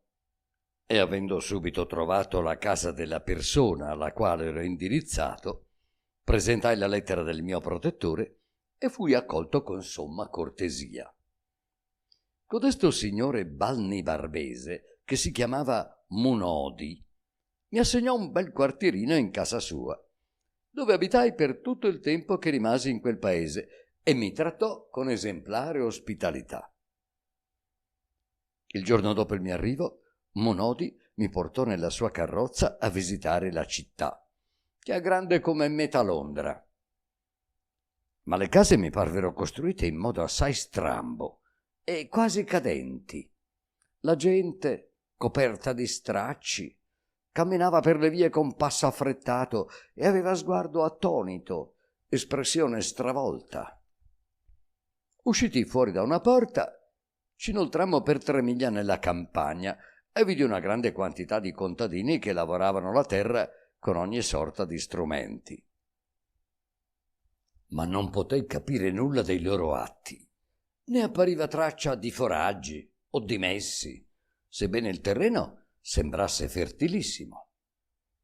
Domandai al mio cicerone il perché di tante teste, di tante braccia, sì intensamente occupate in città e in campagna, dato che nessun effetto traspariva della loro attività.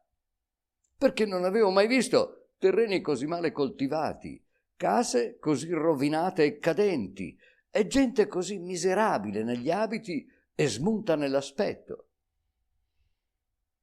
Il signor Monodi era un nobile di prima classe e altra volta era stato governatore di Lagado per molti anni, ma gli intrighi dei ministri l'avevano fatto deporre come incapace. Il re tuttavia lo trattava con benevolenza, apprezzando le sue buone intenzioni, alle quali non corrispondeva la ristretta intelligenza. Alle mie franche domande, egli rispose soltanto che non potevo ancora giudicare quel paese in cui mi trovavo da troppo poco tempo. Aggiunse che ogni popolo ha i propri costumi e mi contentò insomma con qualche frase delle solite. Però, appena fummo tornati al suo palazzo, mi domandò quale impressione mi faceva la sua residenza, quali stramberie vi trovavo, quali difetti potevo osservare nei costumi e nel contegno dei suoi famigli. La domanda mi parve superflua perché in casa sua tutto spirava ricchezza, ordine e buon gusto. Gli risposi che la sua grandezza, i suoi mezzi, il suo giudizio gli avevano impedito di cadere nei difetti in cui la miseria o la pazzia avevano trascinato gli altri. E avendomi egli detto che sarebbe stato opportuno ritornare sull'argomento quando avessi visitato anche la sua residenza di campagna, posta a 20 miglia da Lagado, mi affrettai a mettermi a sua disposizione. Così, la mattina seguente, partimmo. Durante il viaggio, Sua Eccellenza mi spiegò i diversi metodi impiegati dai contadini per coltivare le loro terre, ma non potei comprenderne i vantaggi, perché, tranne in qualche rara parte, non m'era riuscito di vedere un filo d'erba né una spiga di grano. A un tratto, dopo 3 ore di strada, la scena cambiò totalmente e la campagna diventò bellissima. Le case dei mezzadri erano più frequenti e ottimamente costruite. I campi cintati comprendevano vigneti, prati e piantagioni di frumento, così belle come non ricordavo d'averne mai veduto. Monodi, che mi scrutava in volto, disse sospirando che lì cominciavano i suoi possedimenti e che l'aspetto della campagna non sarebbe più cambiato fino alla sua villa. Confessò che i suoi concittadini lo schernivano e disprezzavano perché non sapeva fare i suoi interessi, dava un cattivo esempio, che d'altra parte veniva seguito soltanto da pochi vecchi ostinati e rammolliti come lui. Così giungemmo alla villa, che mi parve un magnifico fabbricato, eretto secondo le migliori regole dell'antica architettura.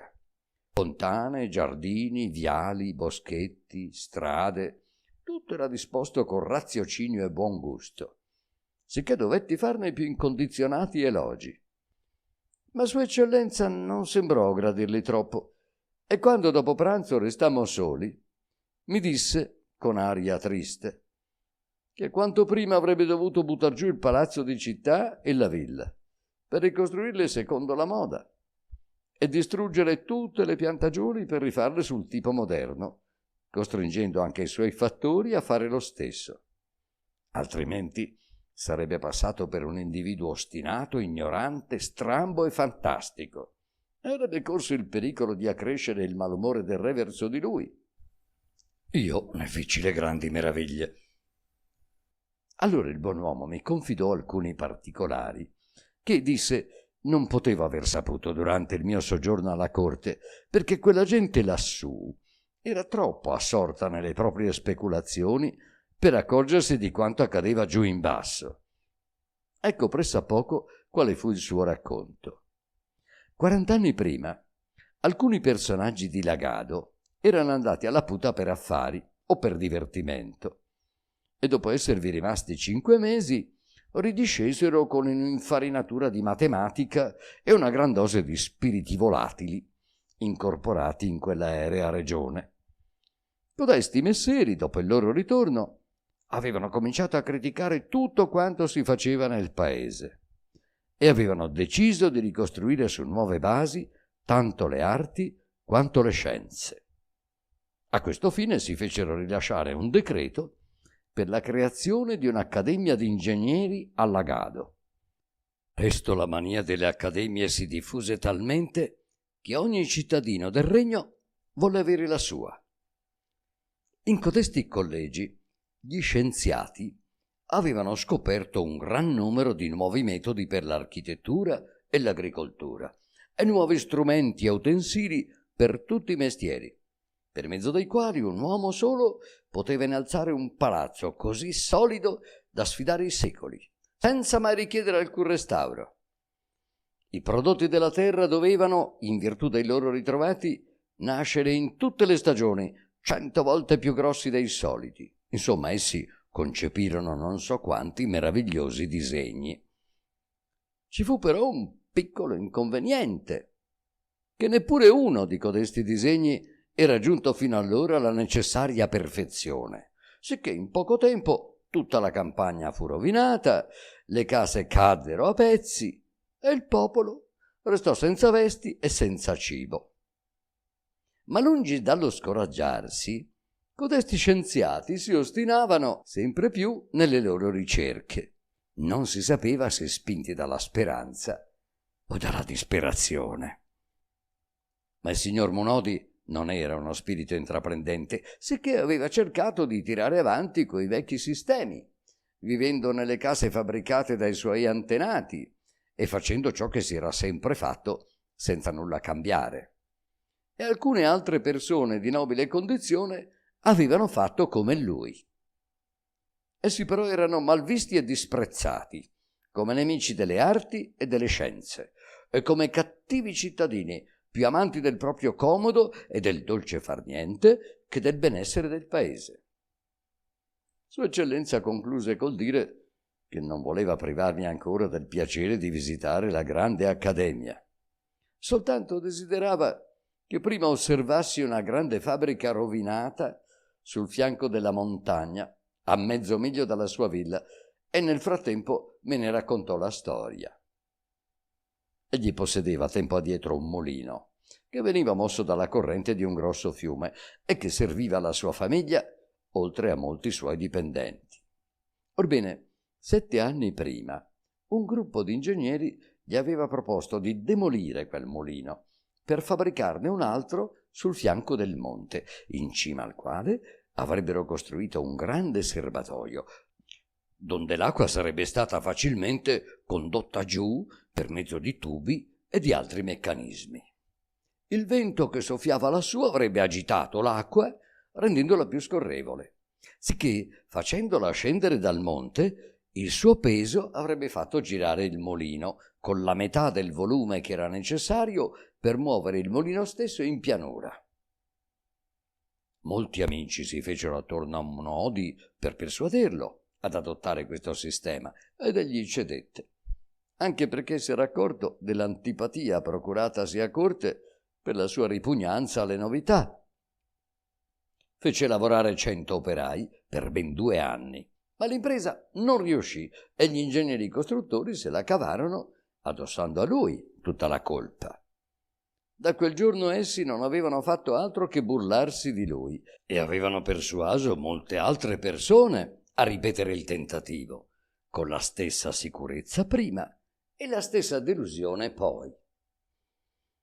Qualche giorno dopo questo colloquio tornammo in città e Munodi, sapendo di non essere visto di buon occhio all'Accademia, mi diede una guida perché mi accompagnasse in quella visita.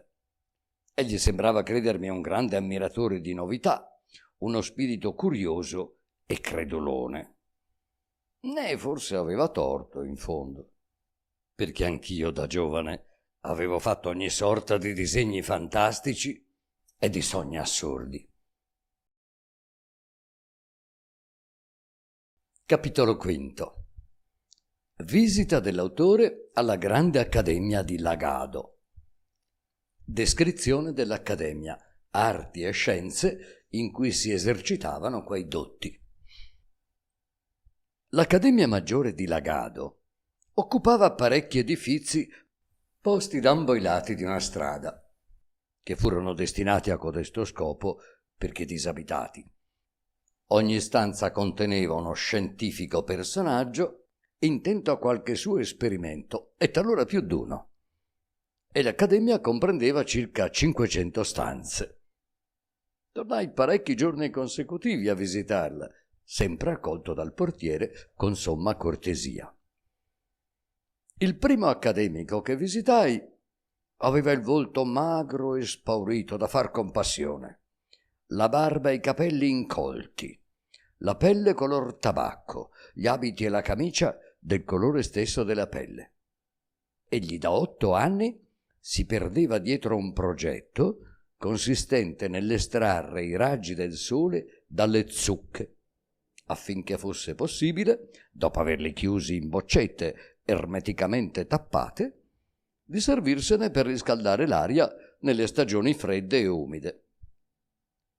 Mi disse che sperava, entro i prossimi 8 anni, di fornire ai giardini del governatore dei raggi solari a un prezzo conveniente.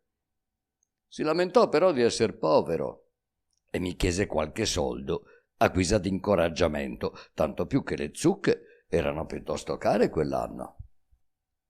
Per fortuna il signor Monodi, conoscendo gli usi di codesti scienziati, mi aveva dato qualche spicciolo. Così potei contentare l'accademico, il quale, come i suoi colleghi, ripeteva la stessa richiesta a tutti i visitatori. Entrando in un'altra sala, fui quasi tentato d'uscirne per l'orribile puzzo che l'empiva. Ma la mia guida mi esortò a farmi avanti, pregandomi sottovoce di non offendere in alcun modo lo scienziato che ivi risiedeva. Sicché non osai neppure tapparmi il naso. L'ingegnere che stava lì era il più vecchio dell'Accademia. Aveva la faccia e la barba giallastre, le mani e le vesti pieni di sudiciume. Quando gli venni presentato mi abbracciò con effusione, ma non gli fui punto grato di codesta cortesia. Costui, fin dal primo giorno del suo ingresso nell'Accademia, indagava sul modo di ritrasformare gli escrementi umani nel primitivo aspetto dei cibi da cui risultavano, separandone le varie parti e depurandole dal fiele, che è appunto la causa del puzzo che mandano gli escrementi. Egli faceva svaporare il fiele e toglieva la schiuma derivante dalla saliva. Ogni settimana l'Accademia gli forniva per le sue esperienze un recipiente pieno di sostanze fecali, grosso all'incirca come un barile di Bristol. Un terzo che visitai stava arroventando il ghiaccio per estrarne, diceva lui, la migliore qualità di salnitro con cui fabbricare la polvere da sparo, e mostrò anche un suo trattato sulla malleabilità del fuoco, che avrebbe pubblicato presto. Un architetto di grande genialità, che conobbe di poi, aveva inventato un nuovo sistema di costruire le case cominciando dal tetto, per finire con le fondamenta, e giustificava la sua trovata con l'esempio di ciò che fanno l'ape e il ragno, 2 insetti di cui nessuno mette in dubbio l'intelligenza. Un accademico, cieco dalla nascita, aveva sotto di sé parecchi apprendisti non meno ciechi di lui. Essi si occupavano di fabbricare i colori per i pittori e il maestro insegnava agli scolari a distinguere le tinte per mezzo del tatto e dell'olfatto.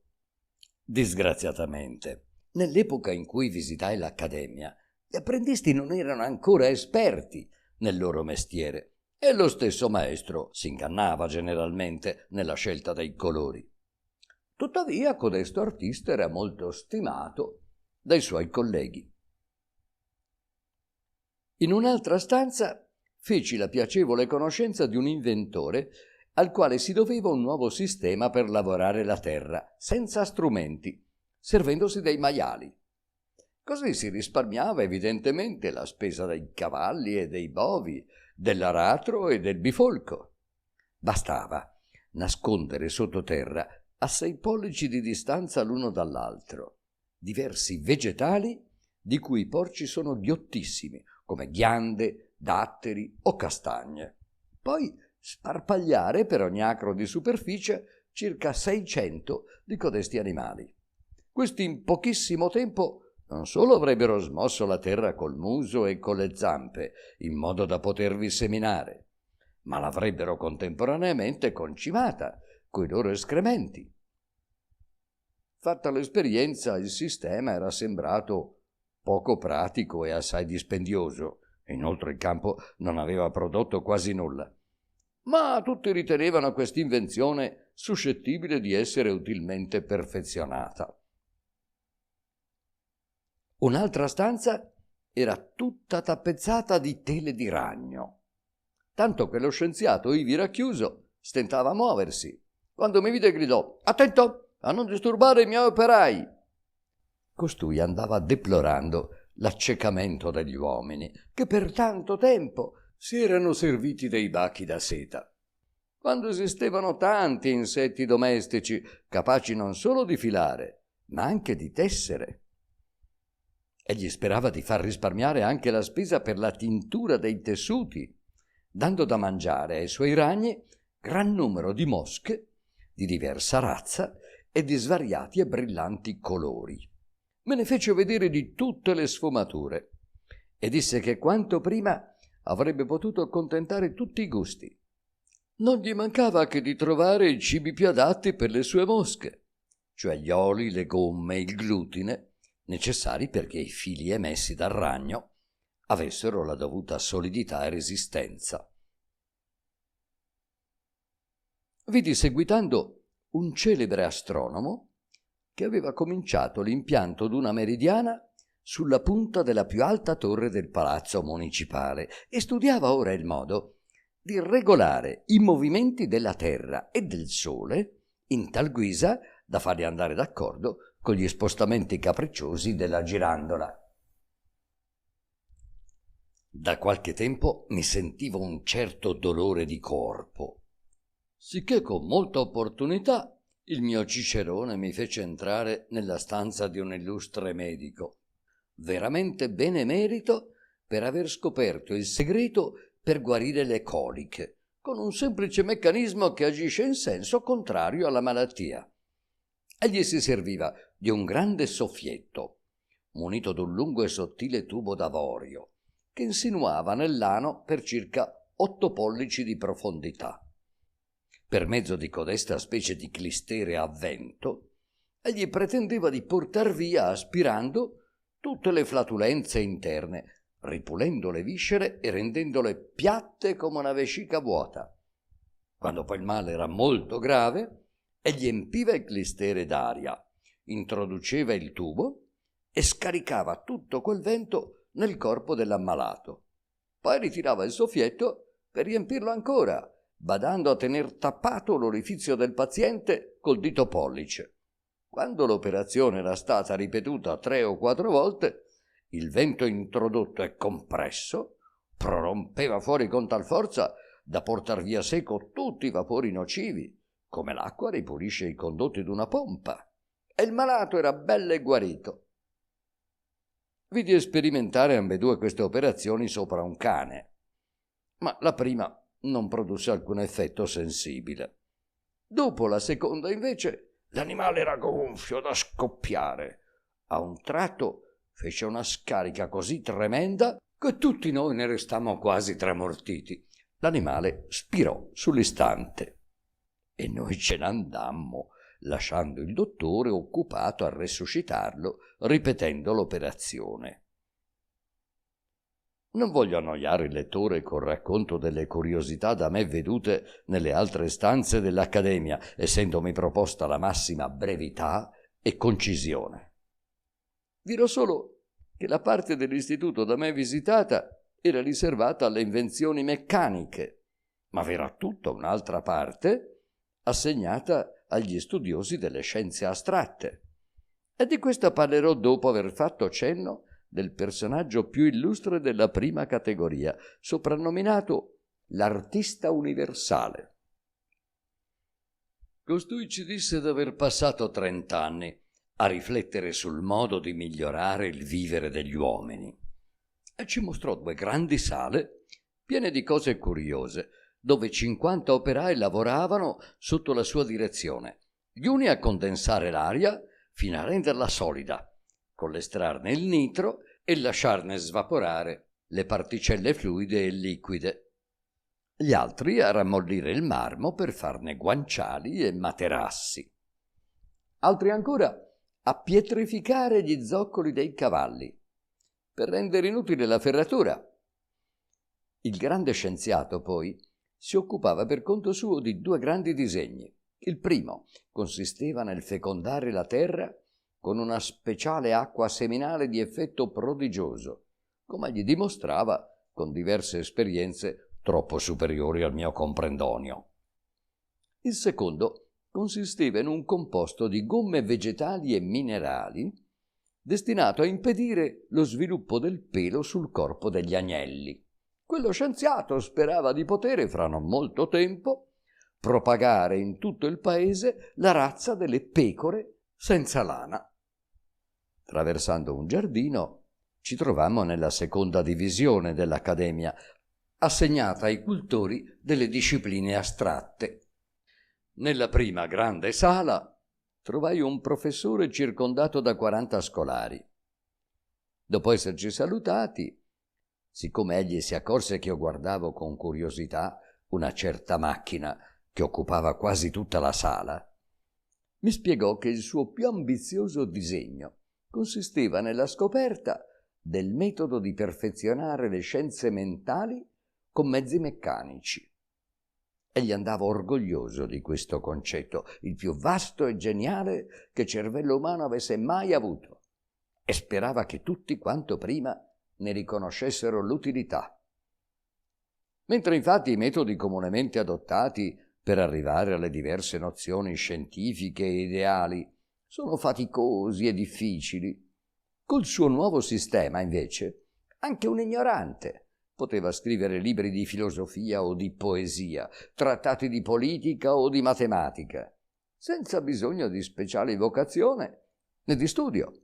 Bastava una modesta spesa e un piccolo sforzo muscolare. Nello spiegarmi ciò, egli mi fece vedere il meccanismo intorno a cui stavano i suoi scolari. Era una specie di telaio di 20 piedi quadrati, sul quale erano disposti moltissimi pezzetti di legno simili a dadi, di cui alcuni erano però alquanto più grossi, e tutti erano legati insieme per mezzo di fili sottili.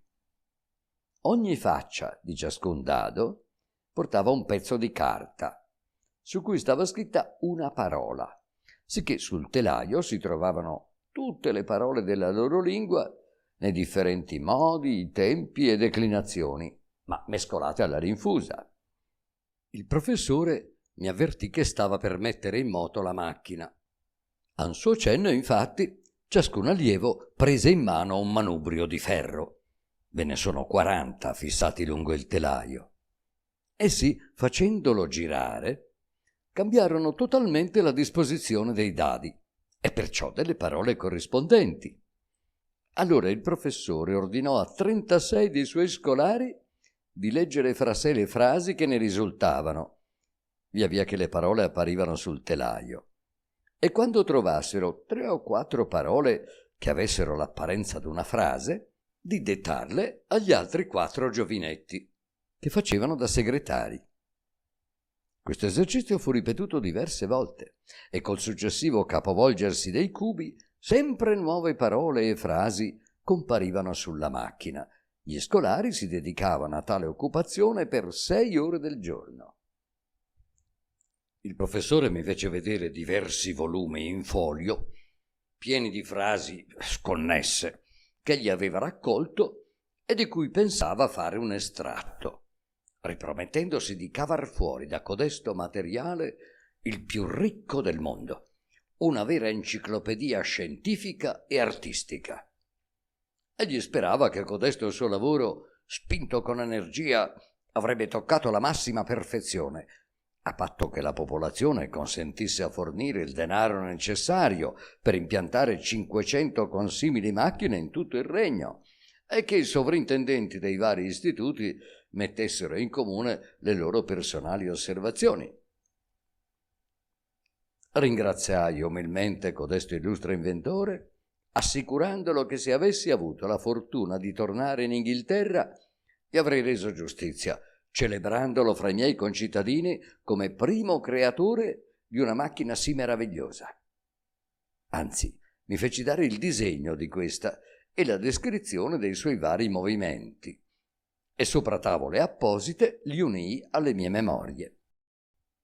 Assicurai anche l'accademico che avrei saputo prendere le necessarie cautele perché l'onore della scoperta restasse tutto suo, data l'usanza vigente fra gli scienziati europei di rubarsi reciprocamente i loro ritrovati, tanto che non si sa quasi mai a chi attribuirli.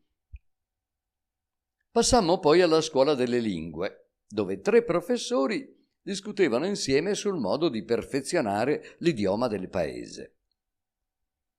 Il loro primo disegno era di rendere più conciso il discorso, riducendo tutti i polisillabi a monosillabi e sopprimendo i verbi e ogni altra parte del discorso, tranne i sostantivi, perché in realtà tutti gli oggetti di questo mondo si possono rappresentare con sostantivi. Ma il sistema di riforma più radicale doveva consistere, secondo loro, nel fare a meno addirittura delle parole, con grande risparmio di tempo e beneficio per la salute, perché è chiaro che ogni parola da noi pronunziata corrode i nostri polmoni e li danneggia, accorciando così la nostra esistenza. Ora, siccome le parole sono, in conclusione, i nomi delle cose, costoro proponevano semplicemente che ognuno portasse seco tutti gli oggetti corrispondenti all'argomento delle varie discussioni. E la riforma sarebbe certamente stata adottata con notevole vantaggio della salute del comodo generale se il popolaccio, e specialmente le donne, non avessero minacciato di fare addirittura la rivoluzione, qualora fosse loro vietato di parlare nella solita lingua, come i loro antenati avevano fatto fin lì. Tanto il volgo è costante e irreconciliabile nemico della scienza.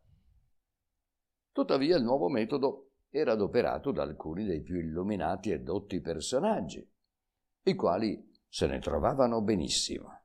Il solo inconveniente si affacciava quando costoro dovevano trattare di parecchi e complicati argomenti, perché in tal caso erano costretti a portare addosso dei pesi enormi, a meno che non potessero permettersi il lusso di mantenere un paio di robusti facchini per codesto ufficio. Più di una volta ho osservato 2 di codesti scienziati, curvi sotto il peso del loro fardello, fermarsi in mezzo alla strada per conversare, posare in terra il sacco e slegarlo. Poi, dopo un'ora di colloquio, aiutarsi reciprocamente a ripigliare il carico sulle spalle e riprendere il cammino. Si intende che, mentre per i discorsi più comuni ciascuno portava indosso tutti gli oggetti necessari per farsi capire, in ogni casa vi era poi una provvista di molti altri oggetti. E nei locali dove si doveva tenere qualche adunanza di adepti della nuova lingua, si trovava ogni sorta di cose capaci di sopperire alla più complessa conversazione artificiale.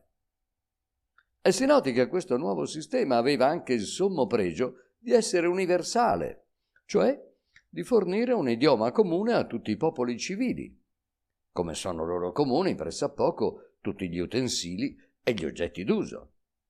Né gli ambasciatori avrebbero avuto più bisogno, così, di studiare le lingue straniere per trattare coi principi e coi ministri degli altri paesi.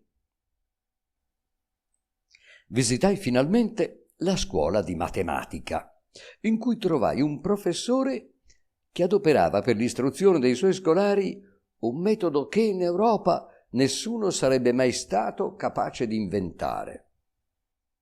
Ogni dimostrazione, proposizione o teorema veniva scritto sopra una piccola ostia con uno speciale inchiostro di succo cefalico. Lo studente inghiottiva l'ostia e stava digiuno 3 giorni, nutrendosi solo d'un po' di pane e acqua. Durante la digestione dell'ostia, il succo cefalico saliva al cervello e vi recava l'esercizio o il teorema desiderato. Questo sistema non aveva dato, a quanto sentii riferire, risultati molto brillanti, ma ciò era dovuto solo al fatto di essersi ingannati nel quantum, cioè nella dose del succo cerebrale, oppure anche al contegno maligno e ribelle degli scolari, i quali, trovando nauseante il sapore dell'ostia, invece di inghiottirla la sputavano da una parte, o dopo averla inghiottita la rivomitavano prima che potesse compiere il suo effetto, oppure anche non avevano la costanza di mantenere per 3 giorni il regime di astinenza necessario. Capitolo VI. Continua la descrizione dell'Accademia. Proposte di Gulliver che vengono lodate e benevolmente accettate. Essendomi recato in seguito a visitare la scuola di politica, ne riportai una cattiva impressione. Tanto pazzi mi sembrarono quei professori. Ora la pazzia mi ha sempre prodotto una grande tristezza. Codesti sciagurati formulavano i più svariati disegni per convincere i sovrani a scegliere i loro consiglieri fra le persone capaci, oneste e sagge, e per persuadere i ministri a badare più al bene pubblico che al loro proprio, e a ricompensare il vero merito, la vera scienza, la vera bravura, i servizi realmente fatti al paese. Volevano anche dimostrare ai re come il loro bene riposasse sulle stesse basi del bene generale e come fosse per essi conveniente affidare le cariche solo a persone degne d'esercitarle. Insomma, perseguivano una quantità di fantasie e di chimere fuori d'ogni possibilità e non mai saltate in testa a nessuno prima di loro. Tanto ha ragione il vecchio proverbio: non c'è stravaganza che non sia stata sostenuta da qualche filosofo. Bisogna però confessare per la giustizia che non tutti i membri di codesta scuola erano così matti. Conobbi fra gli altri un dotto medico, il quale mi sembrò molto esperto nelle pratiche del governo, avendo dedicato gran parte dei suoi studi alla ricerca dei rimedi più efficaci per le malattie a cui van soggetti i diversi rami dell'amministrazione, sia per colpa o debolezza dei funzionari che per indocilità dei governati. Siccome tutti i filosofi riconoscono una perfetta rispondenza fra il corpo umano e il corpo politico, non è logico che la salute dell'uno, come dell'altro, possa essere salvaguardata e restituita con gli identici rimedi. Per esempio, si sa che i senati e i consigli dei grandi sono abitualmente affetti da pletora, da riscaldamenti e da vari umori nocivi, e che essi inoltre, soffrendo varie malattie alla testa e più ancora al cuore, vanno soggetti a forti convulsioni e contrazioni penose nelle mani, specialmente nella mano destra. Si aggiungono i mali di milza, le flatulenze, le vertigini, il delirio, i tumori scrofolosi pieni di fetida marcia, le acidità, la bulimia, la difficoltà di digerire e tanti altri inconvenienti che non è il caso di elencare. Codesto dottore, adunque, proponeva che in occasione di adunanze dei consigli di Stato appositi medici assistessero alle prime 3 sedute e alla fine di ciascuna di esse tastassero attentamente il polso a ciascun senatore o deputato. Dopo essersi insieme consultati sulla natura delle varie malattie e sulle cure necessarie, essi dovevano tornare per la 4ª seduta seguiti da farmacisti recanti le droghe che fossero del caso onde poter somministrare a ciascun membro, prima dell'apertura della tornata, medicine astringenti, palliative, lassative, anticefalgiche, antisteriche, antiflemmatiche, acustiche, eccetera, eccetera, a seconda della malattia. Osservato l'effetto, poi dovevano ripetere, cambiare o sospendere la cura. Questo metodo, che non può neppure essere molto dispendioso, sarebbe, secondo il mio umile parere, utilissimo per il rapido disbrigo degli affari nei paesi dove la legislazione è affidata alle assemblee numerose. Si otterrebbe sempre l'unanimità e perciò la maggior sollecitudine delle discussioni. Qualche bocca che ora sta troppo chiusa si aprirebbe, qualche altra che si apre troppo spesso si chiuderebbe. I giovani sarebbero meno petulanti, i vecchi meno testardi, gli stupidi si sveltirebbero, i precipitosi diventerebbero più posati. Inoltre, per rimediare all'accortezza di memoria dei favoriti, lo stesso dottore proponeva che chiunque avesse da trattare un affare con un ministro potesse, dopo avergli esposto brevemente il suo caso, dargli un pizzicotto nel naso o una pedata nella pancia, tirargli gli orecchi, pestargli i calli o ficcargli uno spillo nel fondo dei calzoni, affinché non gli venisse fatto di dimenticarsi della faccenda di cui avevano insieme parlato, e le stesse operazioni potessero essere reiterate per ciascuna udienza, fino a tanto che tutto fosse accomodato o il favore rifiutato definitivamente. Egli consigliava anche che ciascun senatore, il quale avesse nell'Assemblea Generale espresso un'opinione e l'avesse confortata con tutti i possibili argomenti, fosse poi costretto a votare per il partito opposto. Questo procedimento, egli diceva, avrebbe avuto un'ottima influenza sulla politica del paese. Codesto dottore proponeva anche uno strano mezzo per assicurare la tranquillità del paese qualora le troppo ardenti passioni politiche la minacciassero. La sua ricetta era questa: prendere 100 di caporioni per ciascuno dei due partiti e accoppiarli a seconda della grossezza delle loro teste. Poi far segare da un valente chirurgo i 2 crani di ciascuna coppia, in modo che ogni cervello restasse diviso in 2 parti uguali. Quindi applicare l'occipite dell'uno col relativo mezzo cervello al mezzo cranio dell'altro. Naturalmente ogni coppia doveva comporsi di uomini di opposto partito e di uguale capacità cranica. L'operazione può parere delicata, ma il dottore mi assicurò che l'esito era sempre favorevole, qualora si usasse la necessaria destrezza. E allora egli supponeva che, dovendo i 2 mezzi cervelli discutere la questione controversa dentro lo stesso cranio, avrebbero certamente finito con l'intendersi, generando così la moderazione e la ragionevolezza necessarie a coloro che si credono nati per regolare gli avvenimenti dell'umanità. Quanto alle differenze qualitative e quantitative che sembrerebbero esistere fra i dirigenti di opposti partiti, il dottore mi assicurò che esse erano cose da nulla. 2 accademici discutevano con calore sul modo di crescere le imposte senza aggravare il popolo. Il primo sosteneva la convenienza di tassare i vizi e le pazzie degli uomini, ciascuno dei quali sarebbe giudicato secondo le referenze dei suoi vicini.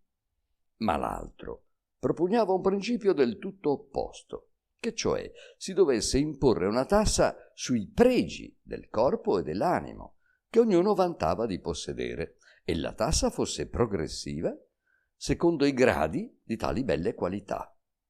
Così ciascuno sarebbe il giudice di sé medesimo e si denunzierebbe da sé. La tassa più forte doveva essere imposta ai belli imbusti e ai donnaioli, in proporzione del numero e dell'importanza delle loro conquiste, sempre secondo le loro stesse dichiarazioni. Così pure si doveva gravare risolutamente sullo spirito il coraggio, l'eleganza del portamento, in proporzione dell'opinione che ciascuno aveva di possedere codesti pregi. Invece si potevano lasciare esenti da ogni tassa l'onore, la probità, la prudenza, la modestia, sia perché troppo rare, sia perché nessuno le avrebbe riscontrate in se stesso né riconosciute nei vicini, sicché non avrebbero mai fruttato nulla. Con lo stesso concetto si sarebbe dovuto tassare le signore in proporzione della loro bellezza, del loro fascino e del loro buon gusto nel vestirsi, sempre secondo il loro giudizio, come gli uomini. Invece si sarebbero lasciate esenti la fedeltà, la castità, il buon senso e il buon cuore, qualità di cui esse non si vantano affatto, così che il loro gettito non compenserebbe neppure le spese di riscossione. Perché poi tutti i nobili fossero interessati alla salvezza del sovrano e della corona, un altro accademico opinava che tutti gli impieghi e le cariche fossero giocati a pari e caffo, con questo patto, che ogni senatore, prima di giocare, giurasse e garantisse con cauzione di seguire sempre le opinioni e gli interessi del sovrano, sia che vincesse oppur no. Si intende che i perditori conservavano il diritto di giocare di nuovo non appena restasse vacante un'altra carica.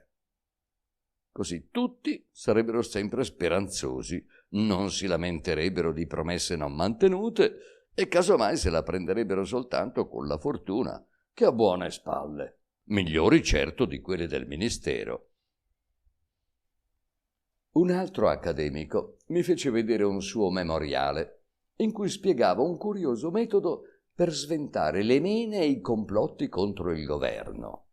Consigliava egli di sorvegliare le persone sospette in modo da assodare che cosa mangiavano e a quali ore e su qual fianco si coricavano e con quale mano si nettavano il di dietro.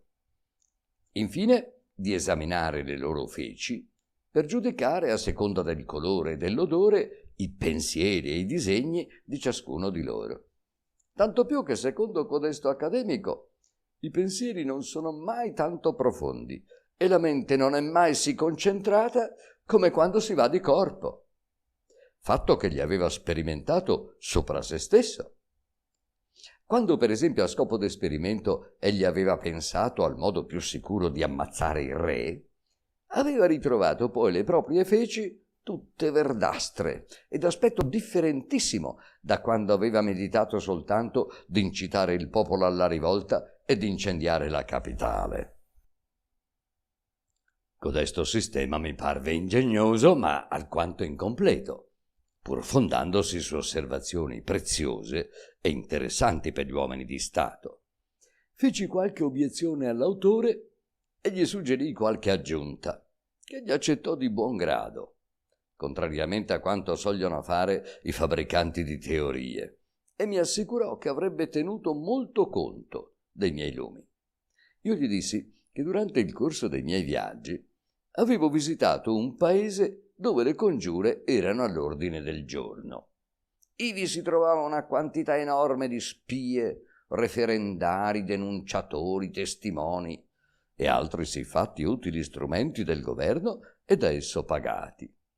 Costille congiure e gli intrighi sono generalmente fabbricati da codesta genia, allo scopo di procurare ai capi la fama di profondi politicanti, di rinvigorire il governo quando è male in gambe, di mettere in tacere o stornare il malcontento e di riempire la loro cassetta con le multe e le confische, finalmente far alzare o ribassare il credito secondo il loro interesse particolare. Costoro perciò combinano di comune accordo i complotti, di cui poi riversano la responsabilità sopra questa o quella persona sospetta. Si impadroniscono delle lettere e delle carte di codesti infelici e li cacciano in prigione. Poi affidano i documenti a una società di artisti valentissimi nello scoprire il senso ascoso delle parole, delle sillabe e magari delle lettere. Questi ultimi, così, senza tener conto del significato preciso delle parole e interpretandole anzi in modo totalmente opposto, secondo la loro fantasia. Saranno capaci di sostenere che uno staccio significa una dama di corte, un cane zoppo, un invasore, la peste, l'esercito permanente, una zanzara, il primo ministro, la gotta, il sommo sacerdote, un vaso da notte, un comitato di nobili, una granata, la rivoluzione, una trappola, un impiego governativo, un pozzo senza fondo, il pubblico erario, una fogna, la corte, un berretto coi sonagli, un favorito, una canna fessa, una corte di giustizia, una botte vuota, un generale, una piaga aperta, la politica. E qualora ciò non bastasse, essi ricorrono a sistemi più efficaci di interpretazione chiamati acrostici o anagrammi. Per esempio, assegnano un significato politico ad ogni iniziale. N potrebbe in tal modo rappresentare una congiura, B un reggimento di cavalleria, L una flotta, eccetera. Oppure rimescolano a modo loro le lettere d'un documento finché non ne vengano fuori i più nascosti disegni dei partigiani dell'opposizione. E se voi leggereste semplicemente in una lettera scritta ad un amico «Vostro fratello Tommaso ha le emorroidi», e il bravo decifratore riuscirà a raggruppare codeste innocenti parole in modo da far loro esprimere «Vi è una congiura in giro». L'accademico mi ringraziò sentitamente per i miei suggerimenti e mi promise di nominarmi con parole d'elogio nel suo trattato di prossima pubblicazione. Quando ebbi visto in codesto paese tutto ciò che poteva interessarmi, cominciai a pensare al mio ritorno in Inghilterra. Capitolo 7. L'autore, avendo lasciato l'Agado, arriva a Maldonada e di là si spinge fino a Glubbdubdrib. Il governatore lo riceve assai onorevolmente. Il regno di Balnibarbi fa parte d'un continente che, per quanto mi sembrò, deve stendersi all'est verso una parte sconosciuta dell'America, all'ovest verso la California e a nord verso l'Oceano Pacifico, che dista solo 150 miglia dall'Agado. Il porto più importante del regno ha un continuo commercio con la vicina isola di Lughnagh, posta a nord-est a circa 29 gradi di latitudine settentrionale e a 140 di longitudine.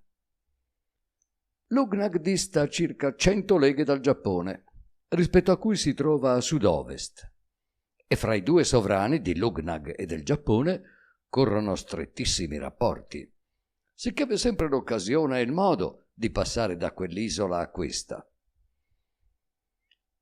Pensai dunque che fosse codesta la strada migliore per riavvicinarmi all'Europa, e dopo essermi accomiatato dal mio illustre e veramente benevolo protettore, il quale mi fece anche un ricco dono prima della partenza, noleggiai 2 muli e una guida, quelli per il trasporto della mia roba, questa per indicarmi la via che ignoravo, e mi incamminai. Nulla di interessante mi accadde durante il viaggio. Il porto di Balnibarbi si chiama Maldonada. Quando vi arrivai non c'era alcun bastimento che stesse per partire per Lughnagh. Codesta città era grande all'incirca come Portsmouth. Presto vi feci delle conoscenze e uno di quei gentiluomini mi consigliò, nel mese che avrei dovuto aspettare il vascello per Lughnagh, di fare una scappata all'isola di Glubbdubdrib, lontana appena 5 leghe verso sud-ovest, offrendosi di accompagnarmi con alcuni amici e di procurarmi una barchetta.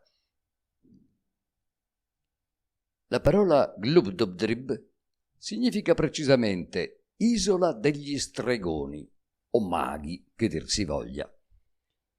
È grande 3 volte l'isola di White e fertilissima. È abitata da una tribù di stregoni governati da un capo che è sempre il più anziano di loro. Essi non si sposano che fra di loro. Codesto governatore ha uno splendido palazzo e un parco di circa 3.000 acri, cinto d'un muraglione di pietra alto 20 piedi. Entro il parco si trovano altri piccoli recinti per il bestiame e i foraggi, e infine il giardino. Il governatore e la sua famiglia si fanno servire da domestici veramente di nuovo genere. Con la loro scienza negromantica, costui può evocare i morti e costringerli a stare al suo servizio per 24 ore e non più. Lo stesso spirito non può essere evocato più di una volta ogni 3 mesi, tranne circostanze eccezionali. Sbarcammo nell'isola alle 11 antimeridiane e uno dei 2 gentiluomini che mi accompagnavano si recò dal governatore per annunziargli che uno straniero desiderava rendere omaggio a Sua Altezza. Ottenuto il permesso, entrammo tutti e 3 nella corte del palazzo. Passando attraverso una doppia fila di soldati, la fisionomia dei quali aveva qualcosa di misterioso che mi produceva un inesprimibile terrore. Essi erano armati e vestiti con fogge antiche. Molti servitori dello stesso genere affollavano gli appartamenti che attraversammo prima di giungere alla sala del governatore. Dopo che avevamo fatto 3 profondi inchini, fummo da lui invitati a sedere su 3 sgabelletti ai piedi del suo trono. Egli conosceva la lingua balnibarbese, così che poté farmi varie domande intorno ai miei viaggi. E per dimostrarmi sempre maggior confidenza, accennò col dito a tutti i circostanti di allontanarsi. Sull'istante, con immenso mio stupore, essi sparirono tutti, come le ombre nei sogni. Ero molto spaventato, ma il governatore mi rassicurò. Del resto i miei compagni, avvezzi a simili bagattelle, non si scomponevano, sicché ripresi un po' di coraggio e feci a Sua Altezza il racconto delle mie peregrinazioni, non senza interrompermi di tanto in tanto per guardare dietro le mie spalle, dove avevo visto sparire i fantasmi. Il governatore mi fece l'onore di tenermi a pranzo con sé, facendoci servire da un'altra torma di spettri. Però questa volta la mia paura era alquanto scemata. Alzatici da tavola al tramonto, pregai Sua Altezza di esimermi dal dormire nel suo palazzo, come mi aveva invitato a fare. Andai invece coi miei amici a dormire nella città vicina, che era la capitale dell'isola. Però la mattina dopo tornammo a far visita al governatore e così trascorremmo una 10 di giorni a Glubdubdrib, stando il più del giorno dal governatore e la notte dormendo all'albergo. Mi ero così avvezzo a vedere i fantasmi che non mi facevano più paura. A ogni modo, questa era sempre minore della curiosità. Una volta il governatore mi s'offerse di far apparire tutti quei morti che io avessi nominati e di costringerli a rispondere a tutte le mie domande, purché si riferissero soltanto a fatti del loro tempo. E mi garantì che avrebbero risposto la pura verità, perché nell'altro mondo non si coltiva il talento della bugia. Accettai, ringraziandolo umilmente di tanta cortesia. Giacché stavamo in una sala che dominava il parco, offrendoci un vastissimo panorama, e il mio primo impulso fu di godermi qualche scena pomposa e spettacolosa, cosicché chiesi che fosse evocato Alessandro Magno alla testa del suo esercito, come si trovava dopo la battaglia d'Arbela. Ed ecco, a un cenno del governatore, apparire immediatamente il gran re nell'immenso prato sottostante alla nostra finestra. Egli fu invitato a salire là dove eravamo. Stentai molto a capire il suo greco, perché conosco piuttosto male quella lingua. Tuttavia ricordo che m'assicurò in parola d'onore di non essere morto avvelenato, ma di essere stato vittima di un febbrone cagionatogli dall'eccesso del bere. Vidi poi Annibale durante la traversata delle Alpi. Egli mi giurò di non aver mai portato con sé neppure una gocciola d'aceto. Vidi anche Cesare e Pompeo al comando dei rispettivi eserciti, sul punto di combattere, e assistei al trionfo del primo di loro due. Volli poi contemplare in una gran sala il Senato romano adunato da una parte e una moderna assemblea legislativa dall'altra. Quello mi fece l'impressione di un'adunanza di eroi e di semidei. Questa m'aveva tutto l'aspetto di una colta di facchini, di borsaioli, di briganti da strada e di bravacci. Domandai al governatore di poter parlare con Cesare e con Bruto, e gliele fece venire avanti. E la vista di Bruto mi empì d'ammirazione. Tanto ogni suo tratto esprimeva l'indomabile coraggio, la grande fermezza, il sincero amor di patria, e insieme un cuore umanissimo. Mi accorsi con molto piacere che quei due grandi personaggi andavano perfettamente d'accordo. Anzi, Cesare disse che tutte le sue gloriose imprese erano da meno di quella che compì Bruto quando l'ammazzò. Con Bruto parlai a lungo, ed egli mi disse che passava tutto il tempo insieme col suavo Giunio, con Socrate, Epaminonda, Catone il censore e Tommaso Moro, formando un sestumvirato a cui tutte le epoche del mondo avrebbero difficilmente potuto aggiungere un settimo membro.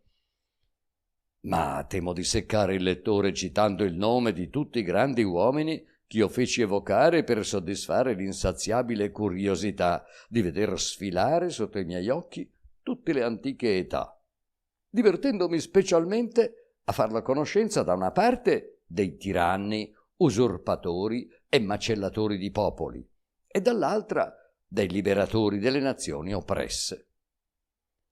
Ma sarebbe assai difficile far capire a chi legge tutta la soddisfazione da me allora provata.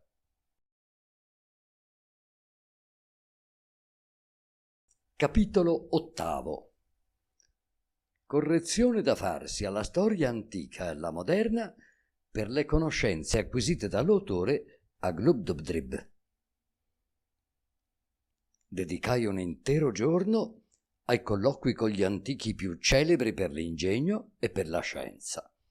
Così fece evocare Omero e Aristotele, insieme con tutti i loro commentatori. Ma di questi ultimi era tale il numero che molte centinaia dovettero fare anticamera o aspettare nel cortile del palazzo. Riconobbi quei sommi alla prima occhiata, tanto si distinguevano non solo dalla folla, ma anche l'uno dall'altro. Omero era più alto e più bello nell'aspetto. Aveva la persona assai diritta per la sua età e gli occhi più vivaci e penetranti che avessi mai veduto. Aristotele invece andava curvo, appoggiandosi a un bastone. Aveva il volto magro, i capelli rari e prolissi, la voce cavernosa. Mi accorsi subito che non si curavano affatto della folla dei loro glossatori e non sapevano neanche chi fossero costoro. Uno spirito, del quale non voglio svelare il nome, mi disse che tutta codesta gente si guardava bene dall'accostarsi nel mondo sotterraneo a quei due grandi autori, tanto si vergognava d'averne sì male spiegato ai posteri i profondi pensieri. Presentai a Omero Didimo ed Eustazio e potei far sì che egli li ricevesse ancor più benevolmente che essi non si meritassero, perché gli osservò a prima vista in loro la mancanza dell'ingegno necessario per capire un poeta. Quando però accennai ad Aristotele dei lavori di Scoto e di Ramus e gli presentai codesti due scrittori, egli si spazientì e domandò loro se tutti i loro colleghi erano altrettanto babbei come se gli sembravano. Pregai allora il governatore di far venire Cartesio e Gassendi perché potessero spiegare ad Aristotele le loro dottrine. Il grande filosofo trovò nei loro sistemi parecchi errori, cagionati dall'aver essi ragionato partendo da semplici ipotesi, come sono costretti a fare gli uomini. Fece loro osservare che tanto l'interpretazione di Epicuro, dataci da Gassendi, quanto i vortici di Cartesio erano già passati di moda, e predisse che lo stesso sarebbe accaduto della gravitazione universale sostenuta così calorosamente dai moderni scienziati, perché ogni nuovo sistema tendente a spiegare la natura è una semplice moda e deve cambiare tutti i secoli, e anche coloro che volessero fondarne uno sopra leggi matematiche, dopo una breve voga, cadrebbero nel dimenticatoio. 5 giorni durarono i miei colloqui coi più insigni uomini dell'antichità. Feci la conoscenza di quasi tutti gli imperatori romani. Anzi, il governatore ebbe gentile pensiero di evocare i cuochi di Eliogabalo per prepararci il pranzo, ma non poterono sfoggiare tutta la loro bravura per mancanza degli ingredienti necessari. Un ilota da Gesilao ci fece assaggiare una scodella di brodetto nero alla spartana, ma ci fu impossibile ingozzarne più d'una cucchiaiata. 2 o 3 giorni dopo il nostro arrivo, i miei compagni avevano dovuto tornare alla loro città, ma io rimasi per fare la conoscenza degli illustri trapassati degli ultimi 3 secoli, inglesi e stranieri. E siccome ho sempre ammirato molto i personaggi di importanza, pregai il governatore di evocare un paio di dozzine di ex regnanti coi rispettivi antenati fino dalla 8ª o 9ª generazione. Ma ho sorpresa, ho dolore. Invece di vedere tutta una sfilata di corone, scorsi in una di codeste famiglie 2 violinisti, 3 cortigiani dissoluti e un prelato italiano. In un'altra un barbiere, un abate e 2 cardinali. Il mio rispetto per la regalità mi vieta di insistere sopra un argomento sì delicato. Ebbi però minori scrupoli per i duchi, i marchesi, i conti e gli altri titolati, e mi divertii a ricercare l'origine della speciale fisionomia di certe famiglie. Vidi così donde provenivano i lunghi nasi propri di alcune, i volti olivastri e i lineamenti camusi di altre, i begli occhi di queste e i delicati colori di quelle. Mi spiegai perché in certe famiglie vi sono tanti pazzi o idioti e in altre tanti furboni e imbroglioni. Mi accorsi insomma a quante nobili famiglie può applicarsi il giudizio espresso da Polidoro Virgilio sopra qualche grande casata dei tempi suoi: non v'era uomo prode né donna onesta. Vidi come la crudeltà, la vigliaccheria e il tradimento fossero diventati ereditari in certe famiglie, facendole riconoscere meglio dei loro stemmi e delle loro livree. Seppi che era stato a introdurre una vergognosa malattia in una progenitura, in cui il male si era trasmesso da una generazione all'altra sotto forma di tumori e di scrofole. Che meraviglia in tutto questo quando m'accorsi che gli alberi genealogici erano sì spesso interrotti da paggi, servitori, cocchieri, musicisti, commedianti, soldatacci e borsaioli. Sopra la storia moderna feci qualche scoperta piuttosto umiliante. Dovetti convincermi che i nostri storici ci hanno gabellato per grandi condottieri certi generali imbecilli e vigliacchi e hanno trasformato dei piccoli ingegni in grandi politici, degli adulatori dei cortigiani in persone intemerate, degli atei in uomini religiosissimi, dei sodomiti in persone piene di castità, delle spie in gente per bene. Seppi anche come si era potuto condannare a morte o esiliare persone innocentissime, mercé agli intrighi dei favoriti che avevano corrotto i giudici, e mi accorsi di quanti vili mascalzoni erano riusciti a ottenere le più onorifiche, redditizie e importanti cariche pubbliche. Capii allora quanta influenza abbiano avuto sulle corti, sui consigli, sui senati, le donne galanti, i pederasti, gli scrocconi e i buffoni.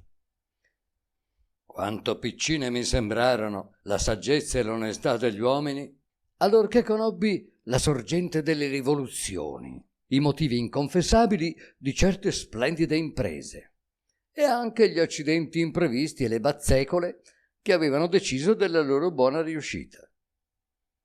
I nostri storici sono dei veri ignoranti, pieni di malafede, quando pretendono di narrarci aneddoti e memorie confidenziali, spiegandoci come il tale re fu avvelenato, come il tale o tal'altro principe ebbe un colloquio col proprio ministro, quasi che codesti signori avessero potuto guardare dal buco della serratura dei gabinetti dei sovrani e degli ambasciatori e fossero magari penetrati in fondo al loro pensiero, mentre invece l'hanno riferito di solito con errori tanto marchiani. Laggiù io potei conoscere le cause misteriose di più d'un avvenimento che ha sbalordito il mondo e vedere come una puttanella aveva dominato nella propria alcova, l'alcova nel Consiglio, il Consiglio nel Senato. Un generale in capo mi confessò d'avere riportato una volta una strepitosa vittoria per la vigliaccheria del proprio contegno. Un ammiraglio mi disse che aveva sconfitto la flotta nemica contro ogni proprio desiderio, perché era invece deciso a lasciar sconfiggere la propria. 3 sovrani mi assicurarono di non aver mai, durante il tempo del loro regno, premiato o promosso una sola persona di merito, salvo una volta che uno di essi fu ingannato dal proprio ministro, il quale si era a sua volta ingannato. E del resto mi assicuravano d'aver avuto ragione con quel loro sistema, dal quale non si sarebbero distolti se fossero tornati al mondo, perché i troni debbono necessariamente sorreggersi con la corruttela dei costumi, essendo incomodissimo nei pubblici affari trattare con persone dritte, leali e positive. Mi venne la voglia di indagare il modo tenuto da molti personaggi per farsi un'altissima condizione e restrinsi le mie ricerche ai tempi moderni, escludendo tuttavia i contemporanei per la paura di offendere qualcuno, sia pure uno straniero. Non c'è bisogno d'aggiungere che quanto ho detto sopra non tocca per nulla la mia diletta patria. Feci evocare molti personaggi, nei quali a prima vista scoprì tanta disonestà da non potervi pensare senza malinconia. Pergiuri, prepotenze, subornazioni, seduzioni, inganni, favoreggiamenti e ogni sorta di simili porcherie erano i sistemi meno disonorevoli che avevano servito alla loro ascensione.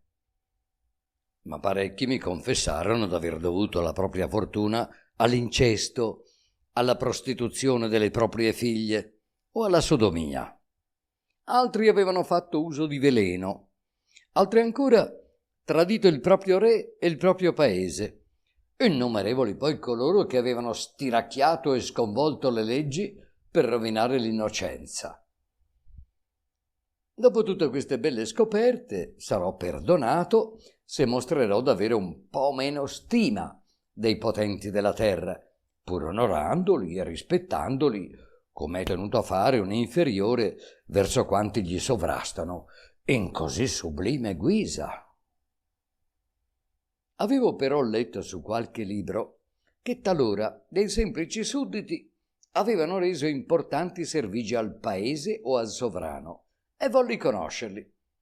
Mi fu risposto che di costoro non si ricordavano più neanche i nomi, tranne per qualcuno che veniva menzionato dagli storici come un traditore e un furfante. Tuttavia volli far la conoscenza anche di quei poveri diavoli, dei quali lo stesso nome era ignoto, e me li vidi venir davanti con aria umiliata e in pessimo arnese. Essi mi dissero di essere morti poveri e disgraziati, quando non erano finiti sulla forca. Il caso d'uno di costoro mi sembrò alquanto straordinario. Costui mi si presentò avendo a fianco un giovinetto 18enne. Mi raccontò di essere stato comandante di una quadrireme per molti anni ed aver partecipato come tale alla battaglia d'Azio, dove aveva sfondato la linea avversaria, affondate 3 navi nemiche e fattene un'altra prigioniera, cagionando in tal modo la fuga di Antonio e la sconfitta totale della sua flotta. Il giovinetto che ora l'accompagnava e che era suo figlio era rimasto ucciso nella battaglia. Finita la guerra, il valoroso capitano erasi recato a Roma per chiedere come ricompensa il comando di una più grossa nave che aveva perduto il capitano nello stesso scontro. Ma non lo ottenne, perché codesta carica era già assegnata a un giovanotto che non aveva mai veduto il mare, ma in compenso era figliolo di Libertina, donna di fiducia di un amante dell'imperatore. Allora il buon uomo aveva ripreso il suo posto, ma si trovò il modo di accusarlo di aver mancato al proprio dovere, e il comando della sua quadrireme fu dato a un paggio protetto dal viceammiraglio Publicola. Allora il povero diavolo si ritirò in una piccola fattoria lontano da Roma e lì finì la vita. Fece evocare Agrippa, che era stato l'ammiraglio della flotta vittoriosa ad Azio, ed mi confermò la verità di codesto racconto, aggiungendovi qualche lusinghiero particolare che la modestia del capitano gli aveva fatto tacere. Mi accorsi allora con sorpresa come rapidamente quell'impero era stato invaso dalla corruzione, e scemò la mia meraviglia per alcuni casi somiglianti da me osservati in altri paesi, dove i vizi di tutte le qualità hanno sì a lungo trionfato e dove i generali si accaparrano gloria e saccheggi, pur avendo spesso minor diritto a questi e a quella che non l'ultimo dei loro soldati. Siccome tutti gli individui evocati mi apparivano tal quali erano stati da vivi, potei accorgermi anche quanto la razza umana fosse peggiorata nei secoli, e vidi con dispiacere che i vizi avevano alterato e sciupato i volti, indebolito i corpi, ritirato i nervi, afflosciato i muscoli, sbiadito i colori e corrotto le carni del popolo inglese. Vedendo qualcuno dei nostri contadini del vecchio stampo, sobri, semplici, onesti, veramente liberi, coraggiosi e buoni patrioti, non potei trattenermi dal provare un immenso disprezzo per quelli d'oggi, così lontani dalle prische virtù, avvezzi a vendere per denaro i loro suffragi nelle elezioni ai rampolli dei nobili, ed esperti ormai di tutti i ripieghi e gli inganni che erano propri per l'innanzi soltanto dei cortigiani.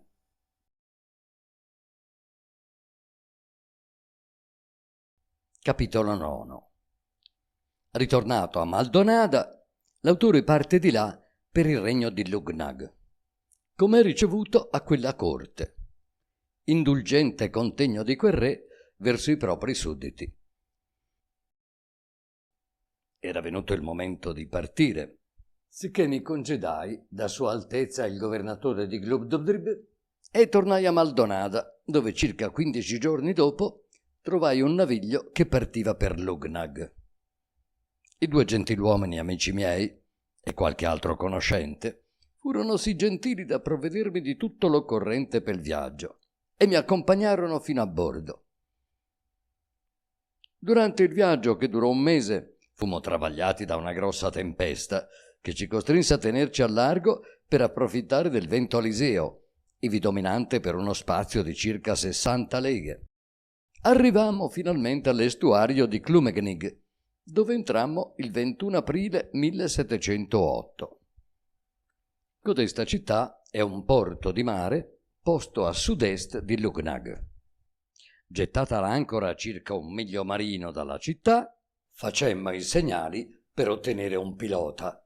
Dopo mezz'ora ne vennero 2, i quali ci guidarono tra scogli e rocce pericolosissime che ingombrano la rada e il canale, finché giungemmo a un bacino sicurissimo posto a una gomena dalle mura della città.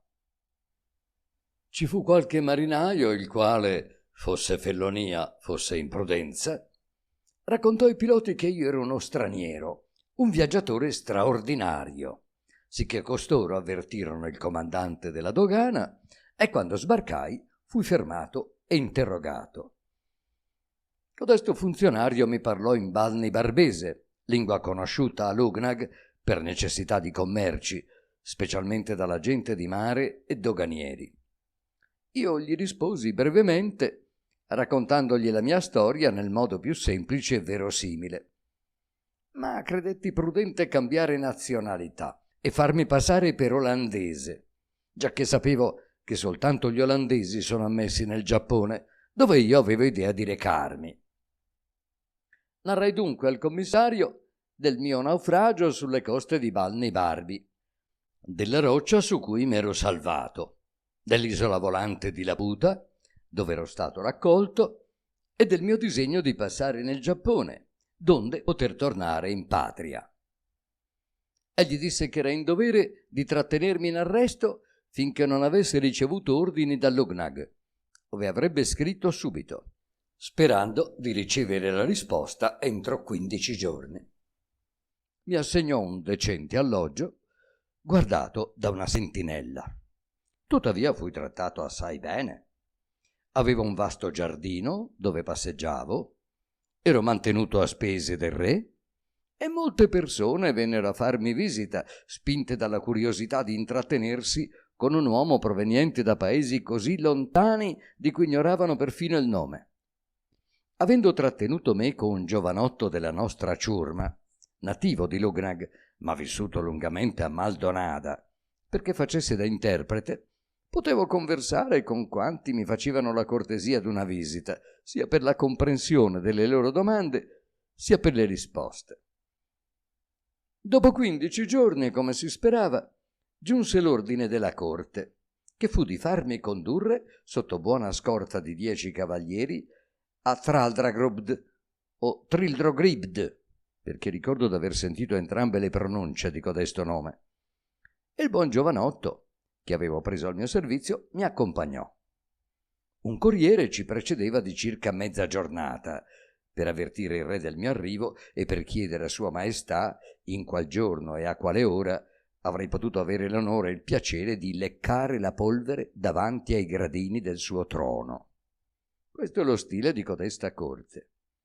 E dovetti accorgermi che non trattavasi di pura metafora, perché quando fui presentato al sovrano, 2 giorni dopo il mio arrivo, dovetti sdraiarmi bocconi e avanzare verso il trono di Sua Maestà, strascicandomi sul ventre e leccando l'impiantito.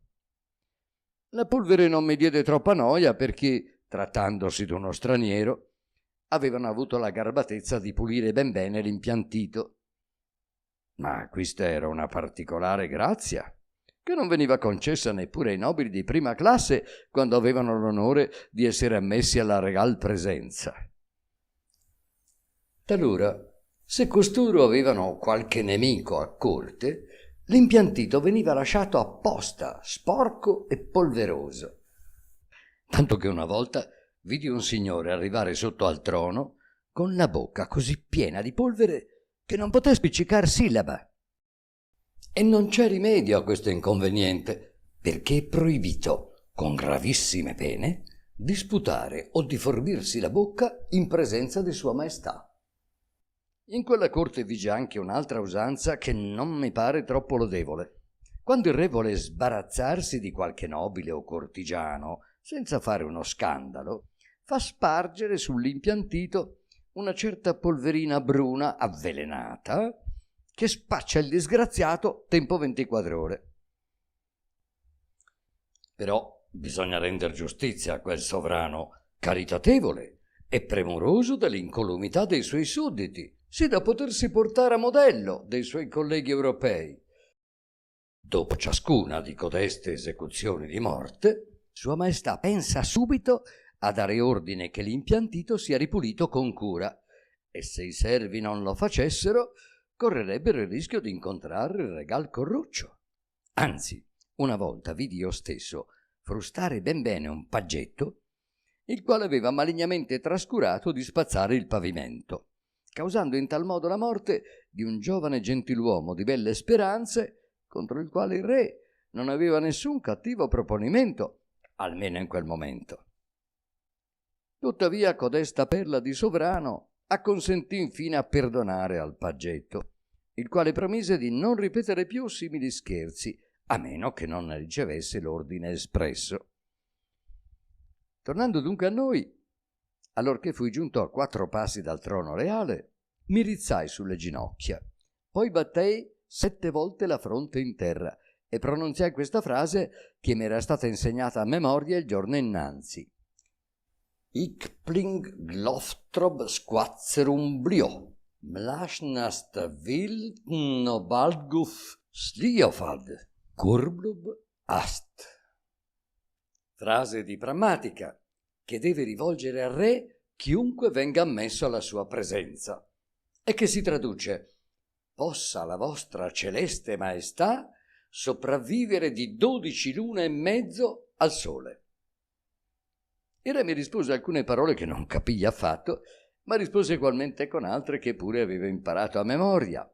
Flust drin jalerik dvoldom prastrad mirpush, cioè la mia lingua la imbocca il mio amico, significando con questo che mi servivo di un interprete. Fu introdotto allora il giovanotto di cui ho già accennato e col suo aiuto potei rispondere a tutte le domande fattemi da Sua Maestà in mezz'ora. Io parlando balnibarbese e l'interprete in lugnaghiano. Il re si interessò molto del colloquio e ordinò al suo Blifmarklub, ossia Gran Ciambellano, di darmi un alloggio nel suo palazzo e di fornirmi tutti i giorni un assegno per il mantenimento mio e dell'interprete e una borsa di monete d'oro per i miei piccoli capricci. Restai 3 mesi a quella corte per compiacere Sua Maestà, che fu meco gentilissimo e voleva anche che restassi nei suoi stati, ma rifiutai le sue offerte, per quanto lusinghiere, preferendo tornare in patria per finire i miei giorni presso mia moglie e i figli miei.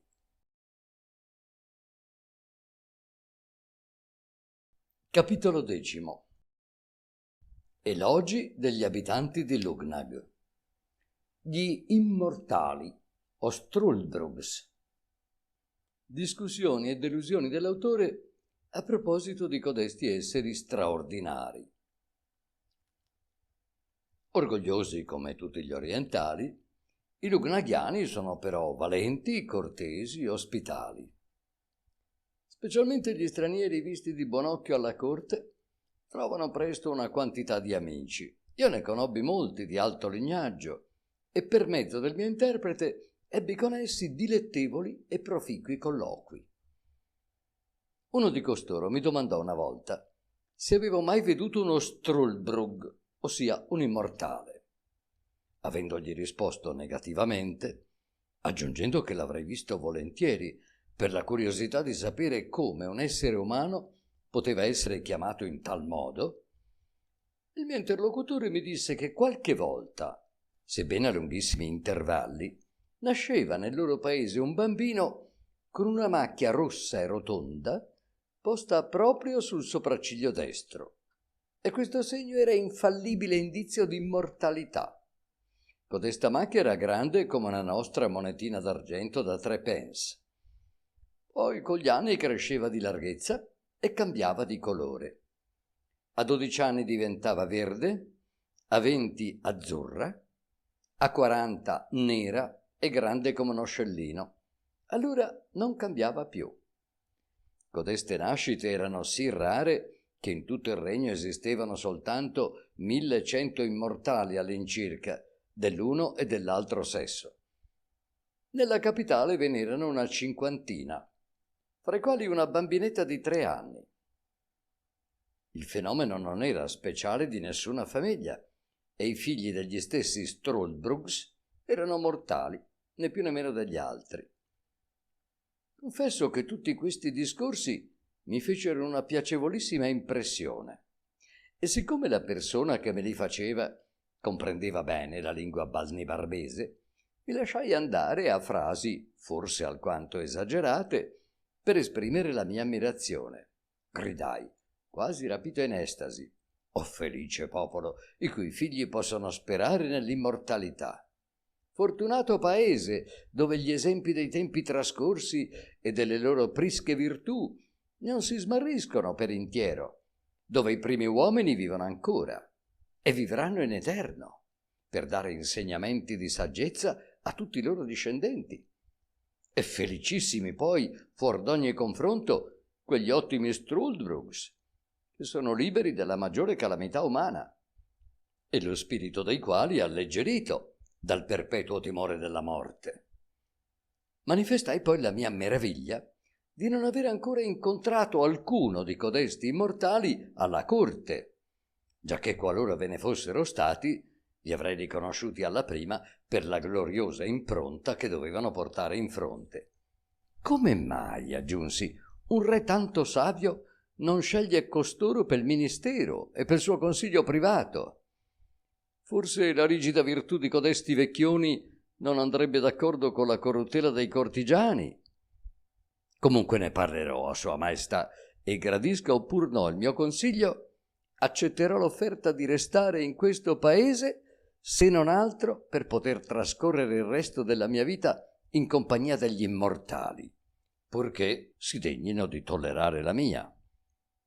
Il mio interlocutore, che come ho detto capiva benissimo la lingua di Balnebarbi, mi guardava con un sorrisetto che rivelava tutta la sua compassione per la mia ignoranza. Poi, dopo avermi detto che la mia intenzione di restare a Lugnag gli faceva molto piacere, mi chiese il permesso di poter riferire al resto della compagnia le mie parole. Mentre ei traduceva, nessuno degli altri presenti diede a conoscere l'impressione che riportavano dal mio discorso. Soltanto parlarono a lungo fra loro, ma io non capii una parola. Infine il primo interlocutore mi disse molto garbatamente che le mie opportune riflessioni sui privilegi dell'immortalità erano piaciute a tutti i suoi amici, ma che si desideravano sapere che cosa avrei fatto e quale sarebbe stato il programma della mia vita, qualora fossi nato Struldbrug. Risposi che il tema si prestava anche troppo all'eloquenza, soprattutto per un carattere come il mio, che si compiaceva di continuo di fantasticare su quello che avrei fatto qualora fossi stato re, condottiero d'eserciti o ministro di Stato. Quanto all'immortalità, avevo talora pensato al da farsi nel caso che avessi potuto vivere eternamente. E poiché mi veniva domandato, avrei fatto volentieri sfoggio della mia fantasia. Se dunque, dissi, fossi nato Struldbrug, non appena avessi compreso il mio privilegio e il divario che passa tra la vita e la morte, avrei anzitutto tentato ogni mezzo per diventare ricco, e a forza d'economia e di prudenza speravo di poter, dopo un 200 anni, godere di una discreta agiatezza. Fin dalla gioventù, poi, mi sarei dato allo studio, nella speranza di diventare il più dotto uomo dell'universo. Avrei accuratamente preso l'appunto di tutti i grandi fatti. Avrei osservato con cura il succedersi di tutti i sovrani e dei ministri, confrontandone l'opera e facendovi sopra le opportune riflessioni. Avrei tenuto conto via via di tutti i cambiamenti della moda e della lingua, e di quelli dei costumi, delle leggi, delle convenienze, persino dei piaceri. Così sarei diventato un vero emporio vivente di conoscenze e di saggezza, il vero oracolo della nazione. Sarei giunto ai 60 anni guardandomi bene dal prender moglie, ma vivendo sempre con onesta e decorosa economia. Mi sarei dilettato di educare qualche giovanotto, inculcandogli un po' della mia illuminata e lunga esperienza, ma avrei sempre avuto per veri amici e confidenti gli Struldbrugs, miei illustrissimi confratelli, dei quali avrei cercato di conoscere una dozzina per ciascun secolo, fino al mio compreso. Se qualcuno di costoro fosse stato povero, gli avrei offerto ospitalità in casa mia e ne avrei voluto avere sempre qualcuno alla mia tavola, invitando anche qualche mortale di merito. E mi sarei avvezzato facilmente a vedermi rapire questi ultimi dalla morte, consolandomi coi loro successori. Anzi, questo spettacolo sarebbe diventato per me piacevolissimo, come lo è per un floricoltore la vista dei tulipani e delle rose del suo giardino, che nascono, muoiono e rinascono ancora. Fra noi altri immortali scambieremmo di continuo tutte le osservazioni fatte nel corso dei secoli. E i nostri ricordi ci renderebbero possibile di tener dietro alla corruzione dell'umanità, combattendola palmo a palmo coi nostri insegnamenti e consigli, che aggiunti alla continua efficacia del nostro esempio, impedirebbero alla nostra specie di degenerare ogni giorno di più, come viene rimproverata di fare da tempo immemorabile. A tutto questo bisognerebbe aggiungere il diletto di vedere la rovina delle dinastie, le rivoluzioni, le trasformazioni delle alte e basse classi, le più superbe città cadere in rovina, gli oscuri villaggi diventare soggiorno di monarchi, i fiumi maestosi cambiarsi in ruscelli, l'oceano lasciare una spiaggia per andare a bagnarne un'altra, nuove terre essere scoperte, le nazioni più civili diventar barbare e rozze, e le più barbare trasformarsi alla loro volta in illuminate e civili. Avremmo infine potuto veder risolti i problemi più importanti, come quello del moto perpetuo e della panacea universale, e ogni altra invenzione perfezionata al sommo grado. In astronomia avremmo potuto fare le più mirabili scoperte, giacché saremmo sopravvissuti agli avvenimenti da noi predetti, e avremmo avuto la conferma dei nostri calcoli. Avremmo potuto osservare il cammino e la ricomparsa delle comete, e tutti i mutamenti nel moto e nell'aspetto del Sole, della Luna e degli astri. E così mi dilungai a parlare di tutti i vari argomenti suggeritimi dal naturale desiderio di prolungare all'infinito una vita e una felicità quali possono esistere sotto la luna. Quando ebbi finito, i Lugnagiani, ridendo alquanto alle mie spalle, si spiegarono e commentarono reciprocamente le mie parole.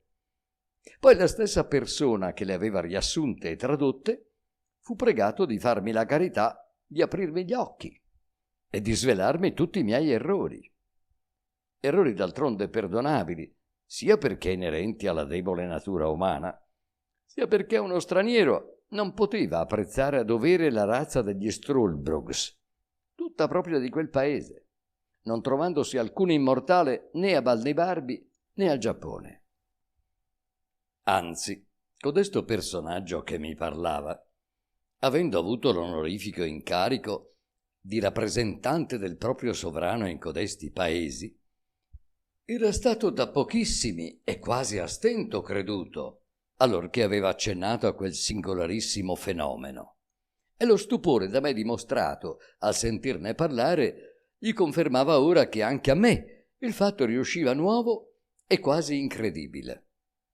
Però aveva osservato durante i suoi viaggi a Balnibarbi e al Giappone che il desiderio di vivere a lungo era comune a tutti gli uomini e che anche coloro che avevano già un piede nella fossa si attaccavano con l'altro alla terra più forte che potevano. Nell'isola di Lugnag, invece, la faccenda andava molto diversamente, giacché il continuo spettacolo degli Struldbrugs aveva preservato gli abitanti dal nutrire un così insensato amore per la vita. Tutto il programma di esistenza, mi obiettò codesto personaggio, da voi formulato nell'ipotesi di godere dell'immortalità, quale avete esposto ora è poco, appare assurdo e del tutto irragionevole, perché presuppone un'eterna giovinezza e una forza e una salute inalterabili. Ma il nostro desiderio era di sapere come avreste trascorsa una vita immortale senza sfuggire agli inconvenienti della vecchiaia, non già di sapere se sareste stato contento di godere un'eterna gioventù unita a una perpetua salute.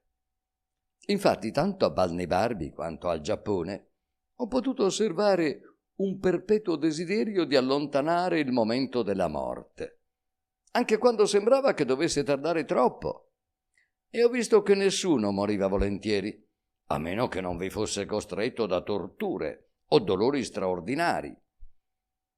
E feci appello all'esperienza da me fatta in Inghilterra e negli altri paesi da me visitati per confermare la verità dell'osservazione. Spiegatomi così il suo punto di vista, egli mi descrisse gli Struldbrugs, dicendomi che assomigliavano ai mortali e vivevano come essi fino ai 30 anni. Poi cadevano in una specie di nera malinconia che andava sempre crescendo fino agli 80 anni. Giunti alla quale età, non solo erano sottoposti a tutte le malattie, le miserie e le debolezze solite, ma erano tanto perseguitati dall'idea tormentosa dell'eterna durata di codesto stato di miseria da non potersi in alcun modo consolare, sicché non soltanto diventavano testardi, burberi, avari, queruli, pettegoli, ma non erano più capaci d'amicizia e ripudiavano ogni tenero affetto familiare, che non sopravviveva mai alla seconda generazione. Divorati di continuo da smanie e desideri inappagabili, invidiavano soprattutto i vizi dei giovani e la morte dei vecchi. Allo spettacolo di quelli si affliggevano di non poter godere anche loro, e quando assistevano a un mortorio maledicevano la propria sorte e rinfacciavano alla natura di aver loro negato la speranza di soccombere, entrando nell'eterna quiete.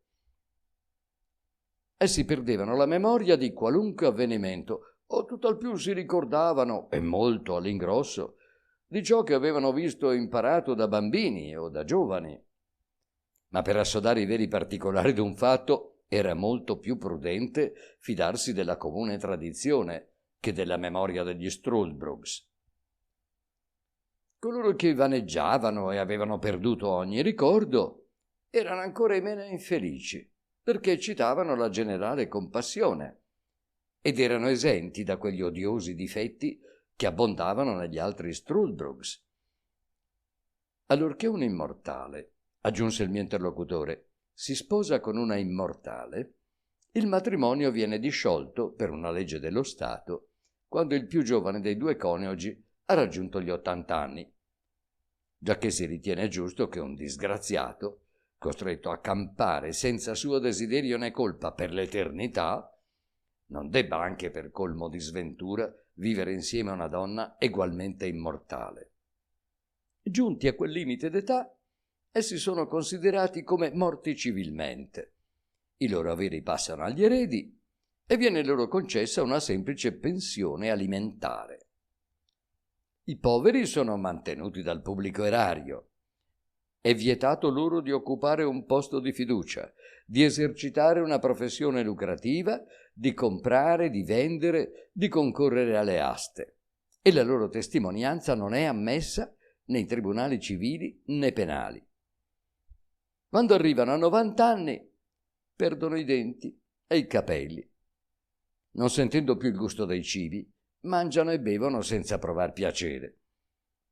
Le loro malattie si prolungano senza più aggravarsi né dar luogo a guarigione. Nel parlare, essi dimenticano i nomi dei più comuni oggetti e dei più intimi amici. Non possono neppure dilettarsi dei libri, non ritenendo a memoria le prime parole d'un periodo fino alla fine del medesimo. E così anche quest'ultimo svago è loro vietato. Inoltre, essendo la lingua lugnaghiana molto proclive a cambiare, gli Struldbrugs, nati ed educati in un secolo, stentano a capire gli uomini nati nei secoli seguenti e 200 anni dopo non possono più sostenere una conversazione coi propri bisnipoti, sicché si trovano sempre come stranieri nella loro patria stessa. Questa è la descrizione fedelmente riferita degli immortali di quel paese quale mi fu fatta. Mi vennero quindi indicati 5 o 6, di codesti esseri appartenenti a secoli diversi, i più giovani dei quali avevano appena 200 anni. Ma per quanto fossi presentato loro come un gran viaggiatore, non pensarono neppure a rivolgermi qualche domanda, ma mi domandarono invece uno slumkudask, ossia un piccolo ricordo, metafora trasparente per chiedere l'elemosina e ingannare la legge che vieta la mendicità, giacché essi sono mantenuti a spese del governo, per quanto assai economicamente, a dir vero. Gli Struldbrugs sono in genere disprezzati e odiati. La loro nascita è ritenuta un cattivo presagio e registrata con cura, di modo che consultando la pubblica anagrafe si può sapere la loro età. Però quei registri non risalgono al di là dei 1000 anni, o che siano andati distrutti dopo quell'epoca per il logorio del tempo o a causa delle politiche rivoluzioni. A ogni modo, quando si vuol sapere pressappoco la loro età, si domanda agli immortali di quali sovrani o uomini illustri essi si ricordino, e si può star certi che l'ultimo di codesti personaggi deve essere vissuto prima che l'immortale compisse gli 80 anni.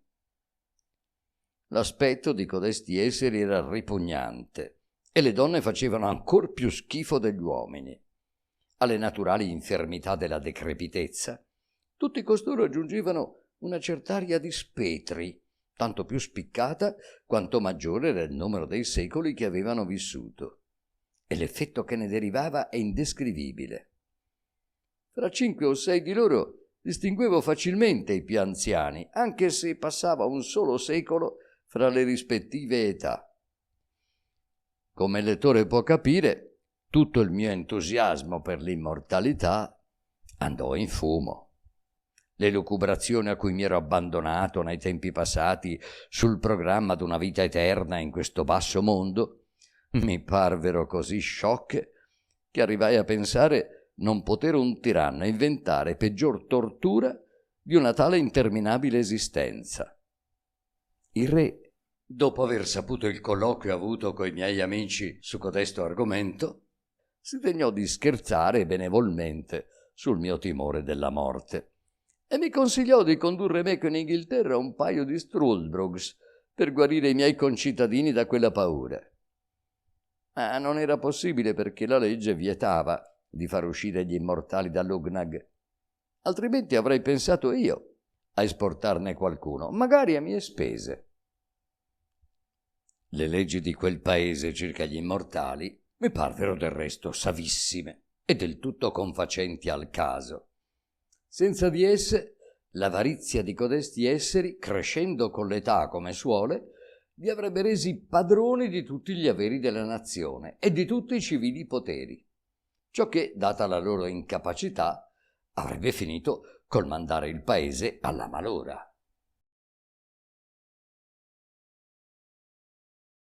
Si conclude qui la seconda parte de I viaggi di Gulliver.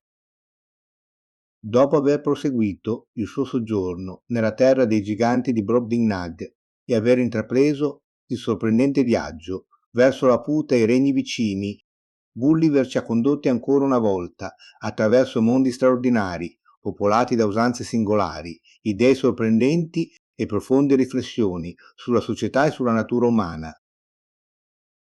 Le avventure del nostro viaggiatore non sono però ancora giunte al termine. Nella terza e ultima parte ci attendono nuove scoperte, nuovi incontri e le pagine conclusive di uno dei più celebri capolavori della letteratura mondiale. Se questo viaggio ti è piaciuto, iscriviti al canale e attiva la campanella delle notifiche per non perdere il prossimo episodio.